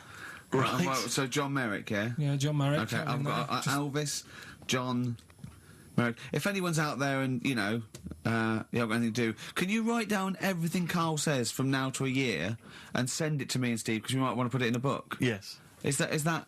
Would that be good? Just maybe someone keep a journal of everything Carl does and says, and we Yeah. try and keep a scrapbook of pictures. Tell you who I would have. Who? Peter Kay. Right? He'd be good. He'd be brilliant. I'd want to be sat next to him because he's... Well, you're friends with Ricky I'm his Gervais. Why biggest would you fan. want to... No, but... Do you know what I mean? Yeah, Peter Kay. All right, Peter fair Kay. enough, yeah. Which one would you do him as himself or one of his characters he does? Just as he is. Yeah. He's funny. He's a funny man. Yeah. Love him. What else? Probably that fella who lost his arm when he was climbing that mountain. Remember? He had to cut off his few own weeks arm. ago. Oh, that's, yeah. Why would you have him? I'd just like to have a chat with him and say, you know, what happened there then? Yeah. Well, we know what happened there. He cut his his arm arm off. off. What would you No, say? Did it hurt? Yes, it hurt. But I don't think it would hurt. That's one of the questions. What are you talking about? I reckon the shock cancelled any pain out. If you're stuck there with a boulder on your arm, you've probably got bad pins and needles, right? Yeah. With a big rock on your arm. Yeah. And you'd say, right, so how long were you sat there before you said, well, I've got to cut this off? Did you read about it? It was amazing. What do you think the other people would be doing when you were talking about this bloke about cutting his own arm? John Merrick wouldn't mind. Can I just ask? Elvis would probably be off his head on something. Elephant Man will be having a couple of buns. I hope Peter Kay didn't make a funny comment. I hope he doesn't make a funny comment. Yeah. Right? Can I just a quick Well, warning? I'll just put bloke with one arm, bloke with... Be careful, Carl, what you serve for dinner. Yeah. Because he's only got the one arm. Yeah. So, you know, certain things. I mean, maybe suggest something you can eat with chopsticks. Or a hamburger. A hamburger. But don't go with something like lobster. Tricky, you need both hands for that. And there's him and John Merrick teamed up. I think they've got one good arm each. Yeah. Soup, maybe. What would you was give John Merrick? Buns? couple of buns. Yeah. Have that woman in the boat who went round the world. Why? Just to see, you know, how she managed Pretty that. boring What- guests, really. Hey? But boring? What do you mean? What But was she going to say? What she said? She was going, well, I didn't see a lot. I was in a cabin. Really? There's a lot of water. I was a bit scared. the main thing I'd want to ask her, right? Because I remember when she did it, and there was an interview with her, and her parents were there or something, and her mum was saying how she's dead proud because she decided to, you know, go around the world in a boat as a kid instead of just hanging around on street corners and stuff. She said she didn't want her daughter to like be messing about on the streets at night on her own and stuff. She was a responsible mother. Yeah. Yet she sent her off on a boat Sure. In the right. middle of the Atlantic. on her own. So Yeah. I'd like to ask her about I that. think even Manchester's safer than that, innit? Yeah. And I'd have probably another woman so to chat to her. Probably go for Kim Marsh. Kim Marsh. Sorry. You'd have the woman who sailed around the world, right? But you'd have to have another woman for her to have someone to talk to. Well, why invite either of them then? If you don't want to talk to either of them yourself. What? Sorry. I of all love the- this. Round World Yachtswoman, and Kim Marsh. But why, of all the women you could invite, Kim I love Marsh that. is at the top no, of the that's list. the best list I've ever heard. Elvis, John Merrick, Peter Kay, a bloke with one arm, the Round the World Yachtswoman chatting to Kim Marsh. That is genius. Why haven't they invited you on this show? I'm going to call Anne Robinson. Right, okay. If anyone's listening to that, have Carl Pilkington. I know no one knows who he is yet, but what a great bit of conversation. Play a record, Carl. You're an idiot. Some Smith. Oh, always a treat. Yeah, we played something from Morris's selection. Something that would be on my ultimate compilation is something from the Smiths. and it'll probably be this one. I started something I couldn't finish. I think that's one of their underrated albums, Rick. Strange Ways Here We Come. Might be my favourite. It's my favourite, certainly. Yeah. And that's from that album. I started Queen is something I Dead is a couldn't lot of people's finish. favourite, but I don't like the wacky ones. It's the on Queen is novelty Dead. ones, it's the got ones- some great ones. I think he's got some of his best tunes on there, but I don't know the frankly Mr. Shankly. Yeah, he's always got this tendency to sort of write music hall style songs. Vicar and the Knees up, Tutu. knees Yeah, up but type that's a great one, that. So there you go. Elvis, John Merrick, Peter Kay, bloke with one arm, woman who sailed around the world, Kim Marsh. What I like about those two, numbers 4 and 5, he doesn't even know their names. Yeah. I'm hoping he'll just write on the invitation, dear bloke with one arm. Yeah. Having a dinner party. Yeah. It's better than most people. I imagine most people, when they do this, if they go, Nelson Mandela. I know, of course, yeah. I think I read an interview with Mick Hucknall where it was something like, who do you admire? Nelson Mandela. Brilliant. I don't read papers when I'm in this country. When I was on holiday, I read one, and there was an article in there about Beckham meeting him. And the article was about how many people have met him. And I was thinking, we are the only 3 people that haven't met him. Nelson Mandela, yeah. It's just like, does he rent himself out? Do you know what I mean? It's like the back of the, in the back of the stage when you can get a Caprice lookalike to wander around. They go, is that a lookalike? No, that's really him. It's 40 quid, he'll come to your party. I think what it is that he was locked up for so long. Yeah, he's now just he's never home. He's just so short. It's like Salman Rushdie, he's running around. I've seen him twice. Yeah. His house must be a tip. He's never in. God. Well, I think it is if you stay indoors for a long time. Yeah. You've got to get out there. You've got to get out a of bit the world. stir crazy, I suppose. But he's met some of the great names in world events. Obviously, he's met the Spice Girls. Alan Titchmarsh. He's met him, yeah. They did his garden, didn't they? Yeah, David Beckham. Yeah. Oh, that must have been great. But I mean, maybe we could hold out and never meet him. Yeah, this is like even if we get invited to one of them, that's where I go, no. Yeah. Not really. We're the only 3 people who've never met Nelson Mandela. I'm not meeting him till I make sure he's definitely going straight. Exactly. You know what I mean? I don't really. Careful, I don't like to hang out with people who don't. No, well, I wouldn't invite him to my ultimate dinner party in case the silverware went missing. Oh! Well, you don't know. He was inside for a long time. You know they pick up things in these places. You can pick stuff up. It's usually Carl that comes out with those sort of things. Carl, what do you think of that? What, Nelson not having him around because he's nicking? Well, let's back out now. Let's back out now while we're ahead. Be good in Celebrity Big Brother. Yeah. Being used to being locked up and that. we could, wouldn't he? Yeah. I started something. I couldn't finish. Yeah. Should we play another record, or should we talk about some... on a lighter note, Muffy the hamster had a narrow escape with a... Play a song. Let's have the Rockbusters answer. Oh, God. Martina Topley Bird. Need one. All right. XFM 104.9. Well, it's that time. It's getting exciting. We've got Rockbusters results, but before that, a little bit of monkey news with... Oh, chimpanzee that monkey news. Carl Pilkington. Brilliant. Nice to have. I haven't read that for a couple of weeks. Go on then. All right. So, is that this little monkey? Oh, yeah. Who lives in Morocco. Right. I'll just warn you now. You're on thin ice from last time. Okay. So make sure. Is this real? It's been. Don't say anything stupid. Think about it. As you're saying it, think to yourself, oh, is that true? Do monkeys do that? Do they think like that? So, go on then. So anyway, yeah, so there's this magician in Morocco, right? He's got a little monkey working with him, right? The way it used to work, magician used to do his thing on stage, do a little bit of magic, people loved it. Then the monkey came out, had a little cap, walked around the crowd and stuff, got the money, had a good little team thing going on, right? Yeah. So anyway, the monkey's name was 86. Right. Because back then there was so many monkeys, it was like, oh, what names, do you know what I mean? What names do you use, what do you do? So they just named them, right? So this little monkey... What, he had 86 other monkeys? What? No, it's just that because a lot of monkeys were sort of working back then, helping magicians out, doing bits and pieces, busking, what have you. Well, Rick, you know how there's so many... Why would there be a confusion with that? If he only had one monkey, where's the confusion? People would go, oh, I'm not going to go and see that, I want to see 86, he's the better monkey. Do you know what I mean? What does it matter? I don't know what you mean. Well, why do they need... Where was the confusion? With people going to the circus and going, what monkey are you going to go see tonight? I don't know. It wasn't a billing, was it, with a monkey? But, Rick, it's just the same with humans. There's so many humans now that we can't give them names anymore.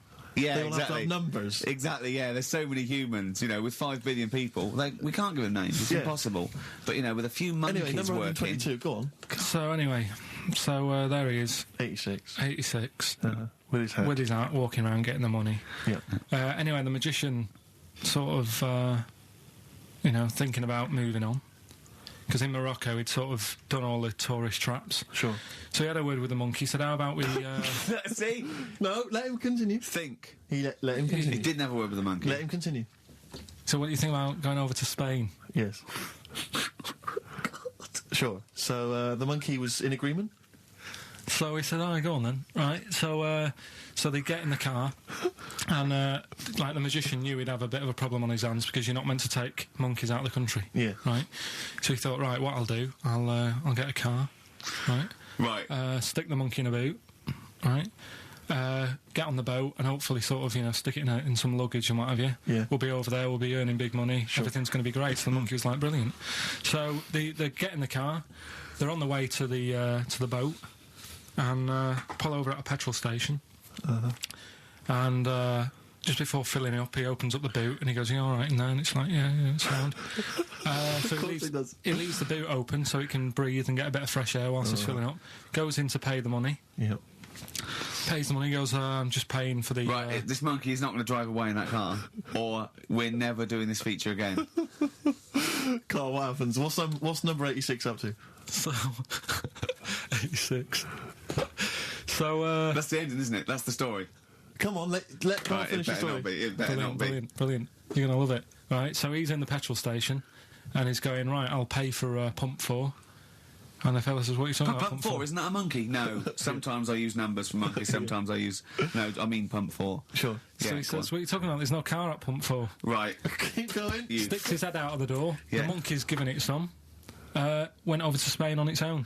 I don't know what to do. Well, hang on, let's just get a couple of the facts right here. Right, what do you mean, couple of the facts, right? There are no facts. So, It number didn't- 86... Number 86 He drove to Spain. You are... honestly, Carl, you must know. It was an automatic. Right. How Carl, did you must know that is shit. There is no way a monkey... Mad, innit? That's the thing with He this gets feature, stopped at customs. It's mental. How would he get through customs, Carl? Has he got a passport? No, he was sneaking about because he didn't have a passport. So he parked and then snuck through. Do you want the facts? Let me see it. Right, I'll examine this, Rick, and we'll play a record. Play a and, record, I'll have a because look I at the can't... facts That's nearly as bad as the armed robbery. Right, go on. Yeah. Play a record. Brilliant bit of suede. Yeah, Stay Together. My favourite. One of 86's favourites. Yeah, brilliant. My favourite suede track. No, Stay Together. XFM. Well, nearly time to go. But before we do, a little bit of Rockbuster results. Just checking some of the answers, Rick, and it seems that an awful lot of people have got it right. Go on then. Tell us them again then. Remind us of them before you give us the answers. All right, Rockbusters number 1 was like this. It was a customer... We're stopping monkey news, by the way, until you start getting some credible ones. Because that's it's ridiculous. It's not true. No, it seems mad. But no, but it's through the internet again. So anyone can go online, download that story. It's insubstantial. It's get ones from journals or where the source is quoted. Okay, or we're not interested. Or we're not. Well, you don't. Okay. So same with on thin ice. We've pulled this once. We've pulled Rockbuster. We suspended it once, and you came back again. So it's. Do you know what I mean? So go on then. Right, so Rockbusters number 1 was about a customer who wanted some paint, wanted to darken up a room. The shop assistant knew what to do. What did she do? The initials were CB. Seller Black, right? Seller Black. Seller some black paint. I thought Cilla Black, because it's CB, and I thought, well, it can't be, because it's not Seller. It's not Sell Her Black. Cryptic, it's cryptic though, isn't it? No, cryptic doesn't mean it's wrong. They all got it. They all got it anyway, so it's a bit weird, isn't it? Second one, it would be all right if their heads weren't that big, right? Right. The initials are SF. Well, one of my favourite bands, yeah. The Smaller Faces, isn't it? Small Faces. Well, no, that doesn't make sense. Okay, go on then. And the final one, Chanel have got another perfume out. Right. I'll just say we've had an email from one of our listeners who said if this turns out to be New Order, he's never listening to XFM again. What's the clue again? Chanel have got another perfume out. New odour. Right, well that's another listener gone.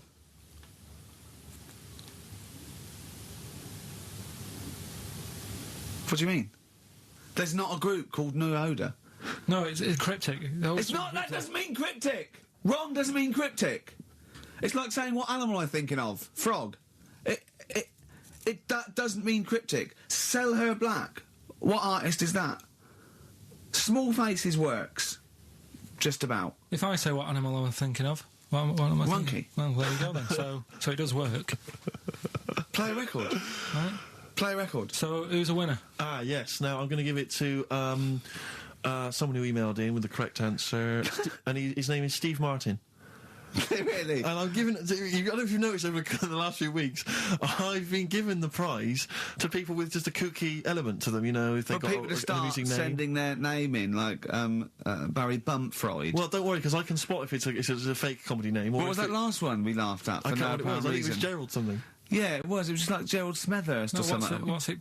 Preston? Gerald Preston. Why is that a funny name? Gerald. Jerry Preston, a great guy, but for Gerald some reason Preston, we laughed at that. he caught my attention. So this week, Steve Martin's caught my attention. Right. Yeah. When was the last time Steve Martin made you laugh? This Steve Martin? Dickers hasn't been... Yeah, we've had no correspondence from Dickie Anderson for some time, which saddens me. Little Dickmeister General, what is he doing out there? who Has he knows? got... What, he's got something better to do? Ridiculous. Pathetic, isn't Right, it? Well, that's the end, We've got the last song, so is there It's anything the you end, want it's to the end of Rockbusters, and it's the end of Monkey News. Monkey News will give you one more go for it, and it's got to be credible, it's got to be real, it's got to be true. We need to see your sources. It needs to be Yeah. incorporated. Okay. Rockbusters, they've got to be real band names. New Odour. New Odour. New Odour.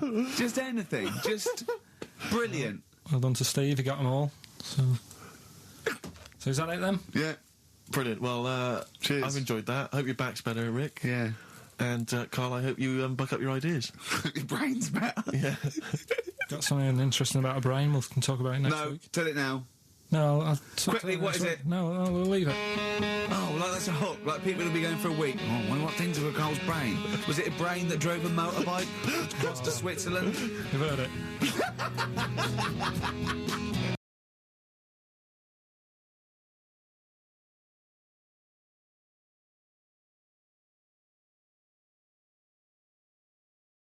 This audio program is presented by Audible.com. Audible. Audio that speaks to you wherever you are.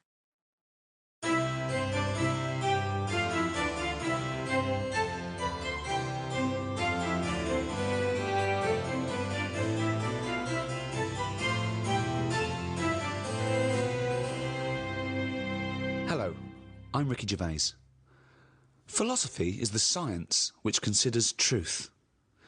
So said Aristotle, one of the great forefathers of Western philosophy. In its attempt to seek out the truths and principles of human existence, philosophy must answer questions of beauty, of justice, of language, indeed, of the mind itself. To help me consider some of the core concepts and presumptions of philosophical inquiry, I'm joined by Stephen Merchant, graduate of the University of Warwick, an award-winning writer. It's a pleasure to be here. And Carl Pilkington, a man with no education, didn't really go to school, no awards, head like a fucking orange, you know the twat. All right. To me, philosophy might be the greatest subject of all academic subjects, the mother of science, asking the big questions, why are we here, how do we live? But it's been sort of mugged and kidnapped by those people who put rubbish under the umbrella of philosophy. Right. Cod philosophy. I went into a library once, I looked in the philosophy section, and there was a book by Doris Stokes. Doris Stokes being, for those that don't know, A medium who said she was talking to the dead. There's crystals, feng shui. Feng Shui.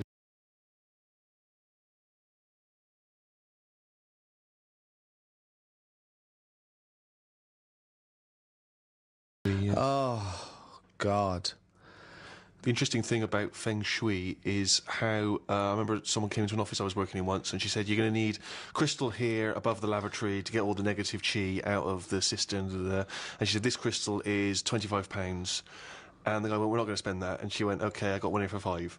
Brilliant. It was surprisingly convenient that she had a number of different crystals that apparently did the same job. We're also going to need a brush to get the shit out of the toilet. What have you got for that? Yeah, there's a lot of that twaddle. There was a woman I remember once, I used to do a radio show on the BBC World Service, and she came in and she could tell from the coloured liquids that you chose, from a big selection of coloured liquids, she could tell a lot about your personality from that. So I picked up about 3 or 4, and she looked at them and I chose like a blue one, just arbitrary, and she looked at me and she said, okay, I get the sense that you like to communicate with people, but on a global level. You were working for the World Service. Service. As we spoke, we were broadcasting on the World Service. I don't know where... I mean, she just read it from the Liquids. As a novice, one of the key catchphrases, if you like, of philosophy, and one that's always intrigued and confused me a little, is the famous René Descartes quote, "I think, therefore I am." A lot of people think of that as the epitome, in a way, of a philosophical statement. First thing we ever did, I think, at degree level, and it's the one thing I'd already heard of. It's one of those things that sort of filters down, cogito ergo sum, as you say. I think, therefore I am. When Descartes was pondering his existence, just before we get to his conclusion, Carl, how do you know this isn't a dream?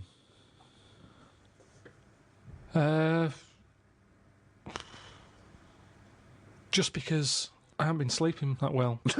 Right, okay. No, but you could still be dreaming, couldn't you? Because this could be a dream that you haven't been sleeping lately. You could be dreaming the last few nights you haven't been sleeping. In dreams, they're different, like... I mean, like I say, I don't have that many of them because I don't sleep that well. But when I do have one, there's something different and vivid about it. Now, if I was dreaming all this, I reckon my boiler would have been fixed ages ago. I don't think anyone has a dream that goes on for that amount of time. Well, it could be a nightmare, but the presumption... But I think you're also presuming that the dream that you could be dreaming needs to be exactly the same as the dreams you think of when you're dreaming. My point is, there's no way of you knowing that this life you're living now as you talk to us is real, and that it's not actually the imaginings of another Carl somewhere else. There are actually no clues, Carl. There are actually no clues now that this is the real thing. Well, most of the time, it's 1 minute I'm awake, next minute I'm asleep, then I'm awake again. Yeah. Sleep's just... You know the bit between you being awake and awake again? That's called a sleep. Yeah. Now, do you ever think things while you're asleep? Vivid things. It's that bit between the awake and awake I want to look at. I told you about one ages ago where... Go on. Where you burst in and I was on the toilet. I never heard this dream. The one that it was like everyone was German and it was at some gig or something and you opened the door and everyone was looking and laughing at me and I'm sat on the toilet and you sort of said, "Oh, that's probably because you're uncomfortable with fame being put on the limelight." Yeah, that you might be yeah, possibly, yeah. But that's one dream that could be true. But exactly. Or there is a likelihood that you think, I bet he's going to burst in. I am always on edge when I use the toilet here. Yeah, I kind of think, is he busy at the moment? You have to wait till he's on the phone to go for a piss. I have to sit there holding the lock. Yeah. It's a weird thing it isn't to do. normal. It's not normal. But there's an example of a dream. But I think what you're failing to grasp is not so much the mechanics of whether this is a dream, but that you cannot know the truth of what you're experiencing. You cannot know that this is reality. It's a question about reality. So How do we know what reality then. is? What reality is and what we like about reality. Robert Nozick did this thing that if you could go into a flotation tank and you led a whole virtual life and it was the best life possible, you did exactly what you've always wanted. You became the person you wanted to be. You did the best things you could ever dream of doing, and you literally couldn't tell the difference. So it was your life, okay? And you lived your biological life out in that tank and died at 80 and had the best life any person could ever have. You could pre-program it. Would you get into that tank knowing what you know now, knowing that you would have the best life ever, with no heartache, no upset, no loved ones dying? So what's happening when I'm sort of having a packet of munchies? Am I having them or are they imaginary? They're imaginary, but you can't tell the difference. It's the best packet of munchies you've ever had. I love the fact that you went into the flotation tank and your one proviso was, "Are munchies as good?" Yeah. No, I'm just taking it back to basics. That is basic. You've got to pre-program your life. That's where you'd start, is it? Munchies must always taste magnificent. Well, it's just if you can still enjoy the basic things in life, then that's when you can't go wrong. You do. You enjoy them. It's the life you'd ever want to live, and you're living it. That. Bit Sorry, dangerous. Bit dangerous. Why? Go on. Why? Just I don't know, because sometimes I think things don't happen for the best, right? Right. Sometimes you can sort of think, oh, I'll enjoy that if that happens. And then it doesn't happen, and you've had time to think about but what this would is have happened. perfect. No, this is built in, because whatever happens is for the best. So not only when you're in this flotation tank are you enjoying yourself, that things just keep getting better or staying as you good. You never have a bad day. You never have a bad day. But how long would that last for before you go and fed up with this? Well, why would you get fed up with it? Because you do something else. It's the perfect life. Bear in mind, you're not aware that you're in the flotation tank. You've made that deal, but then once you're in there, you don't know. You're not aware of being in the flotation tank. You're living your life, and it's perfect. You're happy. Well, we don't know how you would be happy. Well, you just have munchies every day, and well, yeah, you'd get in it then. You'd get in it if you don't know you've got in this tank. If I somehow go to bed at night, someone injects me in the head, and then they go, right, stick him in the tank now, and then I wake up, packet of munchies there, sun's out. Suzanne goes, oh, it's a nice day, we'll go and do something nice. And I go, yeah, I'm meant to be at work. And she goes, no, I don't have to go in today. Right. I go, all right, let's go out then. Now, what's interesting there is that within this scenario, I gave you any life, you could do anything, and you chose the exact life you've got now, except Suzanne's got a day off. Now, I both love that. Well, I was a bit suspicious, though, that she's just taking a day off. No way, it's not happening now. It's not happening, really happening. You could do anything you like. But I like the fact now you're even questioning it and you're not in the tank, and why has Suzanne got a day off, right? Now, I love that, because that suggests to me that you're a nice, happy, satisfied, whatever you want to do it, contented person who's got the perfect life. However, it's almost like you haven't fully understood the possibilities. For example, you wake up, there's the munchies, sunny day, Suzanne's not at work. You go, why aren't you at work? Oh, she goes to you, hold on though, why are you flying? And you go, I just can. But you hadn't even thought that maybe you could fly or swim or hold your breath. You just could have some munchies for breakfast. Hang on a minute, this is day one. Oh, okay. When you go on holiday, yeah, like I said before, you don't turn up and go, right, it's 1 o'clock, jet ski for half an hour, bungee jump in 40 minutes after that, let's have a nice roti, and, try a little cocktail. And what do you do? What do you do when you arrive there? Well, you get there. Yeah.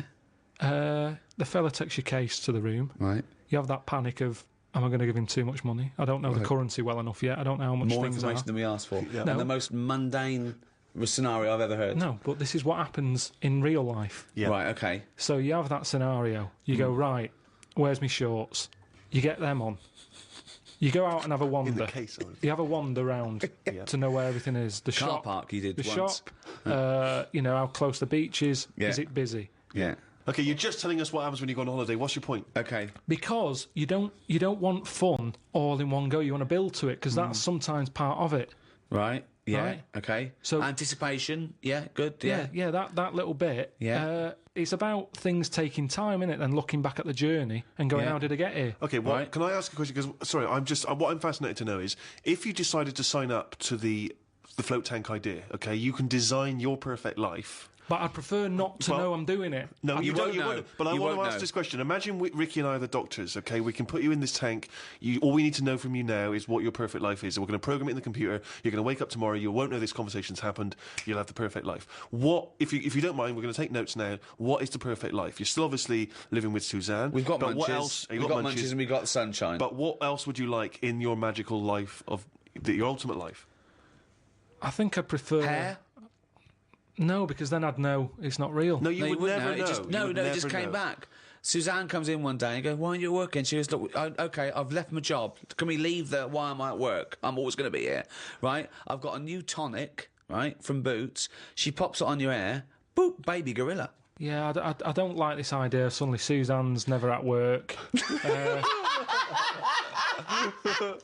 I just think you need a bit of the badness to have the goodness. Right. In a minute, you're going to be injected in the head, you're going to go to sleep, you're going to be in a flotation state, but you are going to suddenly leave this office and it's going to be a virtual world. You can do what you want. You can suddenly go, what was I hanging around with that bloke off the office for? I'm a spy. You go to MI5 and they go, thanks for coming in, Pilkington. Listen, Drosky, he's coming from Russia and he's got the... Bang! What do you do? What's your scenario? What do you do as a job? We've got munchies, Suzanne's never at work. I prefer to leave everything as it is. Brilliant. Go in it, but have everything the same so that I'm going, hang on a minute, has it actually happened? What are you talking about? No, you don't know about this. You don't know anything that's happened. No, because you've just said you're gonna put me in the tank and you're asking questions as to what I No. want when I get in it. Yeah, but you won't know you're in the But tank. Once you're in the One tank, tank- you won't know. You'll have a new life, a life that you've designed. Yes. You'd have different memories if you wanted. You could be 5 again, or you could be now, but you weren't born in No, Manchester. I prefer it to be the same, with the same memories, but the difference is, when I next get British Gas round, they go, "Oh, Mr. Wilkinson, yes, Oh, God! the boiler so is he's like fixed." to have a virtual life, so his boiler's fixed! No, Yeah, but no, so your no, boiler no. still goes wrong in your dream, but it you gets don't, fixed. But you don't Yes. even need a boiler. You could be the perfect But temperature this all the isn't time. Earth anymore. I don't like the idea of too much change. I don't want that much of a change. But to you my life. won't realise, it won't feel like change. Well, it's changed already. You're saying the boiler's been fixed like that. I'd prefer to still have that problem. Go, hang on a minute. Is this different? Suzanne's still going to work.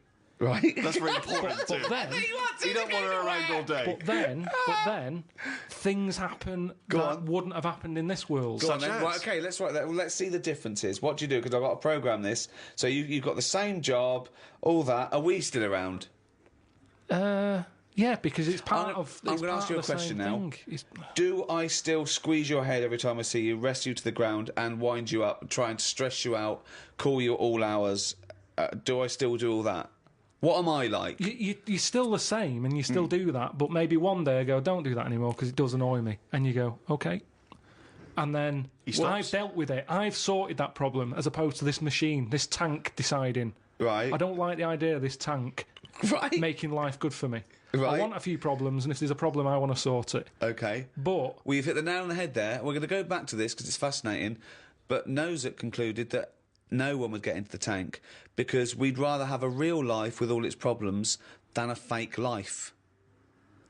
And I sort of think you've proved that by even getting into the tank with your provisos and scenarios. I mean, you've changed nothing except your boiler being fixed and me stop squeezing your head But now hang and on a again. minute. Which makes me think that you should have your boiler fixed. And then you will have the perfect life that you can imagine. yeah, but it's that old chestnut, isn't it? It's the thing of like, what's my problem then? You've got Right. the problem gene in your head. You've got to fill it with a problem. Yeah, he's not a geneticist. Got the problem hole in your head. No, it's Got not. the problem hole in your head. Shut up, Ricky. Let him say what he means to say. He's got a said problem it. hole in his head. He's got a problem hole in his head. It's called his mouth. Yes. Right, that is your problem hole. So, if someone comes up and they go, I've fixed your boiler. Sorry, could I just ask No, let him speak Let for- me ask one question, Steve. Is the problem hole different from the problem gene, or is that a new term for... No, you put things through the problem hole and they end up in the problem gene. You feed something in the problem hole. Is that right, Carl? It goes through the problem tube into the problem gene. Okay, so it's down the problem conduit. Okay, go on. Right. So it's better to have... You've got a problem hole in your head, Yeah. right? So you stuff in a problem into the problem Problems. hole. In Okay, it yeah, goes. okay. Now, all the little problems can't get in because of the big problem. Right.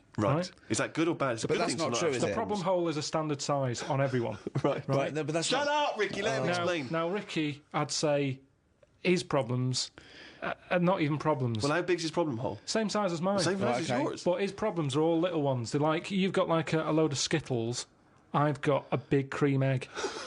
Right, but why... Shut what- up! Let him but- speak. but He's just expanding on his idea. Why But do what you is keep his interrupting? problem? What is your problem that's so big Okay. compared to my little Loads Skittles? of problems. You get stressed out about things that I'm like, what's up with you? You get annoyed easily with stuff. People chewing loudly, or someone breathing loudly, or someone coughing. Whereas I'm like, that doesn't matter. Like you say, to you, the boiler is like, get it ripped out, put a new one in. It's not as easy as that. It is. And that's why the problem ball is growing. It's got a gene, a ball, and a hole. So the problem No ball- wonder there's no fucking room for a brain. Right, shut up. Let me ask. I want to clarify this. The problem ball exists in life. That gets bigger and bigger and bigger. It has to go through the problem hole, down the problem tube, into And the bounce- problem bounce gene. into the problem gene. Right, now then. So you've got the problem ball. Everyone's problem hole is the same size. Everyone's. Okay. But some people's problems are smaller, so they can slip straight into the problem hole. I've got a question, Wait, Stephen. wait. And listen, has anyone got a pair of problem balls, or is it always just? Can ladies have a pair of problem balls? No, because Hitler had one problem ball, didn't he? But could anyone ever have a pair of problem balls? Is my question to you. And some people's problem balls are much bigger than another man's or another woman's, right? Yeah, Right. depending on the problem. So you could have a pair of problem balls and one problem hole. The way I'm saying supposing I came to you and said, listen. But a man starving in a foreign country might have huge problem balls. He might have, but if I went to a doctor and said I've got a problem hole, and the doctor said, "Well, let me see it," and he said, "Well, let me see your problem hole," and hanging down in front of my problem hole was a huge pair of problem balls. What would he treat first? Is my question. Well, would he look into the problem hole? He said, he'd say, take your problem jeans off.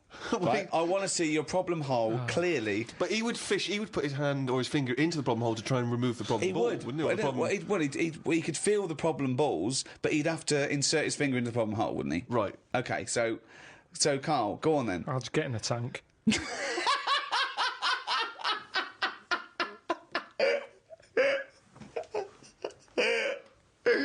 Oh, God. Okay, so in a roundabout way, back to cogito ergo sum, I think therefore I am. Descartes, pondering, how do I know this isn't a dream? Well, he concluded he doesn't. When he took it further to how do I know I even exist, he quite rightly concluded that, well, if I'm even pondering this question, I must exist. Whatever I am, wherever I am, the fact that I'm questioning, introspecting, thinking at all, I think, therefore I am. Because I'm even thinking, at least I know one thing, that I exist. That's all he said, Carl. I don't understand why he had so much time on his hands to be worrying about this. At the end of the day, get on with it. You're not doing shit all, Carl. So why are you so annoyed at other people who aren't doing anything? You're going out in the morning, you're staring at worms, at bugs, you're staring at the sky, wondering why it hasn't fallen on your head. You're making up the books. That isn't researched. What do you mean making it up? What is it that you're doing? One of the chapters in your book about travel was Australia. I've never been there myself. Forget it then. Throw it away. No, because you can still have You make up stuff about a grub eating a biscuit. We're all the same. I mean, what is that? That's not. But I laughed. Yeah. So I enjoyed that book. Listen, everyone like me, that book is absolutely pointless. It is in my lavatory. Every time I pop in there for a shit, just take it off the shelf, have a little read. Yeah, Great fun. And I'm down to about 4 pages because sometimes I forget to get bog roll. But listen, that is a fun book to wipe your ass with. It's a great book to wipe your ass with. But that book was good for me. I don't know if anyone enjoyed it, but I was emptying my worry hole. And at the end of the day, emptying your worry hole. Is that different to the problem hole? Your worry hole. It's next to it. Once a problem ball is being processed through the hole, is it deposited through the worry hole? All I'm saying is, you're right. I do watch a lot of insects and stuff, and you never see them wasting time. They're always doing something. An ant's carrying something somewhere. Sometimes I watch it and it goes somewhere and comes back again. You think, does it know what it's doing? But at least it's trying. Now, if there was What is it doing though? What is that ant doing? Work. It's building a house or. What's the point? Everything it does is pointless. How can you say that? It's pointless. I'll tell you what, if there was a bigger sort of being looking over the world and they went, right, let's look at the human race. And, well, they'd look at the ants first and they go, right, they've got their hands full. They're carrying big stuff. They try to save time by carrying stuff that's way too big for them, really. They could do that between 3 of them. But they don't. They're all grafting hard. Then they go, right, hit the human button. They hit the human button, they watch the humans. The amount of people who are just sat about doing now. They're reading about Amy Winehouse, Lily Allen in London at 2 a.m. So what? What are we doing? I agree with you, but what are you doing? You see, the ant analogy, joking aside, I think there you hit on the fact that life is about working for what you get. And I'm right behind that. I am right behind that. I think that's I think that's absolutely true. That's what I meant. What's dangerous is a boiling kettle to an ant. At the end of the day, right? Yeah, but that's evil, isn't it? What? You know, I mean, you sometimes make out as if I'm an evil man. We had an ant problem in the garden. Suzanne said, we've got to get rid of these. And I said, well, it's a bit out of order. They are outside. And she said, yeah, but there's getting a lot of them. She went and popped the kettle on. I said, I can't handle this. I went in, right? What? You didn't want to see the ants burn? That's sweet. You know, they're there. Yeah, they might be causing a problem, but I don't want to see this mess. Now, the thing is, she went out. She poured the hot water on it. I left it a few minutes. I went out. I had a cup of tea. I thought, it's a waste of electrical line. So I took my cup of tea out there, and I'm sat there. And then I just saw one come back from wherever it had been. One ant. He looked devastated. Because that had been away. As far as that was concerned, it had been out to get a leaf or whatever. Came back, devastation. And it's that what that's the thing that he summed up death for me. That the ants that are dead, they didn't know anything. Suddenly they were there. Next minute, load of water, dead. It's the people who are still living in life that are the saddest, aren't they? After death. And that summed it up. What do you think? That ant would have been better off being there when it happened. How could you tell the ant was... What do you think? So you saw him... I mean, they run around in circles anyway, don't they? But this was just kind of going, what's going on? And what did it slow down when it got nearer the nest? Did it drop the leaf and then you see it run the last few inches? It just kind of got close and it was like a double take almost. Almost like it got near the hole and then it was like, hang on a minute, this can't be it because no one's around. And then it walked on and it went, no, it is the hole. And it went back and it just sort of stopped for a minute. Ah.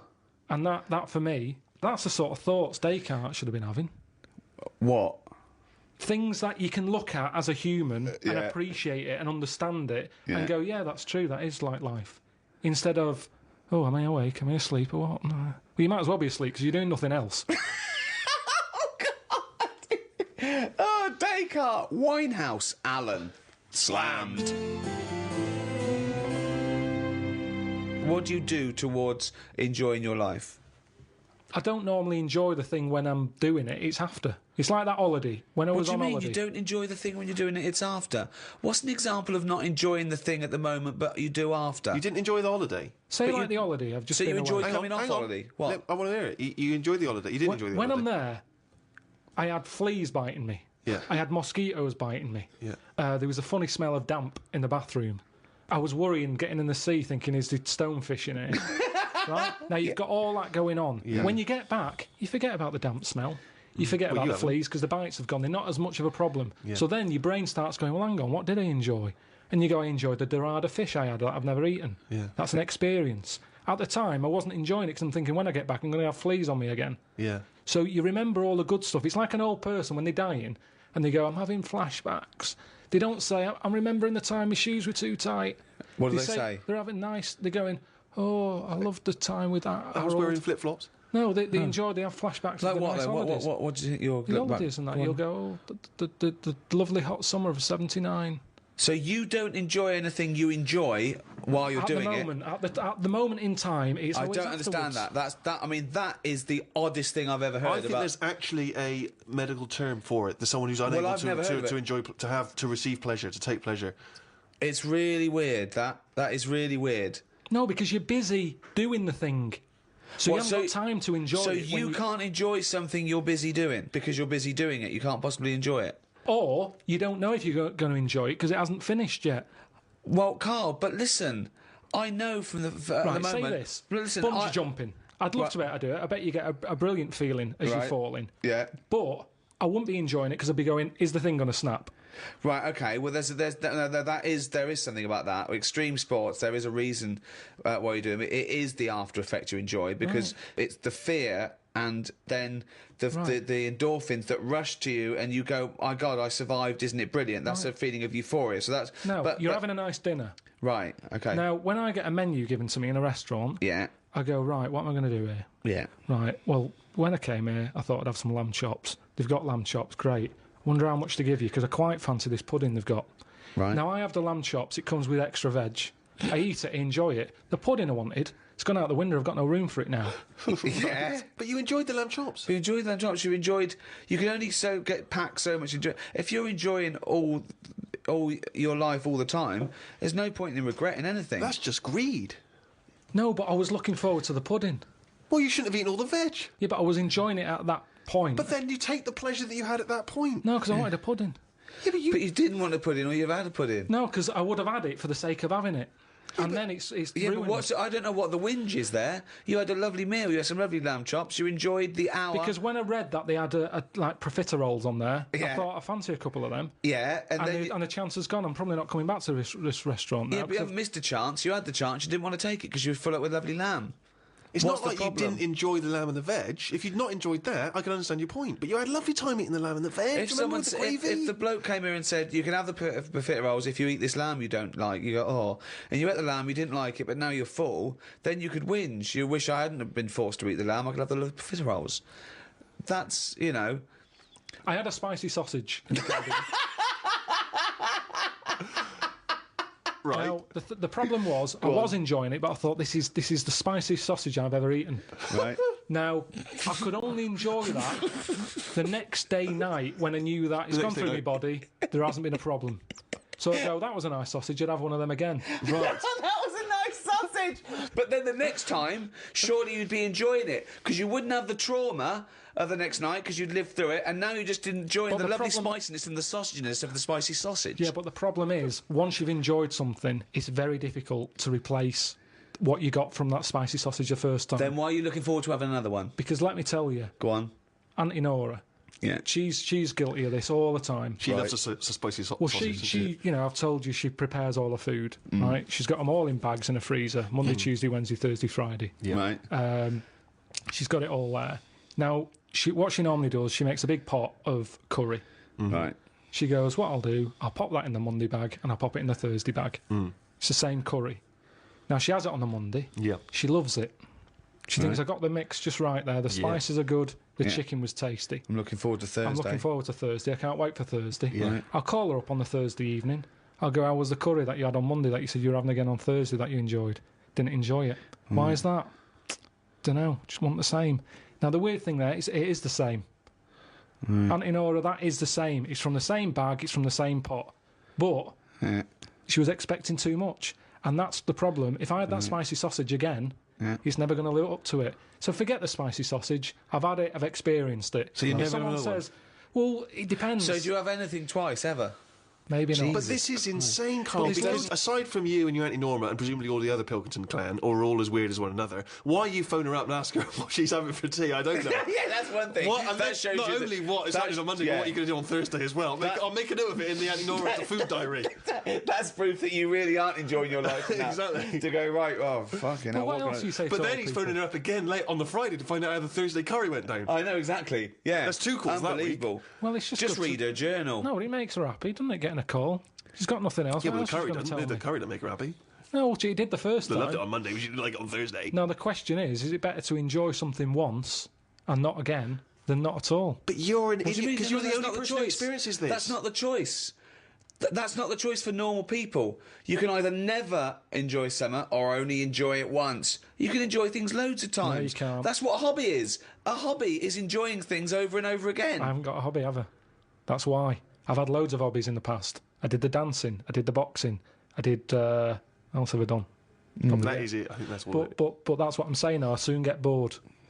And it's like how you enjoy... I love munchies. Yeah. But I always enjoy the last one more than... Well, that doesn't make sense. That goes totally counter to your argument. No, because it's from one packet.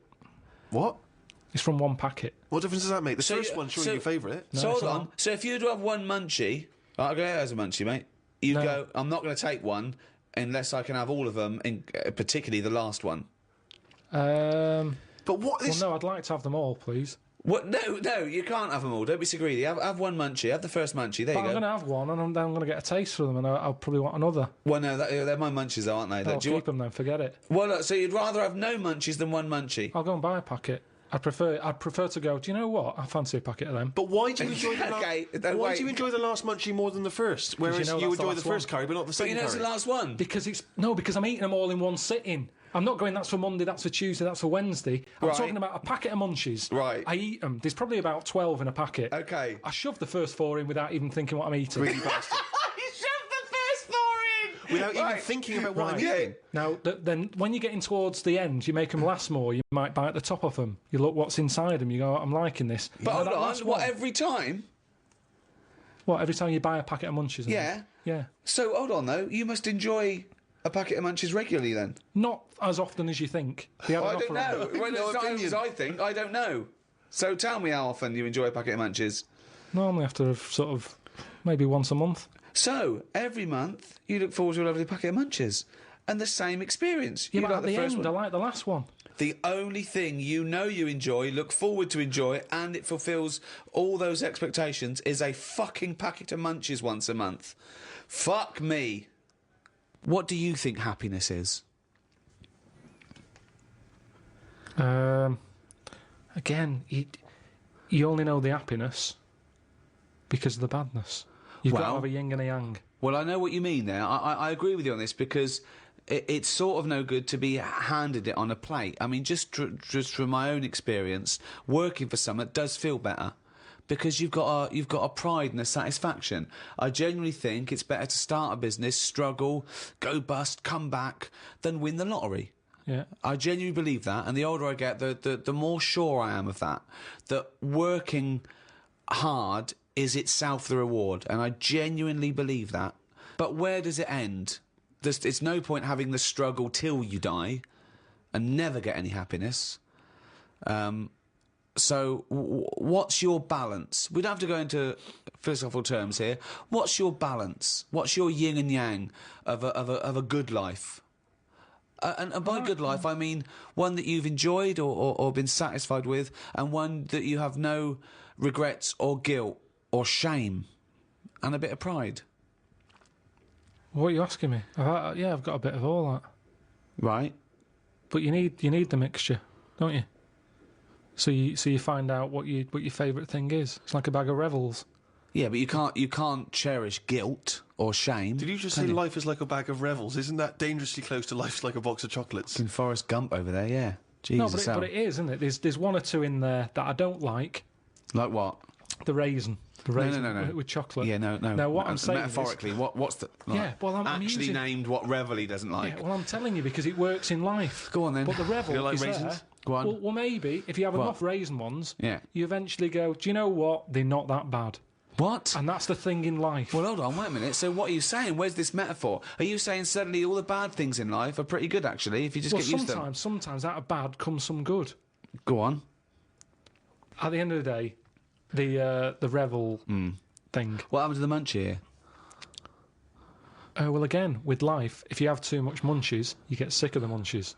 So move on, mix it up. What mixes it up? Bag of Rebels. You've got a bit of everything in there. Right. But even the ones you don't like, you might like in the end. You'll go, do you know what? I was wrong, lose the analogy now. Actually, just talking about Rebels now in life. What about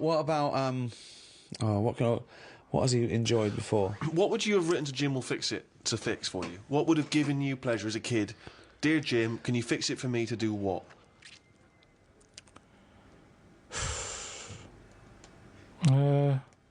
When I watched Jim will Fix It as a kid, they never really lived up to what the kid wanted, did they? But what would you have requested? But I don't think I would, because I think I saw how disappointed most of the kids were. God, it's a kid like whistling, they brought out This Roger is Whittaker. Yes, because they look at it, they go, can you fix it for me to go into space? No. Can I dance with Bananarama? No problem. That's the ones they pick. Yeah, so Do you know that's what I mean? why I wouldn't write in, because whatever you ask for, you're always going to get a watered-down version. But if Jim could fix it for you to do anything, what would you have chosen? There's not many things I wanted as a kid. One thing. Just one thing. To choose one thing, please. That my name was Brett. Oh, fucking hell! It's not unbelievable! I mean, it's extraordinary. There is no predicting that. Okay, you know what? I can make that dream come true for you right now, Brett. We can just call you Brett from now on. Not a problem, Brett. Brett Pilkington.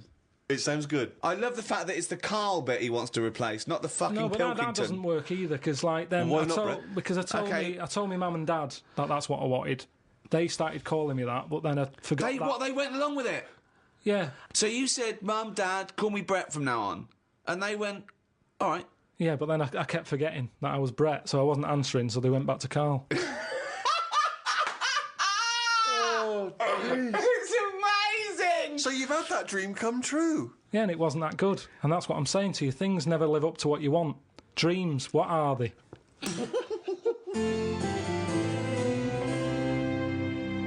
Taking one of the big themes of philosophy further, why are we here? What's the point of life? What is it to be human? The ethical upshots of some of the technological and medical breakthroughs pose, more of their own questions. Cloning, is that a person in its own right? Well, of course it is. What about if you grow that for harvesting without the brain? So growing kind of vital organs, presumably in a laboratory. What about that? Stem cell research. Is that, I mean, there's weird things happening all the time with all this transplant stuff. Read about one who, a way of sort of, you're saying, it's just a bit of meat. Yeah. You're saying, no, it doesn't matter. No, what I meant, organs can't have rights and feelings. No, but listen to this. Go on. So... It's going to be bullshit. No. No, the sensors went up. Would you like a small wager? Beep, beep, beep, beep. The sensors went up when he said, right, listen to this. Okay, right. I'm going to bet you £5, Rick, that this is not bullshit. Don't let me down, Carl. Okay, I'm going to bet you they found out it was the heart of a chimp and the bloke's selling like bananas. Okay. And the doctor bought it half price at a market. I've got faith in Carl. I don't think he's going to let me down here. Not when we're talking about philosophy. He's going to have done some careful research. Okay. Let's take a wager. £5 is coming my way. So, what happened is... Do you know, like, people do donor cards? Mm-hmm. Someone filled one out saying, if I die, you can have my kidney, right? Mm-hmm. So, anyway, he died. He said, get the kidney out. They got the kidney out of him. Someone who needed a new kidney, they were like, over the moon, there's a new kidney on the way. But this person who needed the new kidney had a couple of things. What? He wasn't very good at driving. Yeah. And he couldn't stand yellow biscuits. Right. Couldn't stand yellow biscuits. Okay. He just didn't like them. There was something... He didn't know why. He's just never liked them. Anyway, they pop it in. He's having his tests done. He's in hospital for a couple of days. Goes home. Goes... Could do with a yellow biscuit. What the fuck's a yellow biscuit? Just a... Banana Baldies. What are you talking about? Just a yellow biscuit. Who decides? I like all biscuits except yellow ones. Where is this? I'm just telling you what happened. Right. And Well, I don't know why. I don't know what the colour of the biscuit's necessarily got to do with it. It's like a phobia. It's an odd phobia. Oh, so he fears the combination of yellowness and biscuitiness. Right. So a bloke. He doesn't mind biscuits. I don't mind yellow. Don't ever put them together. That's my worst nightmare. So, right, I'm confused as to who's got what, whose kidney. There's a bloke's received a new kidney. He hated biscuits. He's not very good at driving, he hates custard creams. Right, but now, suddenly, after the hospital after the operation, a really fancy yellow biscuit. Yeah. Okay, does he go out for a drive at any point? He went driving. Right, because it's going to be terrible. He loved driving. All over the road. What? He loved driving. He liked driving all of a sudden. What? But he hated it. I know. But this is what's weird. It's bollocks. The kidney is a filter system. But if you have something for long It's enough... like getting a new tea strainer and suddenly liking yellow biscuits and driving. No. The kidney has no impact on anything. No. It's like how if you knock about with someone, you pick up their little things that they do. Right. Suzanne kept saying to me, that's a nonsense. I said, stop saying that. You've suddenly picked that up from someone. I said, you've never said that before. And you've done it 3 times in about 2 days.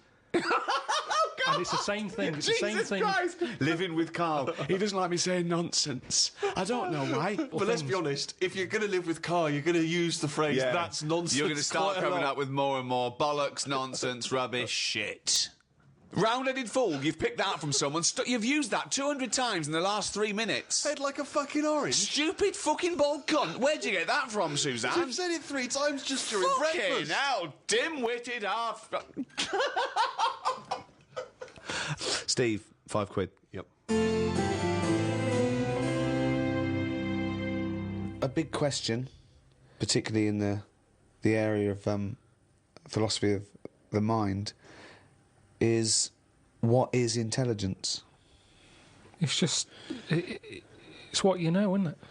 Well, that's knowledge, isn't it, really? Yeah, it's a form of knowledge, intelligence. No, I don't think it is. Why not? Because intelligence, really, is everything from the ability to retain knowledge, to understand it, to apply. It's probably a little bit like the difference between how fast the computer is and how good the program on that computer is. It's no good. I'd say I've got a brain that can work stuff out. But But sometimes, if I tell it too much, it can't remember all of it. Now, if I had a brain that had loads of memory space, Yeah. tell me as much as you want. Well, that's important. That's And you important keep to. it. But yeah, but some people say that's what intelligence is, isn't it? Memory. It's no good saying he's brilliant. He learns 10,000 facts a day. Really? Yeah, he forgets them the next day. Yeah. Well, that's Right. what I'm saying. Well, yeah, but what good is that? Trivia is nothing. It No, doesn't it's show good. intelligent. It's It good doesn't. for chat. It's good for chat, innit? When you're out and about, if you meet a stranger, it's good to drop something in, like, you know, Go on. What would you drop in? To show you're intelligent. Well, just to meet you've just met me at the bus stop. You think here's a nice fella. Steve's at the bus stop. There he is.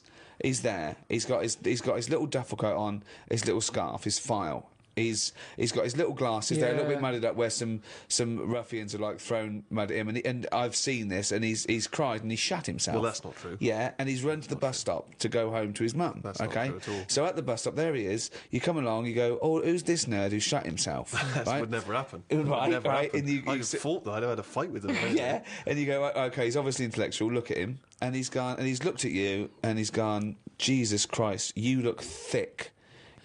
Prove him wrong. no, what I'd do... Go on. There's no point just having one fact. Right.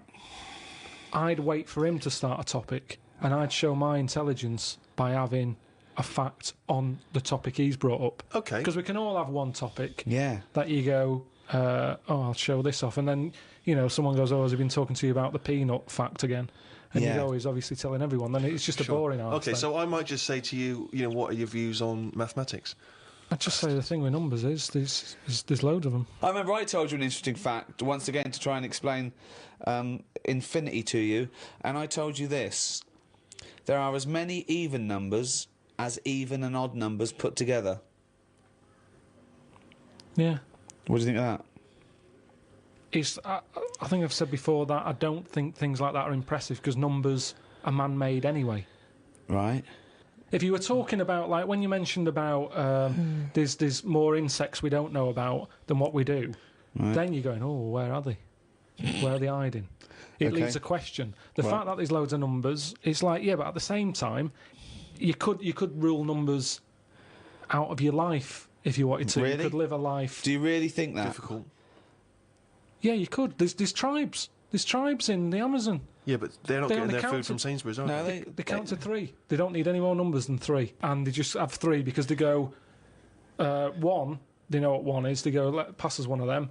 And they have one of them. What do you mean? Anything What over, do you mean when anything they over say- 3, Yeah. they just say, well, you're being greedy. So they don't need it. But what if they've got 5 children?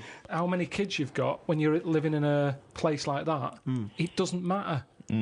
It's not about you're just part of the tribe. Yeah. So it doesn't matter. Right. Where is this tribe that only counts to 3? It's somewhere like the Amazon or something. Really? And there's no more numbers than 3. They don't need it. Anything more than 3, they just say, I'll have more. Right. Or give us another 3. But Give they us don't another need 3. Well, yeah. Yeah. Or another 1 or another 2. But what if they need 200? That's complicated, isn't it? Well, you just keep going, give us 3. And then just keep That seems asking a for slow 3. way of doing it. They've got nothing else to do. They're living in the Amazon. All right, I'm at the bus stop. Oh, here's your bust. So far, you've told me nothing about maths whatsoever. So you're concluding that he is dim? Fucking idiot. When I was on holiday recently, Yeah. I got talking to an old fella because where I went, it's mainly for old people. I got chatting with him. You could tell he had a lot of money. Yeah. He sort of tanned. He had that sort of rouge-coloured sort of jeans, Oh yeah. which is always sort of. Telltale sign. It's kind of like he's got money. Yeah. And The red jeans are twice as much, sir. It's okay. I've got money. yeah, it's either that colour or yellow. But you Yeah. can carry it off when you're an old man, and especially with the tan, you think, yeah, he's got a few quid. I'm a millionaire. Do you have any yellow jeans? We've got one pair, sir, but They're no the one... most expensive. Yeah, of the they're in jeans. the back room. Could I just see your bank account first? There it is. Oh, yeah, you can afford yellow jeans, all right, sir. Come this way. So I got talking to him, and it turns out he had a cruise ship. Right. Loads of money. Now, I was chatting to him for about 10 minutes. Yeah. What colour was his jacket? Said he didn't have a jacket on, just a white shirt. He's wearing red jeans and a white shirt. Yeah, sort of leather slip-on shoes, what I can remember. How old is he? It's hard to tell because he was well tanned. Right. Was he an attractive man? He's a good-looking fella. So he's rich. So you saw this rich, good-looking bloke with just a shirt on. No, he had a shirt and his pink pants. His pink pants, and he just went over. Well, You struck up a conversation. I don't know. Why did you notice what colour the crotch area was?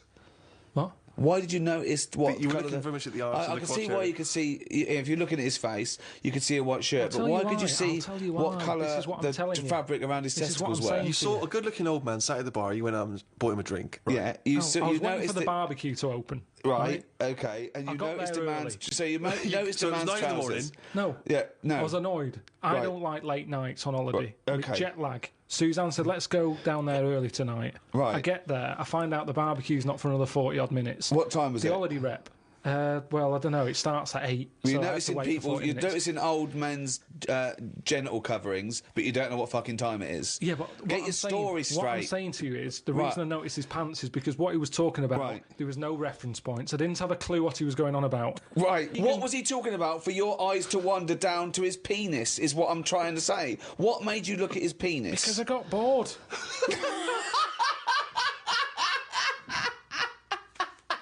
I didn't know. What I'm trying to say to you is his reference points. I had no idea what was he going talking on about? He was talking about how he was in some Cuban war. He told me about how he'd met President Reagan. He told me something about how he'd cut up a cow once. There was. Who is this bloke? I think he's a maniac who has spilled blood on his trousers whilst hacking up his dead wife. He's gone insane. He's jithering and chatting away, claiming he owns a cruise ship. He told me he spent 36 grand on furniture. And when I sort of looked at him like, what have you been buying? And he's going, oh, well, I needed a couple of shade lounges. And it was just, there was nothing I could relate to. Lounges? Wasn't she in a TV series? I don't understand why you have no interest in either being in a Cuban war, having met Ronald Reagan. Because why is that not interesting? Why have you got no reference? I don't know why the trousers were much more appealing to you. If someone was telling me, I was in a war. I met Che Guevara, Fidel Castro, and then why are you looking at my packet? So that's my point. It's just what's your point? That you can have a chat with a fella just like I'm talking to the geek at the bus stop. Sometimes you can't take part. What am I meant to say about him meeting Reagan? What am I meant to say about him being in the Cuban War? Aren't you interested to ask him questions about he was in a war? When I sort of took it back to, I wonder what meat they're doing at the barbecue, he wasn't bothered. Yeah. I love the fact that that's your contribution. He's talking about the missile crisis, and you're going, he's met presidents and important people. He's experienced extraordinary things, which would be fascinating to anyone, and you're not interested. You just want to know whether there's sausages. But I mean, there it is, you see. He's come down, he's looked at you without prejudice and thought, I don't know this guy. The language barrier probably saved you. And he thought he's probably a smart guy. I'll tell him a bit about my life. Why is he looking at my fucking ass? Why is he looking at my meat and 2 veg? They don't like the barbecue. You don't need the barbecue. It's a lovely little fucking sausage here. When you're talking to a stranger, aren't you meant to keep it above the waist? Keep it looking at his bollocks. Keep it erect.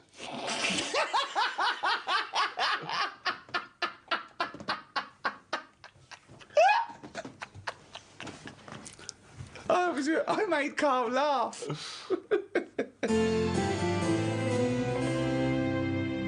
Well, there you have it. The in-depth study of the mother of science. The Ricky Gervais Guide to Philosophy. You can still enjoy the back catalogue of these guides, medicine, natural history and the arts, and seasons 1 to 5 of the Ricky Gervais Show. Over the last few years, with all our explorations, our studies, what have you learnt? What's the one big thing you've learnt since we've been doing this, since you've met myself and Stephen, since we've been prodding you, since we've treated you like an ape that we want to teach to speak? What have you learnt about yourself and the world? One thing, if you had to take it with you. I don't think I've learned anything that substantial. Ever? During all this? There's not been anything groundbreaking, has there? We've chatted about midgets with no arms and legs, gay ones. I don't know if that will ever crop up again in a chat. So even if I've learned something from it, I don't think it'll ever crop up again. So it's no use. That's what I'm saying to you about information and intelligence. It's if you can use it. There's So no you're point having a brainy saying head. this series of audiobooks at the price of £1.95 is absolutely worthless and pointless? Yeah, I suppose it is, yeah. Thanks. Good night.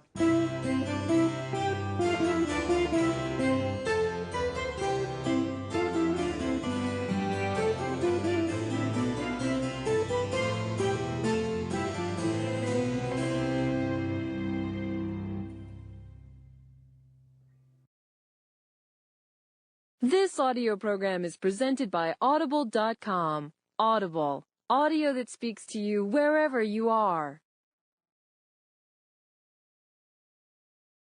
Absolutely. Stone Rosal on XFM 104.9. I'm Ricky Gervais, with me Steve Merchant. Hello there. And Carl Pilkington for the last time, Indeed. I'm afraid. Yes. So, you know, we're going to have a little bit of a chat. We're sewing up some things with Carl. Indeed. We're giving away that prize, that BAFTA bag, and, you know... Playing some great music. And we're just, I mean, I'm bringing in my favourite tunes. I'm bringing the Smiths, Radiohead, Cat Stevens, David Bowie, Neil Young, the classics. Steve's doing the same. Indeed. Well, Carl, the last time for... apparently, someone's got it a bit wrong. We're not actually away for 6 weeks. We're away for about... Oh, we'll be back in August, won't we? Bloody hell. Yeah. No, don't swear. Yeah, that's outrageous. On the last show, you have to say that. Already brought the tone down. Yeah. Cheapened it. And I think it's blasphemous as well. Yeah. No, it's not. No, hell isn't, is it? Isn't it? No, I don't think that's not blasphemy, is it? Taking hell's name in vain. Yeah. Yeah, but what was it you were saying the other week about the Queen Mum used to have the right mouth on her? What? I don't think we said that on air, Carl. What? No, but last week you were saying about bad language, and I was saying, there'll come a time when bad language doesn't matter anymore. You can F and Jeff and stuff. Oh, I know what he's talking about, Steve. Really? Right, let me explain to you, the listener at home. Carl was worried about swearing, and as a joke, off air, it was last week, we were saying that in the 1940s and 50s, the Queen Mum used to say things like, and we were quoting things she'd said, but putting F's and C's in there, and you believed us. What, so this whole week you've believed that we somehow had knowledge that the Queen Mum used to swear like a trooper? We were doing fake quotes from her in her voice, but putting in F's and C's, and you believed us. I mean, I didn't even think... I thought you were going along with a joke, but it obviously made an impact. Carl, we've said this. You've got to question and query everything. You can't take things at face value, certainly not if they come out of the mouths of Ricky Gervais. Yeah. All right. Yeah, sorry about that, Carl. It was a little trick. Is there any other things now that, as Is you there look back anything over we've the said that time you've been we've thinking played about that I can tell you now that was a lie? anything you've maybe queried or questioned, you've thought, that doesn't seem right, that maybe Ricky's told you? Something might come to me later on, but... Okay. Well, what about Carl? I mean, we love you, right, obviously, we know that. We've got great affection for you. We look forward to this. I'm going to miss you, really, and I'll tell you what, you've got a heart of gold. Now, wait till you see what the record is, Steve, and you'll see what I've done. Is it Heart of Gold? Yeah. Brilliant. Brilliant. All right, that's why he's a bronze award winner at the Sonys. I don't get up for bronze. I don't get out of bed for bronze. No, that's a waste of our time. Carl Pilkington over there on XFM 104.9, winner of a bronze award at the Sonys Radio Awards. The Radio Oscars. So Man Phil alive. Jupiter said. That's what he called them on Liquid News. I'll tell you this, Rick, I'm not used to being on a table with losers at an award ceremony. No, I'm glad. I didn't want to come in to do the final show. No. You know, I went straight over and sat with Pete and Jeff, didn't I? Yeah. I went over Radio to the, 4. I went over with Paul Gambaccini. I went over to BBC World Service. Yeah. It's a lot funkier. A lot cooler. Won an award. Yeah, won an they award. swept the boards. Yeah. Bronze is nowhere. What was the mood? What was the mood here? Silver's. What was the mood here? The mood, because the day after, because people were, let me tell you that, I think XFM deserved an award, and I thought it was criminal, actually. But what I did like, that we certainly had the room, because Pete and Jeff said good luck to us and Christian. That was really nice. And then someone else mentioned this. James Nesbitt. James Nesbitt said XFM and stuff. So it certainly had the. He said something about it. Yeah, Did so he? it certainly, it certainly had to. And for a local, you've got to realise it's a local radio station, you know, and it's good. It can't compete really with Radio 2 and Radio 4. And But what was the mood the day after here at XFM?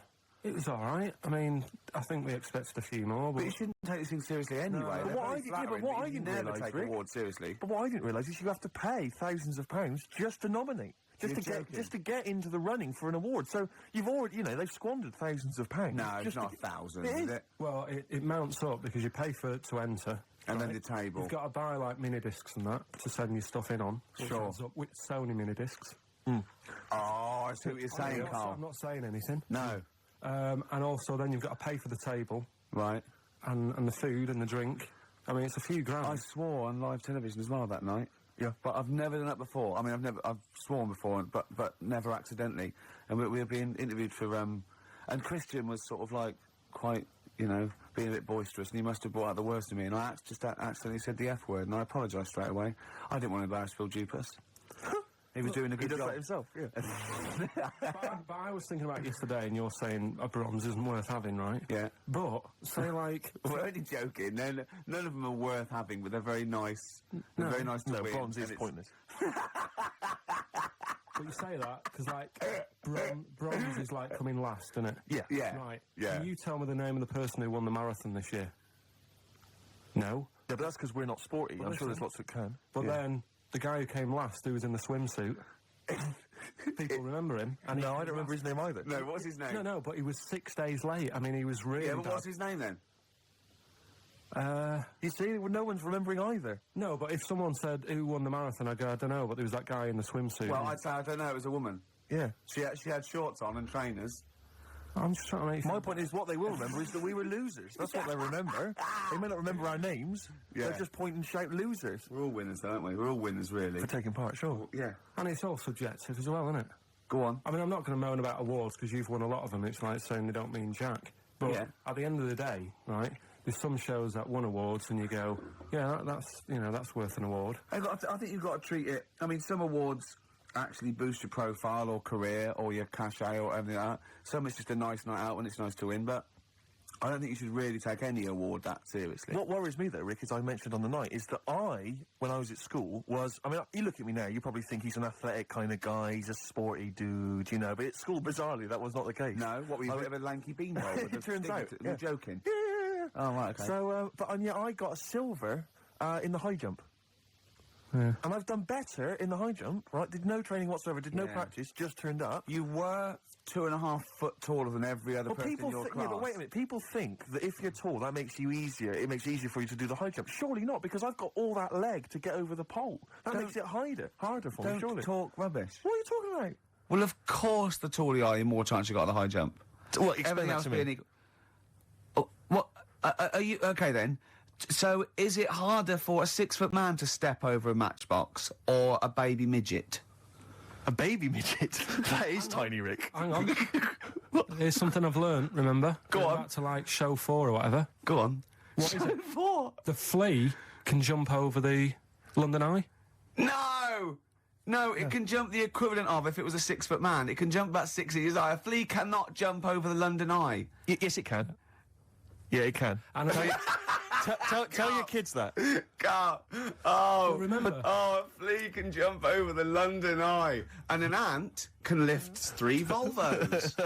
But you're talking about fitness people and that. Remember Go when on. we were in the pub, right? Yeah. And your mate Johnny was in there. Yeah. I think it was. Yeah. And he was talking about that guy who got done, right? Because he entered a wheelchair race. Yeah. And there was nothing wrong with him. His legs were all right. Yeah. Now, he got done because he shouldn't have been involved in it. Yeah. But don't you think that really he's really good for doing that? Because he's not normally in a wheelchair. Sure. So he's not used to how they move about. Yeah. His arms aren't as strong as the other fellas who are always in the wheelchair. Sure. He had his mate pushing him. That was the problem. Yeah, it was motorised. I'd give him a gold plus. You know, you're taking a bloke who's not used to doing something. He does it the first time and beats the people who are at it. What about that woman, though, that was disqualified in the shooting because she was in a wheelchair and she was just in the normal able-bodied Olympics? It was just, she entered, right? But she wasn't allowed to rest her elbow on the arm of her chair. Because I was at a disadvantage. So she was in a wheelchair and she's shooting, but she was getting an unfair advantage. And they said, you cannot put your elbow on the arm of your Sneaky, wheelchair. aren't they? No, they are. You got to be careful. You got to be careful. Do you want to play Some of them aren't even disabled, it turns out. Hold on, though. We're talking about athletes, aren't we? What record should we play next? I'd love to hear that single that was out a couple of months back by Athlete. Athlete. Let's have Athlete. Man alive. West Side by Athlete, a track that I know you and I have enjoyed. Yeah, it's one of our favourite new over the last tracks 6 of the or year, 7 that months. one. Yeah, Absolutely. very good. More of our favourite tracks to come on XFM 104.9. You know, I was me, Ricky mentioning Gervais, and you, Steve Merchant, and Carl Pilkington. sure, go on. You know, I was mentioning Shoot. the high jump. That Yeah. high jump. Do you know the reason I didn't get the gold? It's faintly embarrassing because the guy it was just neck and neck, me and another guy. In fact, he was slightly shorter than I was, and I was using the traditional Fosby flop. Is it the Fosby flop? Fosby flop. And he was using a method which I can only describe as the Superman, where he was running at the bar and diving headfirst over it. I've never seen this technique before. It's illegal, that's Absolutely why. incredible. Is it not Yeah. allowed? The Fosby flop only works because his shoulder and that are going over before his head. Right. That's they got around the rule. You weren't allowed to dive over because it was too Obviously, easy. no one monitoring that. Yeah, no. Just the no. games teachers having a quick fag. Yeah. What was his name again? Yeah. The fag. I think his name was Mr. Woodbine. But he anyway, so he's using this method, right? And it gets neck and neck, and I don't know how many chances you get to knock down the bar. But anyway, it got to the point where basically I had to get over the bar, or I was going to come second. Sure. And I decided at that point to use his method. Because he'd seemed to be doing so well with it, I thought, well, I'll try that then. That looks easy. Oh, dear. And ran at the bar, launched, didn't actually get my feet off the ground, just hit the bar like I was someone finishing a race, you know. going to Did the finish you line. have... It was so pathetic, just I just clattered wa- everywhere. I just want to get this picture of you at the age of, what, 15, 16? Yeah. 6'5" already, probably? probably, yeah. Probably, what, about 9 stone? Exactly. Yeah. Did you have your glasses on? Of course I did. That you must have looked pretty And probably, sexy. Probably a small bum fluff tash Yeah. as well. That must have been good. That was was a it good true looking- once, when you were about 16, you decided to wear a dicky bow to school? Yeah. That Yeah. must have been great. That was during my PG Woodhouse phase. It's not. Yeah. You thought you'd be a hit with the ladies if I you were thought- more sophisticated. Well, not only that, I thought it'd make me kind of kooky and eccentric. Yeah. Like I wasn't already. 6'7", Yeah. goggle-eyed. Yeah.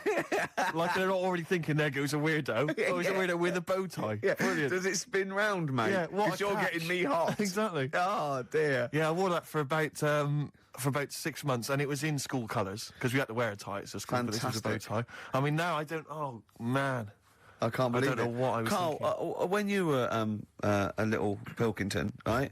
What was if you had hair? What would it be like? What do you mean? well, you obviously had hair then back then. What was the style? It was like sort of. I had quite sort of fine, sort of straight hair. Yeah. Right. Hairdresser once said to me, "You've got hair of a Chinaman." He was a wise man, wasn't he? What do you think that meant then? Oh. He just said you've got the same hair as a Chinese man has. Very straight, quite fine. Why is he telling you? I just imagine this bar going, the Arsenal did well, didn't it, sir? do. Shall I have something on that? You got that you have the hair of a Chinaman. I'm sorry, nothing. You're not the spy. No, I'm not. Thank you. Good night. Oh, You're not my contact. yeah, lovely. You have the feet of a fish. I'm sorry, nothing. It's not you. Okay, next. You have the hair of a Chinaman. It was one of those barbers. It was a cheap one, just on a railway bridge. I don't believe that. Go on. On a railway bridge. That's why it was cheap. It was very low rent, so he could charge. That wasn't the 50p. barber. That was a man with some scissors. Yeah. Did you go, oh, I have to move you there, sir? Wow. Okay, back in the chair, sir. I imagine them on one of those things you always see in old films where you've got You kind have of to press pump it down up on and that down, thing yeah, so it like a travels along the seesaw. track. Yeah. Wasn't as good as that. It was just a normal chair, little wooden hut, and he did have to stop when a train came past because it used to. Well, because he had to change the signal. Just making a few extra Yeah, bumps. exactly. Yeah. Oh, I love That's that. Manchester for you. Oh, God. I always oh, it remember wasn't him. Bernard Cribbins, was it? I always remember him saying, "Do you want your hair washing?" And I said, "Is it free? You know, does it come with it?" And he said, "Yeah." So I said, "Oh, go on then." He said, "Hang on now, I'll just have to wash these mugs up." He had like a sink full of mugs. Oh, So I'll just God. take these out and then I can wash your head. Oh, no. And that's why Why did you go to this man? it was cheap. It was How like much was it? About £2. And when was this? God, at 80, 88, 89. All right. Yeah. So what happened to your Chinese hair? When did it start coming out? You have the hair of a bald Chinaman now, don't you? You've got the hair of a Chinaman in a box now. I used to just work a lot of hours, and I think... That's what made it fall out. Yeah, of course. No, it's like, not. It's genetic. You can't stop not it. genetic. Of course it is. Your dad bald? No, he's got more hair than me now, I think. Is your mum? Kojak's got more hair than you, Carl. Anyway. Don't have a go at Carl's hair. That's a bit harsh. Oh, look at his little What face. did it say before in that book about going bald? It said it had a little tip, didn't it? We'll go over them later.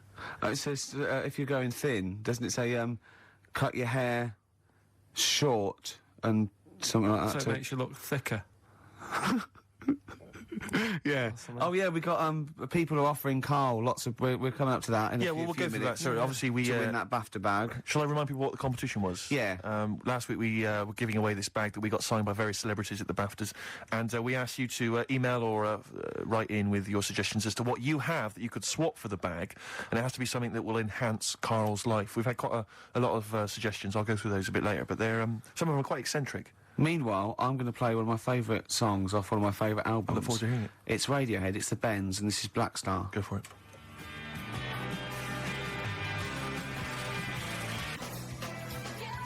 Sugar Cubes. Hit. Yeah, on XFM 104.9. Our last show till August. Absolutely. Sorry about that. We'll miss it. We can't avoid it really. We've got to go away and do some filming, and they're only going to miss you anyway, Carl. They can do without us now. Zoe Ball's on. Yeah, Zoe Ball. And who else is after her? She's not doing the whole run, is she? Yeah, I think so. Is she doing the whole 3 months? Is she? Yeah. Tell her not to get too comfortable. Alright. Right? Don't let her feet. And don't let Big Boy Slim come in with her because he mixes up the records, doesn't he? And ruins them. Yeah. Hey, talking of DJing. Go on. You know, I did that storming set the other night Well, for XFM. Yeah, sure. Yeah. Go on. This was down at a little club, in case you weren't aware of it. Yeah. Anyway, I went to the Sony's the other night. Yeah. Carl Pilkington sidles up to me, slips me an envelope. Go on. 200 big ones in there. Did he get paid cash for that? Yeah. £200. Taxman won't know about that. Cash in hand. No, the tax won't know, because, I mean, obviously no one who ever works in tax is listening to local radio. Oh. Yeah. Well, so... No, the taxman will know about it. Yeah. Because I'll declare it. I would. Put it... Yeah, it's going straight down. I'll do it when I get home. Do it when I get in later on. And don't write off rubbish that you buy anyway, like, you know... No, I won't. No. I'll do it all above board officially. Fill it all in correctly. And so I'll send it now, I'll send it tomorrow so that you get it early. So it's not too busy for you, sir. Oh, never mind. Oh, yeah. Also, did you see Liquid News last night? No. What is Liquid News? I don't really watch It's the Liquid thing News. on Choice, right? And it's sort of celebrity news, yeah? And Julian Clary was on, and they were talking about the Sony Awards the night before, which went to, and they said something like a relatively unknown had won the entertainment award that we worked for, and Christian and Chris Moyles and Jonathan Ross said beating off bigger people. Not he was beating off bigger people. They weren't suggesting he was... Was Julian Clary beating off at the heart again? Yeah. And it said, so the people who didn't win resorted to silliness. And it cut, right? I don't know where the camera was. It must have been miles away, because it wasn't us. Cut to me making a little hat for you out of a Budweiser box, a little dark thing, and then forcing it on your head, and you sort of struggling. Do you remember that? I do remember it. Yeah. They're always Well, they watching. were filming us? They were filming it, yeah. So, Scary. yeah. That's really scary, because some of the things we were doing... Because I was tying scarves around your head, wasn't I? We were touching Carl in an intimate way. We were gaying him up. Gaying him weren't we, up, to make quite him a lot. feel all uncomfortable and everything. Because he doesn't like that sort of thing, do you? Can't stand it. We're going to be giving you a cuddle about 5 to 3, seriously. We are going to... On the way out. And I've got roaming hands. Yeah. Do you know them girls who came up from the radio academy and sort of said, "Oh, so you're Carl then?" Right, Yeah. yeah. A couple of fans went up to Carl. Just on the way out, I said to him again, I said, "Look, I'm not gay." Because they were convinced I was. That's because if you remember a couple of weeks ago, we teased Carl that he had to go as Steve's partner to the BAFTAs, and they really meant partners. You know, after the show, when he was walking home, he was going to go buy his suit, I actually said, they will They will ask you. He went, well, what if they say, and as we walk in, Steve Merchant and his boyfriend, Carl, well, they won't say that as you walk in. They might overdub it on the television. So he's going, well, what about my mates in Manchester? And he said, I'm not going.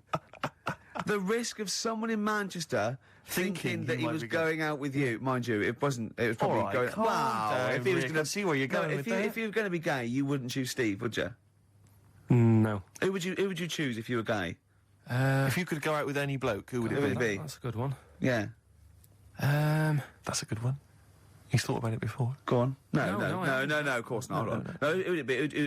If you know, if you were gay, what bloke would you go out with? God, probably Jonathan Ross is all right. You gay? You fancy Jonathan Ross? You Bender? Oh, Bender! Rossi! Bender. Oh, you've got his number, haven't you? We should get contact. I love you, Jonathan. You. Jonathan, I love your film show. You're so funny and handsome and well.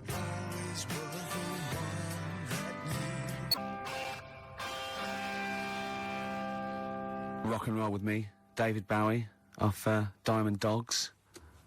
Another one of my favourite tracks. Cracking. Great track, isn't it? Well, it's time for Carl's Room 101.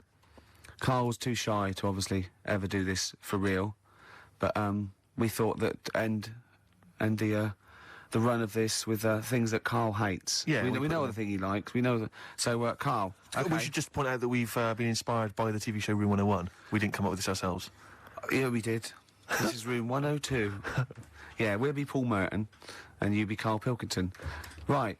You could chance to banish to Room 101 all those things that you dislike. They're never to be seen again. Will you please welcome Carl Pilkington? All right. Who? How are you doing? All right, Carl. So, what's your first? What does this represent? And imagine me putting something on the table next to you. Go on. Right. Well, first of all, right, it's dead hard to come up with like 5 things that drive you up the wall. Okay. Right. It's not easy because there's so many things. Yeah. But it's just like, you know, picking 5. It's like someone saying pick your 5 favourite records or 5 favourite films. Yeah. It's hard. So. You know, in Desert Island Discs, where you always get the complete works of Shakespeare in the Bible. Yeah. I think you should include Ricky Gervais. I think you should always be there already in Room 101. They don't have to nominate you. You always go in. Go on then. So don't bother putting him in. Don't bother putting Ricky in, Carl. He's already there. I'm already there, waiting. Yeah. Go on then. Right. Yeah. First of all, right, I thought of like things that we've done in the past. Sure. And like quotes and that you were talking about. Yeah. That quote that people say that you know, money doesn't make you happy. Yeah. Right. We're just rattling through some here. Yeah. That annoys me. What? Well, the quote money doesn't make you happy? Yeah, because it does. It clearly does. Right. Without it, life's pretty dull, isn't it? Yeah. Good. Right, so, okay. So that's like a little short thing, and you know, then that sort of makes you think about people with money. There was a programme on in the week. I don't know if you saw it, Steve. The one Posh Loaded. That was brilliant, wasn't it? That was a great show. So annoying. Oh yeah. There was a girl on there, right, who's from a rich family and that, and you know, it's not her fault. She's from a rich family. No. It's like how posh people annoy people. That doesn't annoy me because the way I sound is because of where I'm brought up and that. Yeah. And at the end of the day, if you sound posh, you sound posh. It's, you know, it doesn't change you as a person or whatever. Yeah, it's quite But this girl, right? Did you see it, Steve? I did. You didn't see it, did you, Ricky? Right? This girl goes shopping. She buys like 4 t-shirts and a crappy little handbag. Yeah. Spends about 1,300 quid, and she's just wasting it. Going, you know, the woman's saying, "Oh, you'll love these. You know, they're really in fashion." She said, "Oh, whatever. I'll probably only wear them once anyway." And it's just that sort of thing annoys me. Yeah. You know, people with money, you know, who have grafted for it, are good, but like, you know, people who just get money given to them from the rich parents trying to make the world. There was another point, right, where she's in a shoe shop, right, and she's like got these big boots and stuff, but part of the problem is, right, she's quite odd looking and that, right, but she's got a lot of money, so she makes herself look half decent. Yeah. Problem is, she's got fat ankles. She's got what? Fat ankles. Right. And they drive her up the wall because no matter, I mean, it's one of them things, isn't it? It's almost like God has gone, yeah, you can have all the toffees and stuff you want. You can have, like, your nice T-shirts. But at the end of the day, love, you're stuck with these ankles. And you can see these... I love the idea of God's sake. Right, you can have all the toffees you want. Yeah. And you have nice handbags and that, but you're stuck with these ankles. Oh, God. And I really wanted to get a job in that shoe shop where she was going in, blowing her dad's money, and she was calling up her dad saying, "Oh, Daddy, is it all right if, I'm just out shopping. I've just bought some shoes that have cost like $1,000. And I really wanted a job in that shoe shop. Just so I could sit there, and when she comes in, you go, "Oh, hello, love," whatever her name is. "Lovely to see you here again. Got some lovely new shoes in. Look at these nice new boots. Everyone's wearing them. Victoria Beckham. And, all the it girls are wearing them. Yeah, try them on. Oh, you can't because your ankles are so fat. You can't get into these. Never mind, here's some boots." She really annoyed me. And I'm not a nasty person. You're not. She brought it out of me. Carl, I'm worried, though, this idea of you getting a job in a shoe shop, I'm not know. sure you're qualified.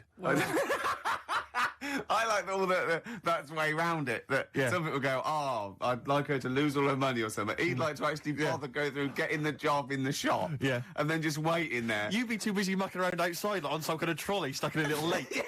Yeah. But interestingly, in that show, I was watching that show, and at one point, you mentioned that her fat heels or her fat ankles. Yeah. She said, I'd like to have various changes to my body. Plastic surgery. I'd like to do this to my face and da-da-da-da. And her mum's there, and her mum's going, "No, don't be so. No, you're my daughter. You're beautiful. Da-da-da-da. No, you shouldn't. I'm not going to let you have those." Da-da-da. She went, "I'd love to have an operation on my fat ankles." Her mum went, "Yeah, I do agree with that."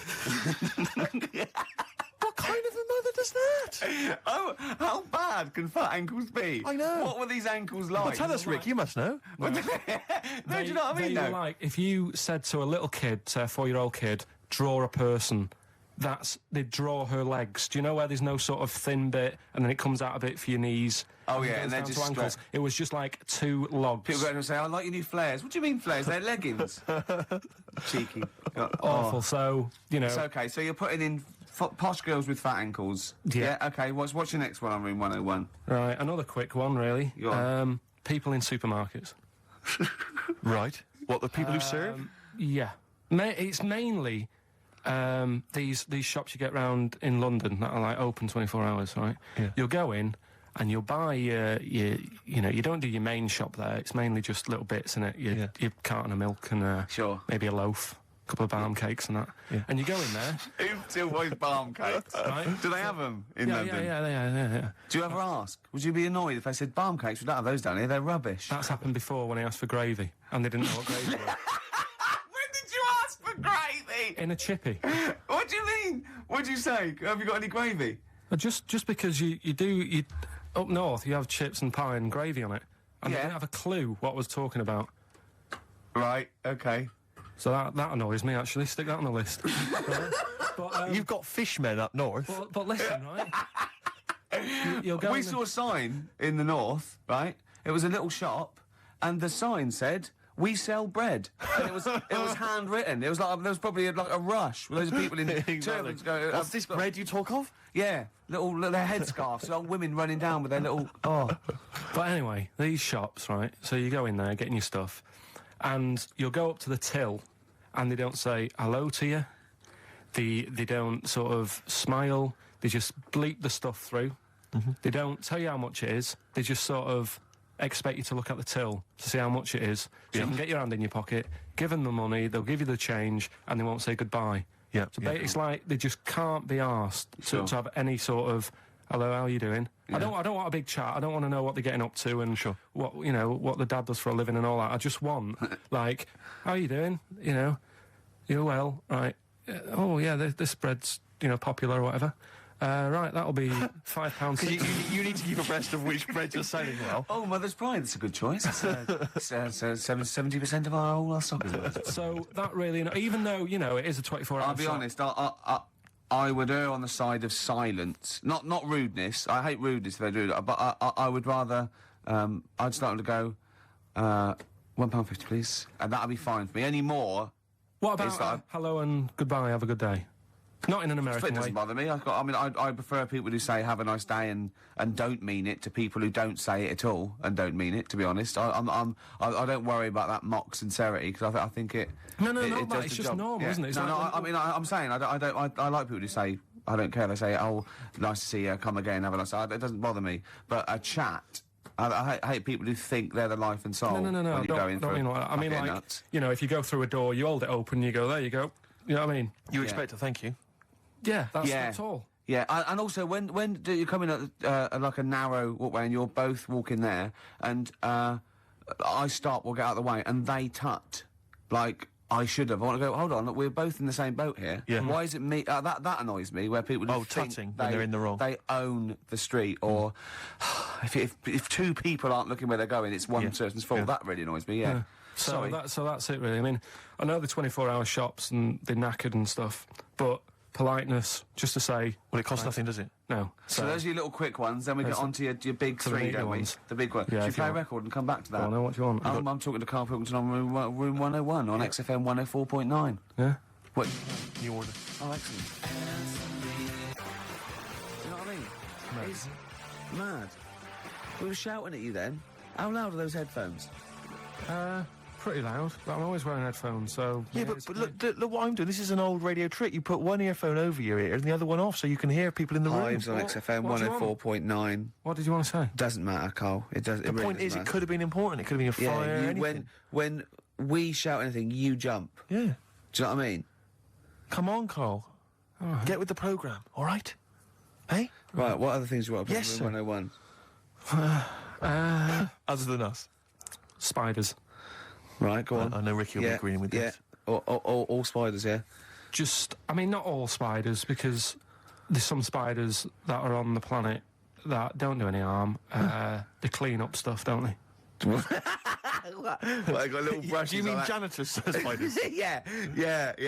No, there's some that, you know, Hong Kong leggy. just get on with stuff. But I'm talking about the spiders that are deadly. And spiders that are massive. I mean, Johnny's mate, Ricky's mate, Johnny, I mean. Yeah. He was talking about how he was in Australia. Yeah. And he was sharing a room with a mate or whatever. And his mate was having a shower. And said, Johnny, just come in here a minute. And he went in, and there was a spider on the side of the bath that he said was the size of your hand.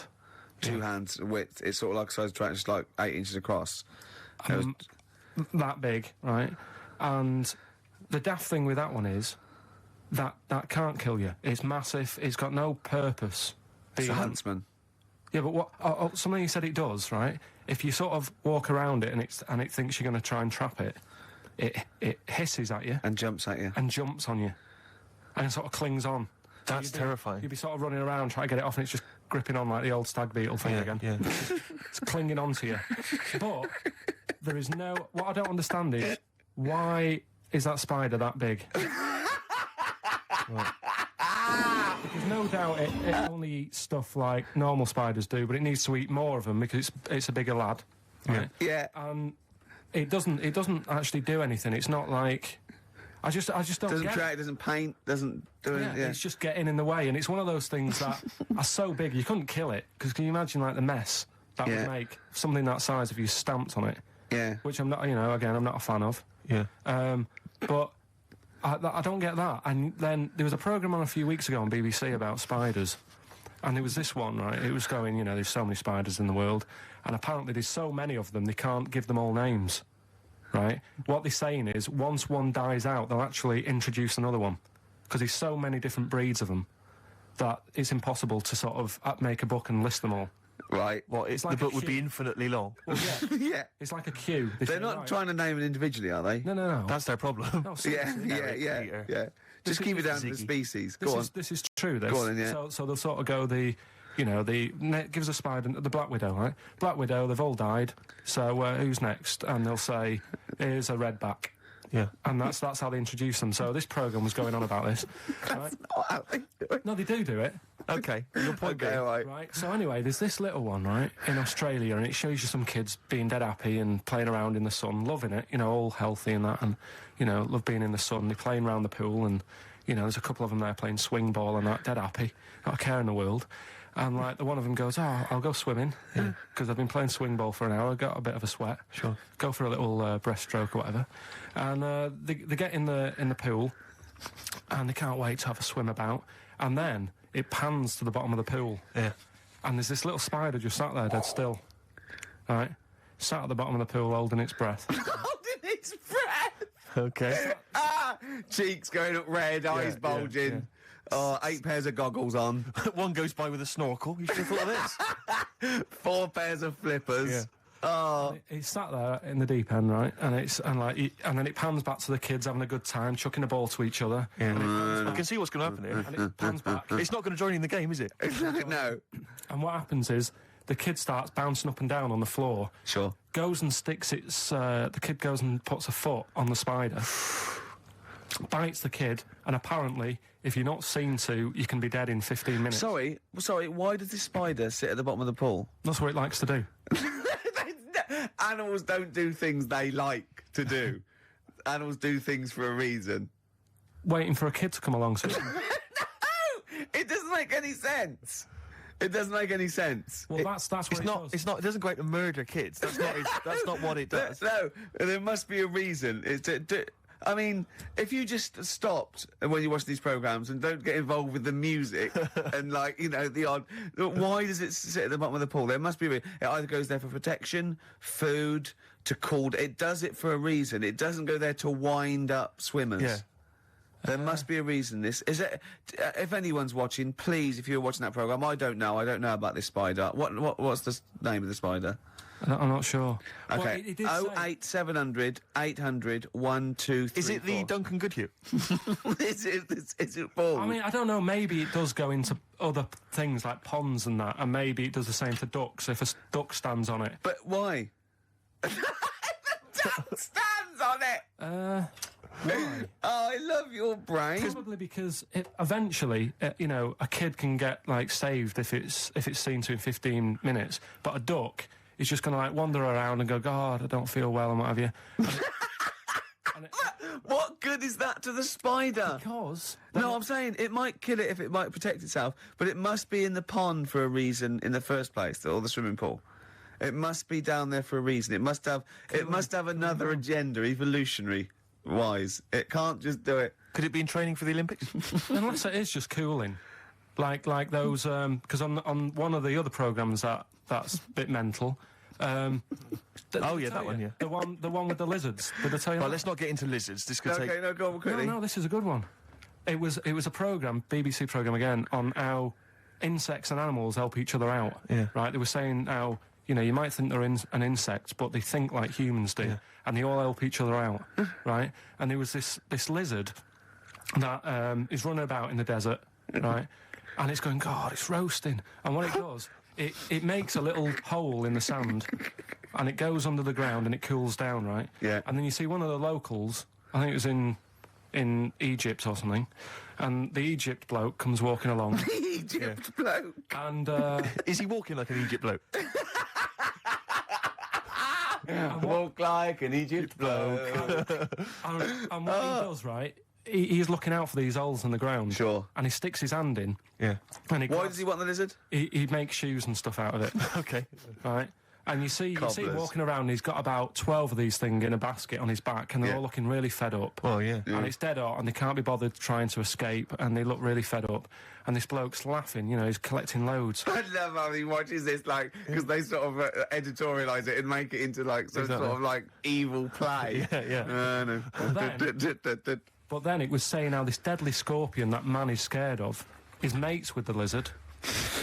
And the reason is that the scorpion goes into the hole, right? It can't dig its own hole because its arms are that big and it's awkward for it to dig a proper hole. Sure. So what it does, it goes into the little den that the lizard's made, right? And whilst the lizard's having a kip, the scorpion says, "Tell you what, I'll do you a deal. You have a kip. I'll walk up and down this hole here and sort of scare away any people." So the lizard's like, "Yeah, all right then, fair enough." Because the scorpion wants a little hole to keep out the sun. The lizard wants a kip. They've done themselves a little deal. The Egyptian bloke comes walking along, sticks his hand in the hole. Yeah. He thinks he's just going to get a lizard. Scorpion stings him. He runs off, drops the basket. All the lizards go running off. I love the fact that that is what always happens. They filmed that just by chance, and that's what always happens. I like the fact that the Egyptian bloke has done this every day. He does it. He goes, "Well, okay, I've got all these lizards. I'll just go to this hole again. Yeah. Because I haven't got that lizard yet. Yeah. This will be fine." No, I just think... And yeah. when the lizard and the scorpion make that deal, and he says you have a kip, and the other one does it, do they talk in Egypt or? I mean, they talk how Egypt do bloke? how do they Do they discuss? talk Egypt bloke or this? English bloke? What language do they use, Carl? No, it's the international language of love. But spiders is what you're putting in Room 101. Spiders. Let's go back to that. Spiders. So spiders So that. basically, spiders that have got the poison to kill a man. Because Rick, I know, because Okay. but Rick, I know what you're about the ones that are just too big for their own good? Those I don't understand that either. But Rick, you're scared of all spiders, aren't you? Like, Yeah. even the little tiny ones you I find. don't in the like garden. any spiders. Yeah. Is your husband afraid of them as well? Or? Oh dear. Playing here. What are we playing here? Oh, this is Cat Stevens. Silent Sunlight. It's beautiful off Catch Bullet 4 at its peak in the 70s. Oh, Cat Stevens. Silent Sunlight. Yep. Carl just had a funny phone call, didn't you? From someone who's telling you all about the Little Brown, it's called, is it? Little Brown, yeah. That's the Yeah. name of the spider that sits in the bottom of the pool. He said it doesn't hold its breath. It's got an air bubble. I didn't think it did hold its breath, to be honest. And then, as you know, Steve was opening a letter we got, and it's a football song, and it's They Don't Like It Up by the Leatherhead Gimpers. But it's the fact we keep getting sent homemade singles. Wow, that's good, isn't it? Oh, there's another one there. They're both football anthems, though. We don't. Well, do we show any interest in football? Are we? Well, yeah, the World Cup we do, don't we? You're right, Rick. Yeah. Yeah. I've got a bet on as well. Have you? Chelsea to win 2-1. What today? Yeah. And I've got Chelsea to win 2-1, but Henri to score first. And that's something like 30-1 or something. Best luck. Yeah. Best luck. Cheers. Brilliant. Right, so spiders. That's the first one in Room 101, isn't it? So you agree rude with people in supermarkets. Rude people in supermarkets. Spiders that are either have got enough poison to kill a man or are unnecessarily big. Yeah. Yeah, go on then. Right, good. Going well. Right. Next one. Yeah. Stars in Their Eyes.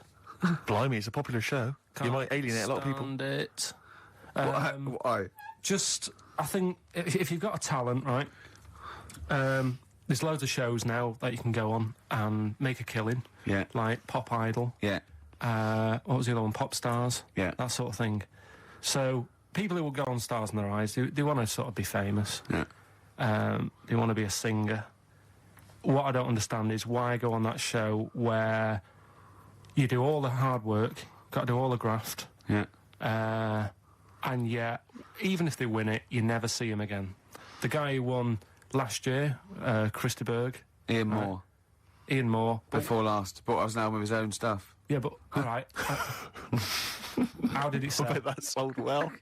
Exactly. Don't get it.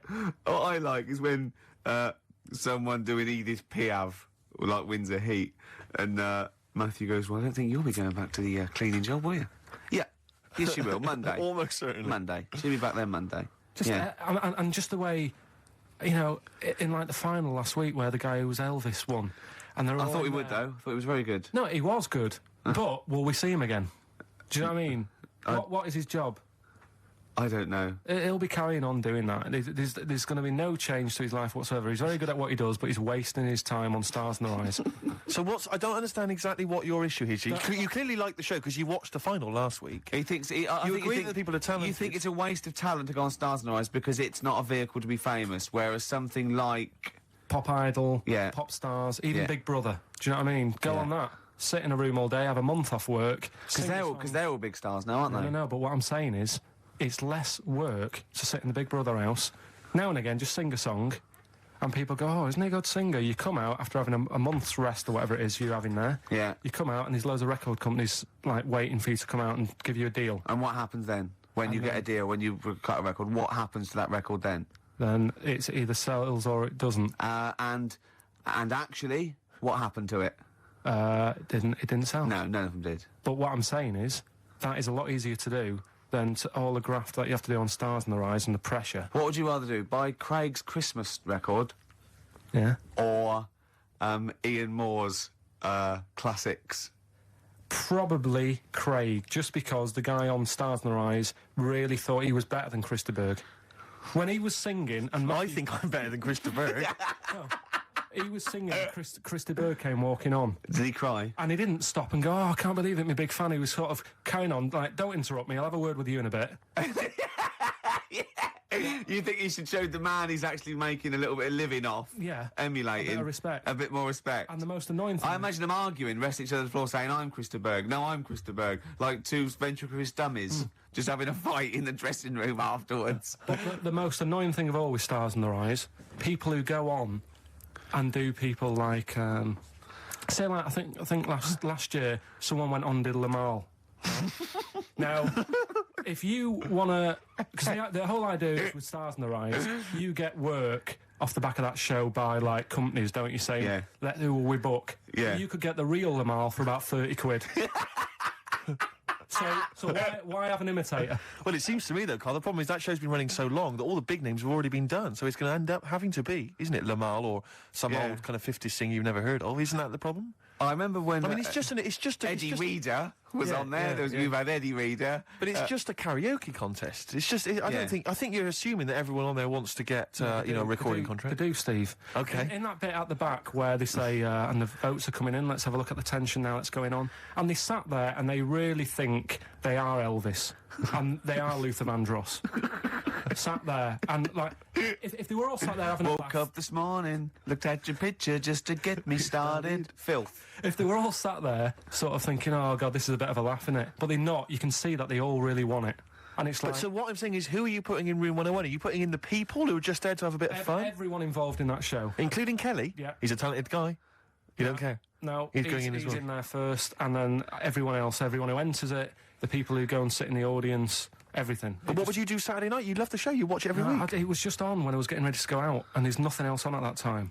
Sure. And it was the final on Saturday night as well. Yeah, you got to watch the final, live final. Final. Well, who would you do if you went on the show? Moby. I'd probably do... Ooh. It's not that you look like them, though, is it? No. You sound like... Because they wouldn't let me on as Tracy Chapman. I was furious. That's annoying. Because I sound just like her, but they said... No. Bowie. You do Bowie? Yeah. Can I hear your impression? No. Well, come on. No, because you just said if you could go on and what have you. I'm saying that. Well, it's got to be someone you can do. I mean, obviously, I'd go on as Will Smith because I can do the rapping. Yeah. I can't do it. I'm not a good singer. I've never really been into singing. I've never done a live singing thing before. Haven't you? No. But if there was a talent show on, what did you do? I did Walk Like an Egyptian by the Bangles, and I mimed, dressed up as a woman. How old were you? It was when I was still going to school, so it was like... Well, I hope so. 12. And what... Sorry, what was the... Why did you do that? What did you mime to, and why were you dressed as a woman? Where's the logic in this, is what I'm saying, Carl? What sort of act was this? I think I was meant to get hold of some, like, Egyptian outfit. Couldn't. So I looked in my mum's wardrobe, and I had a dress. Dress in a fez, carrying some lizards, that'd do it, wouldn't it? I had some boots and a wig on.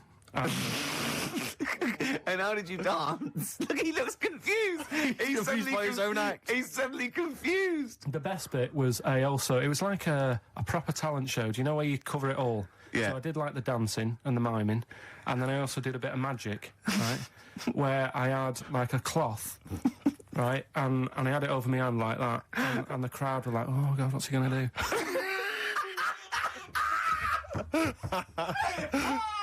Of course they were. Go on, and what was the trick? They weren't saying that. And the crowd going, oh, what's the great That's pill? one chorus. Ooh, what's he going to do? Oh, what's the great pill Coney going to do? So what I did was, I was stood there teasing them, and teasing the audience. Yeah. Yeah. And I pulled I said, I'm gonna make a bird appear before your very eyes. Okay. And I pulled the tea towel off, and I just had hold of an egg. And I said, oh, it isn't born yet. They loved it. He's so proud of that! Look at his Did you come up with that yourself? Yeah. Did you have any help at all? No. So you did Walk Like an Egyptian and Dress as a Woman, then you did the egg trick. And then I was also playing like a janitor. Because when the next person was singing, I'd come on and all the electric went off. And I came on going, oh, God, has anyone got 50p for the meter? Oh, you're quite a little showman, weren't you? And then, like, you know... Did you win? Chucked us some money. Yeah. And, Are you sure you weren't actually employed as the janitor? No, did you win? No, I think we came second. This really tarty girl who did Madonna, like a virgin. And I thought, yeah, right. Like you are.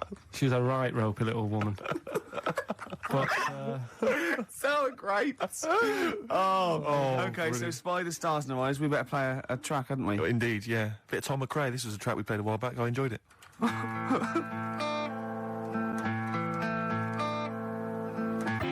McRae, End of the World News. Yeah, I love that one. I hope you're enjoying the music. We're loving it, aren't we? Indeed. Still to come, we've got another entry to Room 101, Carl's final entry, and then that giveaway, the famous giveaway with Enhance Carl's Life. Can I have some adverts though first, Carl? Because I'm getting a bit fed up with adverts for a little while.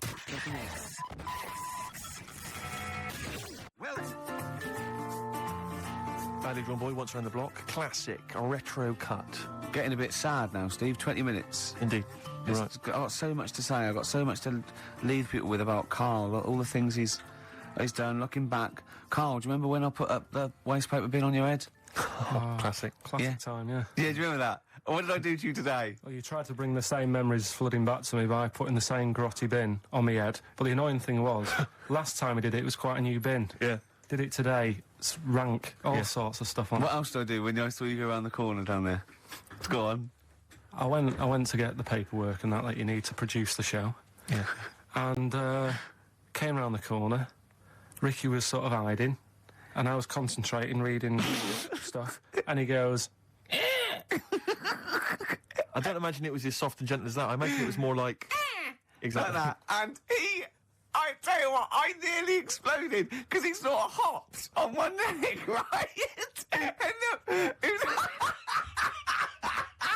he sort of, I don't know why I'm doing this, but he sort of was walking out and on, we're looking down, and I went, and he hopped like that, and his weight was... Rest assured, listeners, that if you were here, it's not any funnier than it is if you were listening at home. It's only amusing to Ricky. it makes you feel really refreshed. He was going on and having a heart attack like that, and I was nearly having a heart attack laughing. And he went, "I feel good now." He said, "I can see why people skydive." He said that would be good for people that were ill. Oh, Carl. Did make me feel fresh. How am I gonna live without Carl for 14 weeks? Oh, you'll find other people to irritate. Oh dear. Okay, so right, well, we got this final entry in Room 101, but we've also had so many emails and letters about this competition. People trying to bribe you with things. They've been great. Can you read a few of them all? Absolutely, yeah. Well, obviously, this is people trying to win this bag that we got signed at the BAFTAs. We got Graham Norton, Angus Daly, Alan Davis, Jamie Theakston, Paul Whitehouse, Baxendale, Helen, Steve Filmich and McFadden, Peter Davison, Simon Pegg, Steve Wright, all different people signing the big bag. Do you know what I think, though? I don't think people want that. I think they want to contribute to Carl's existence. Well, this is I really genuinely think that Carl was sort of... You've you know, you've only been there. How long have we been doing this now with you? Sort of like, you know, in the area. 3 months? Yeah. I think you've touched people's lives, Carl. I don't think I've ever met... Well, I haven't met you, but... I think your soul comes across as like a cross between... I'd put it as like a cross between a cat... And Rain Man.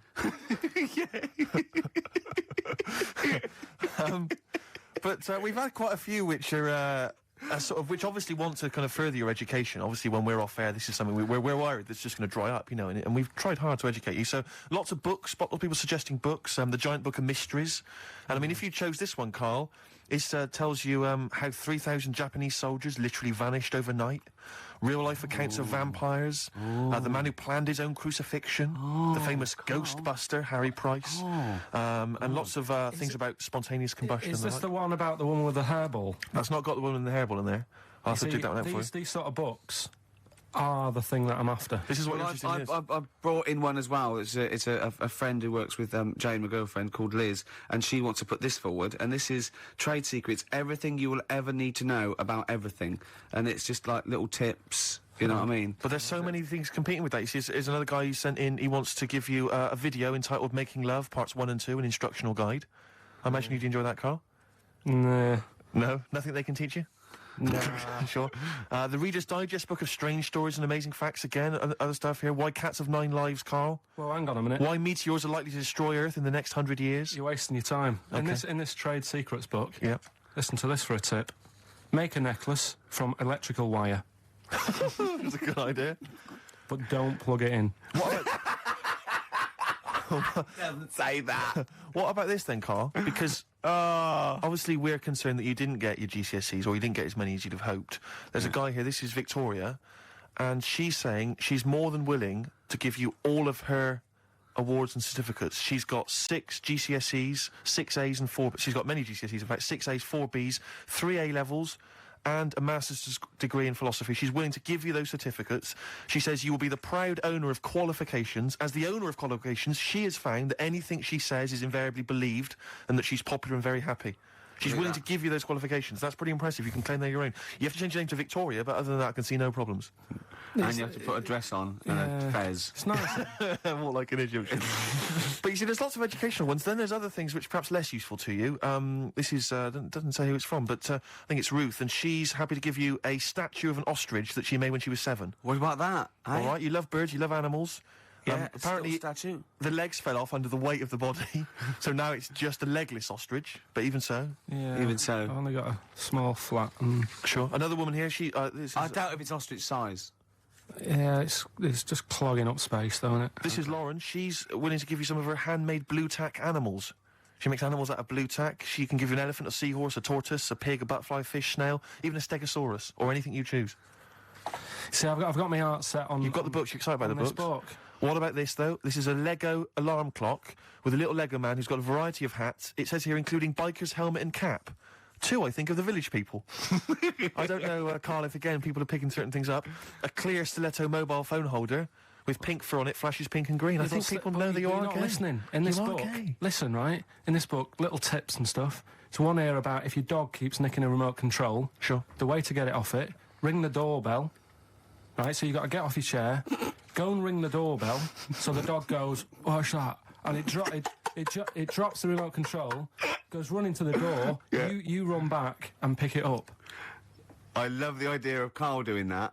And then the doorbell goes, and Carl drops it and goes, and it's the dog pressing the doorbell, and it sits back down, and Carl going, oh no, not again. I mean, I really do want... Can't I just have this? You excited by that, are you? It's brilliant. What about this one, though, that you mentioned? This is a book which has got all those urban legends and stories that you've read on the internet, and it tells you whether they're real or not. This has got the one in there. I know you're very excited about the one with the woman who stuck her head in the microwave. Yeah. Eh? Right. It's not all right. So basically, she's saying here that whenever Ricky says, "Oh, it's not true," you can dispute that with your book. Yeah. What do you think then, Carl? Do you want to have a think about all these gifts? There's so much stuff, isn't there? Should we play a record and then come back? Can't... Have you found something you like in there? You're so undecided, Carl. I really like this book. Go on, and what is it? What else you found? What tip? God, there's loads of stuff in here. Let's just pick one at random. Don't be too tidy. Leave some areas for helpful garden animals to hide in. So when you're cleaning your garden and that, you know, it might look a bit of a mess, but think about the animals that are walking about at night in the dark and stuff. Yeah. Just little things you don't think about. Yeah, because they're pointless. Yeah. Okay, then let's play a record. Carl, there's so many to decide on. Yeah. All right, what are we playing, Steve? This is something from a little compilation that came free with a magazine called Comes With a Smile. It's a good little magazine. And this is by Matt Pond, PA. It's called Night's End, isn't it? I suppose there's a little bit of New Country, which we don't play often, but there's some nice tracks floating about, and that's Matt Pond, PA, Night's End. Well, I'm getting very sad now. 10 minutes to go, and so much to cram in. Now, thing is, Carl's fallen in love with that book, but I feel a bit bad letting a friend sort of win when all these lovely people, these regular listeners, so I don't think you can have that. But I'll tell you what, I'll borrow that, or I'll buy it for you, so you can have that anyway. What have That's you safe, found you're going home with that. You know, avoid washing up by boiling the bag food. See, I could see why you'd love that. Exactly. Is there anything else? What other things have you caught your eye, though? Put that book down. Yeah, go on. Well, one of our regular listeners who actually wants the bag and wants to be part of your life. Come on. Well, Richard emailed in, right? And he's got a book, which is similar to the one I like there. Yeah. Which has got, like, 180 stories in it. Most of them are, like, true, I think. Do you know I was telling you that story about the woman who put her head in the oven to dry her hair? Yeah.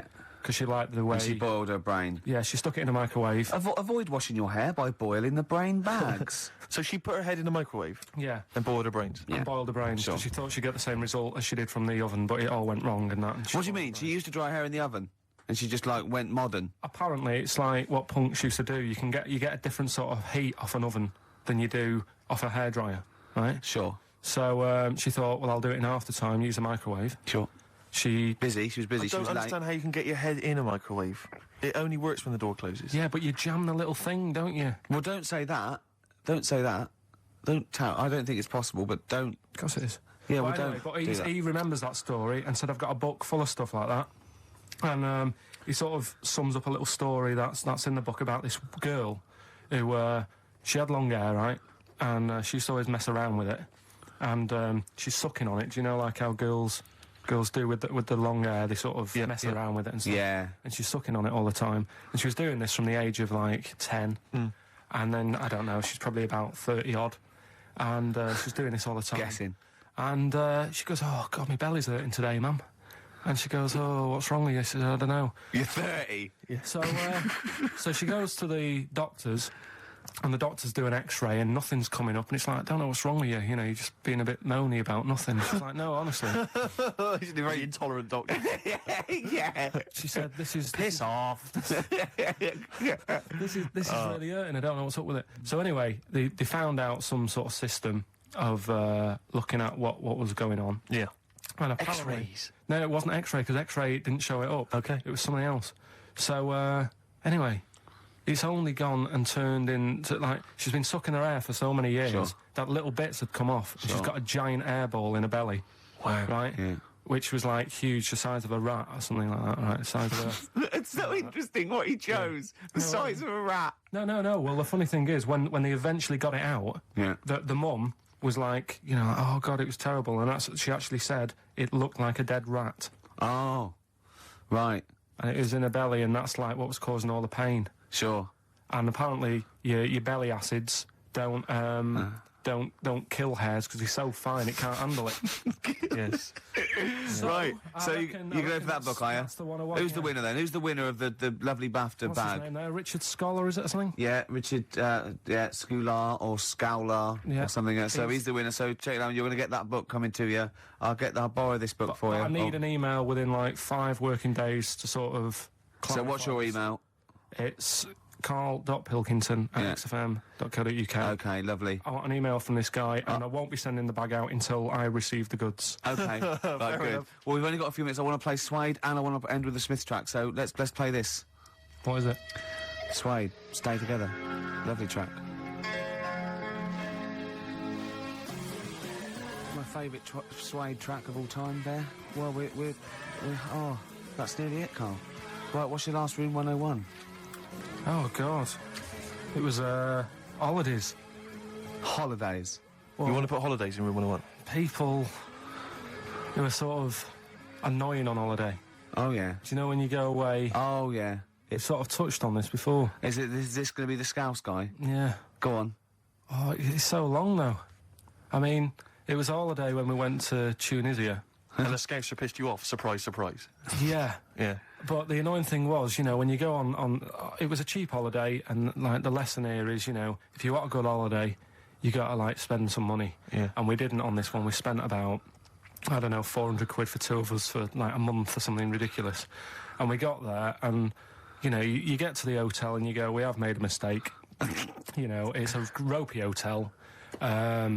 You know, you can tell, like, the blinds and stuff as you walk in, they're all dirty and stuff. You think, well, let's make the most of it. You know, let's not get down about it. It's a holiday. It's for a rest. And you try and make the most of it. And we had to meet. Do you know, like, you have one of those things where you get to your destination and the rep says, right, you know, go and unpack your bags and that. Go and sort yourself out in the room. And tomorrow morning we'll meet up at 10 o'clock. And I'll go through, you know, the best sort of place to go for camel rides and, you know, the best deals I can get you. That sort of thing. Can anyone here walk like an Egyptian? So she says, right, tomorrow morning, meet 10 o'clock in the discotheque. So we get up and we have breakfast, and it wasn't a good breakfast. The kitchen was, like, bit horrible. The food wasn't good. And it was run by sort of midgets. What do you mean it was run? Not there's anything wrong with that. There was little fellas running around, and the annoying thing was one of them sort of started to fancy my girlfriend. How did he manifest his affection for No, you're not saying there's anything wrong with midgets, though, are you? Just saying it was not strange at that there was Yeah, a but lot- even midgets shouldn't be cutting in on Carl Pilkington's No, territory. I know, no. But it's also that thing of, you know, they've got little fingers, and it's Oh, sort of God, I'm ruined. so sorry. No, I'm not. It is a bit of a phobia of mine. Okay. Do you know what I mean? They are nice people and that. Sure. Oh, God. But the annoying thing is... So what was he doing then? How did he... I don't understand how he was chatting up your girlfriend. Was he crawling under the table so you couldn't see? He just kept... Whispering to her from underneath there. Stop it. Just sort of, you know... Wait, I don't want to get a complaint on our last show. There's not many midgets What's listening. going to happen? Can we just finish this and start up again in a couple of months? Oh, yeah. So if you want to know more about the midget theme restaurants, then we'll talk you in 3 months. Yeah. It's just... It's just... No, that's fair enough, actually. Oh, No, you're yeah, absolutely no, right, sorry Carl. about That's your this. producer's Listen, head on. we'll see you in about a really... it's been a pleasure, truly, and thank you for everyone that wrote letters. Have you really? I've got you both a present. Right? Oh. I got Ricky, do you know, like we've done fables and Yeah. stuff? Right? Yeah. This is like Mr. Ben. This is Oh. brilliant. Yeah. Right, and it's like little fables that Mr. Ben goes on. Oh, fantastic. So I want you to learn something from that for when you come back. Okay, brilliant. That's lovely, I'll tell you Carl. one of the stories I read this morning. It's brilliant. In fact, when you've done with it, Yeah. give it me. Yeah. Because I haven't finished reading that. Okay. Thank you, Carl. And for Steve, a little chat up lines. A little book of chat-up lines. That's That's fantastic. great, Carl. Well, we'll see you in 3 months. But carry on emailing Carl. Cherish Carl Pilkington. He sits in a little room by himself, so keep him in touch. And we'll see you in August. We're going to leave you with something that we all love. This is There Is a Light That Never Goes Out by the Smiths. Very apt, I think. Goodbye. See you later.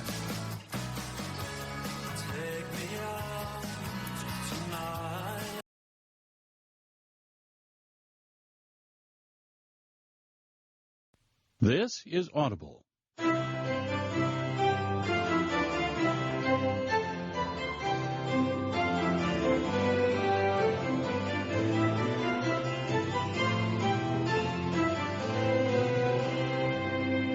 Hello, I'm Ricky Gervais.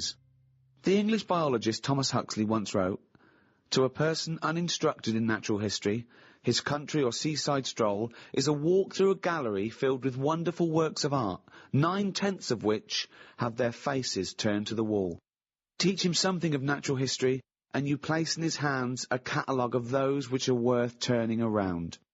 To some, the wonders and intricacies of the natural world are a miracle, living proof of the existence of God. To others, the natural world is a wondrous illustration of Darwinian evolution." To discuss the complexities of plant and animal life, I'm joined by Stephen Merchant, graduate of the University of Warwick and award-winning writer. Thank you so much for having me. And Carl Pilkington, a man with no qualifications, very little education, but who is now known the world over as a man with a head like a fucking orange. Right. Natural history obviously takes in everything to do with animals, plants, bacteria, which are in neither group. I should start by just saying, Carl, that the natural world is so diverse that we don't even know how many species there are. Conservatively, there's 2 million species of animals. I mean, without even taking in plant life, there are at least 2 million species of animal. With plants and animals, there could be up to 10 million species. There are 37,000 different species of spider alone. What do you think of that? It's a lot. It is, isn't it? A lot. But if there's loads of stuff out there that we don't know about, and we don't know what it's doing, is it that important? Is it worth finding them now? Well, yeah. Why? Well, it may give us the key to unlock other mysteries. A spider won't. Well, it might do. A spider won't be unlocking any mysteries. Well, that's totally... Plants are different. I reckon there's a natural cure for everything out there. because there's loads of animals that have toxins that are used in medicine. Yeah, I know that we use dangerous spiders to get rid of headaches or whatever, or they do in the tribes, right? Yeah.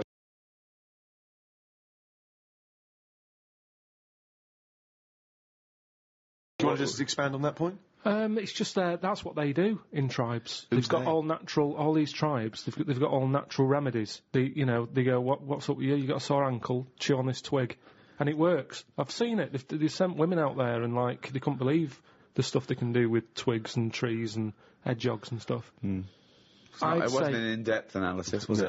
what I'm saying. Women, they just sent some women out there, No, apparently. Yeah. I reckon the stuff that's got venom in it, that's useful. We probably know about all them. Because It doesn't make any sense. We probably know about all of them. What I mean is the police know about the gangsters, but they go, right, we're aware of them, let them get on with it. We'll keep our eye on them. And it's the same in the jungle. These spiders, the deadly ones you're aware of, the ones that are just pottering about, you go, don't even worry about them, don't even give them a name. They're not doing anything. But what if there's another poisonous spider they haven't identified yet, that lurking in the undergrowth? I'd be very surprised. So you'd be very surprised. I'd be surprised if there was something... It sounds like laziness on your part. But they're discovering new species all the time. We know about all the dangerous stuff now, because we have to. We live in a world now. We do. We know about a lot of the dangerous stuff. Whenever they find something new now, it's like a new butterfly or... Well, no, look at AIDS. When I was a kid, no one had ever heard of AIDS. Yeah, but that's not a natural thing, is it? That's not like a spider or What do you mean it's a not a natural ladybird. thing?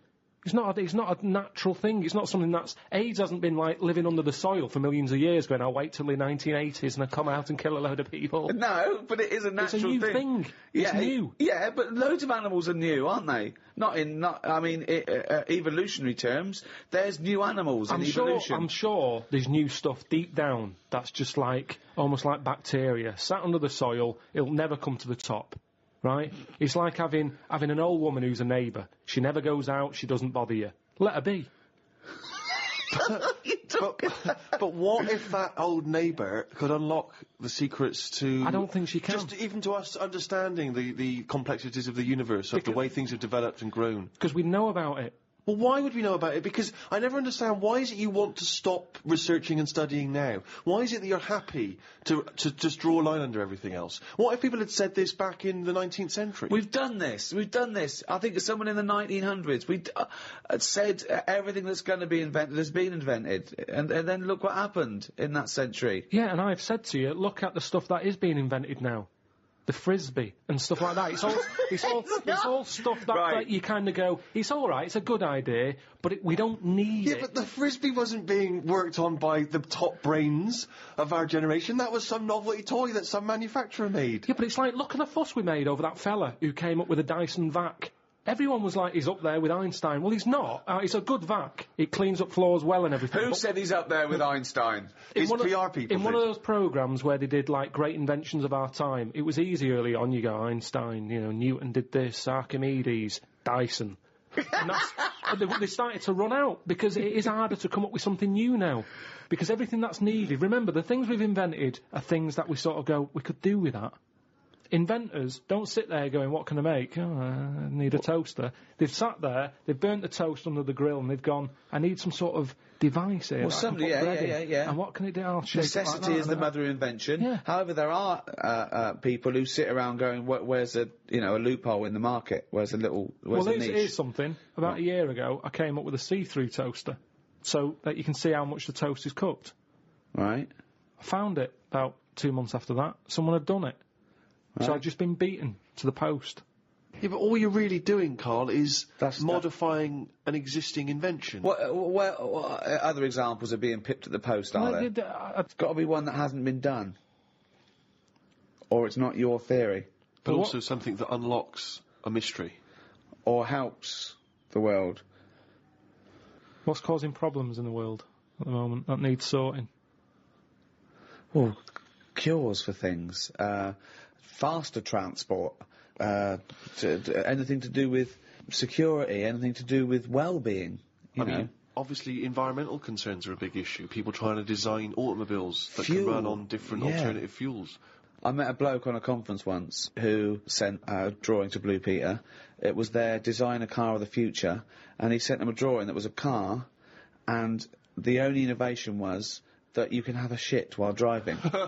And then he put shit goes down pipe, which becomes fuel. They must have looked at that and gone, what a maniac. I think that's a brilliant... I mean, I've driven a long way. I drove to Cornwall recently, and I would have loved... But I think he did it when he was about 9, and he must have thought, I'm being driven to school. Oh, I need the toilet. Wouldn't it be good? Well, why hasn't that been done? What? Well, like Steve says, I've been in the same situation when you're driving and you go, oh, where's the service station? You see a sign saying 36 miles. So what would You're in agony. So you suggest pull your trousers down and shit down in the seat that's a toilet? Yeah, well, what's wrong with that? Well, you got your nan in your back. She's got one as well. So you are going to Cornwall all shitting. Well, not all the time, but it's more useful to me than a lighter. So also, at Where what do you point wash do your you hands? wash your hands or Yeah. wipe your arse? At what point does that occur? Oh, At the that's end of the journey. Oh, God! So, you get in, you have a shit at Deptford, and you wipe your arse at Polperro. Yeah, but like I've said to you, this isn't like just people going, oh, I think I'll have one. You need one? Not really, but it's something to do, innit?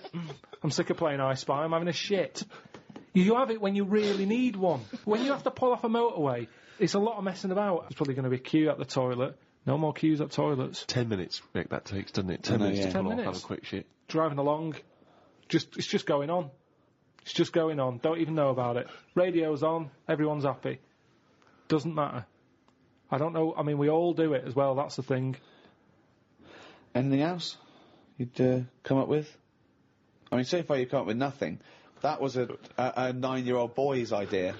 I mean, the Breville maker wasn't needed. That's true. What's the Breville maker?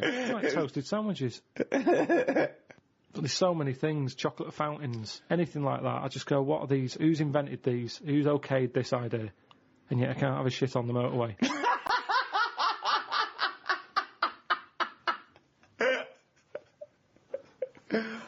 Think of computers. What about them? Well, I mean, that's in the last few years.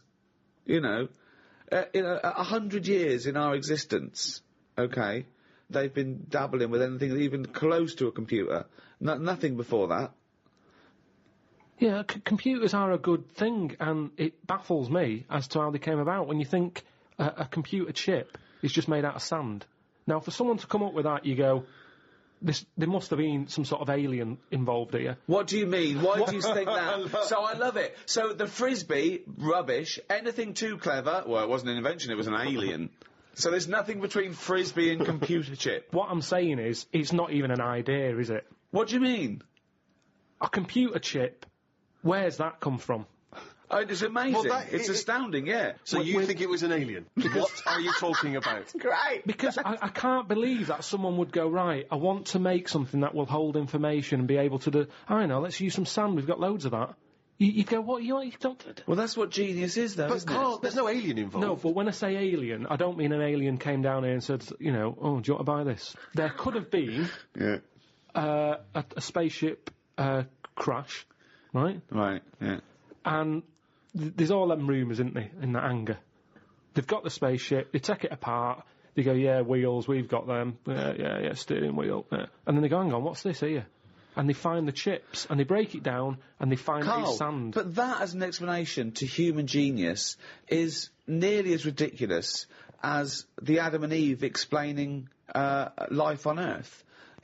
How could you tell that to someone without going red? I mean, I always worry about that, where people who believe in Adam and Eve, don't they wish there was a slightly better explanation? With all the evidence we've got, do you know what I mean? With all the evidence for evolution, that they think the Earth is 5,000 years old, and God made Adam out of some dust, and then he went, oh, I need a bird. It's alright, I'll make it out of your rib. Yeah, but right? there's loads of things that you go, oh, this is a bit embarrassing. I bet Charles Darwin, when he said we've all come from apes, I bet he sat at home going, should I tell him about the Frisbee first? But the fact that sand makes computer chips is not the interesting thing. The interesting thing is how the human being discovered that, what am I talking about, sand makes computer chips, that silicon can have information put on it. But we're made out of oxygen, nitrogen, carbon, do you know what I mean? And hydrogen. Yeah, but that's nature. You see, Yeah. nature is amazing. You can't beat nature. Right? No. It comes up with some amazing things. Yeah, but man is nature. Don't forget that we're an animal. We're a brilliant ape. Now, it's clear to any sensible, reasonable, educated person that we did evolve from apes, or rather, we had a common ancestry, and that we're closest to the chimpanzee. We're actually 98.6% genetically identical to a chimpanzee, Carl. We're closer to a chimp than a chimp is to a gorilla. Genetically speaking. I just find that hard to believe when you Well, look I'm at telling them. you it's true. So No, what but are you finding hard to believe? Well, your eyes, your own eyes are what sort of comes up with a lot of thoughts. No. One's eyes don't come up with thoughts. No, Two, but what I'm saying is, what you mean is through your own eyes, you look at things you and make up your own decisions. So if there was no Darwin or anything, and I was sat somewhere and someone said, right, we're going to bring a few animals in, one of them's related. Right. They're all related. All right, but they're all related to you, but one's not so long ago, right? And they brought them in, and they lined them up, and there was a chimp stood there, and a gorilla, and what's another one? Orangutan. Right, yeah. Right, I go, the orangutan, send that out. I'll be first to go, so he's definitely not linked to me. See, I disagree, but there we go. That's just looking at you. Yeah. So the hair colouring, there's none of that in our family. Well, there's no hair.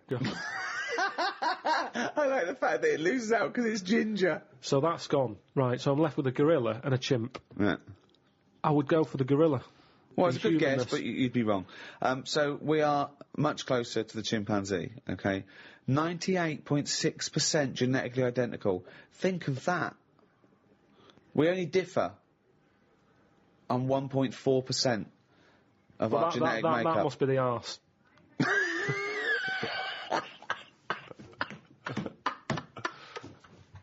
Because that's a lot different.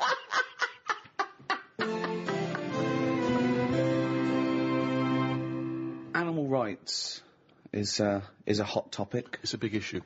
What rights should they have?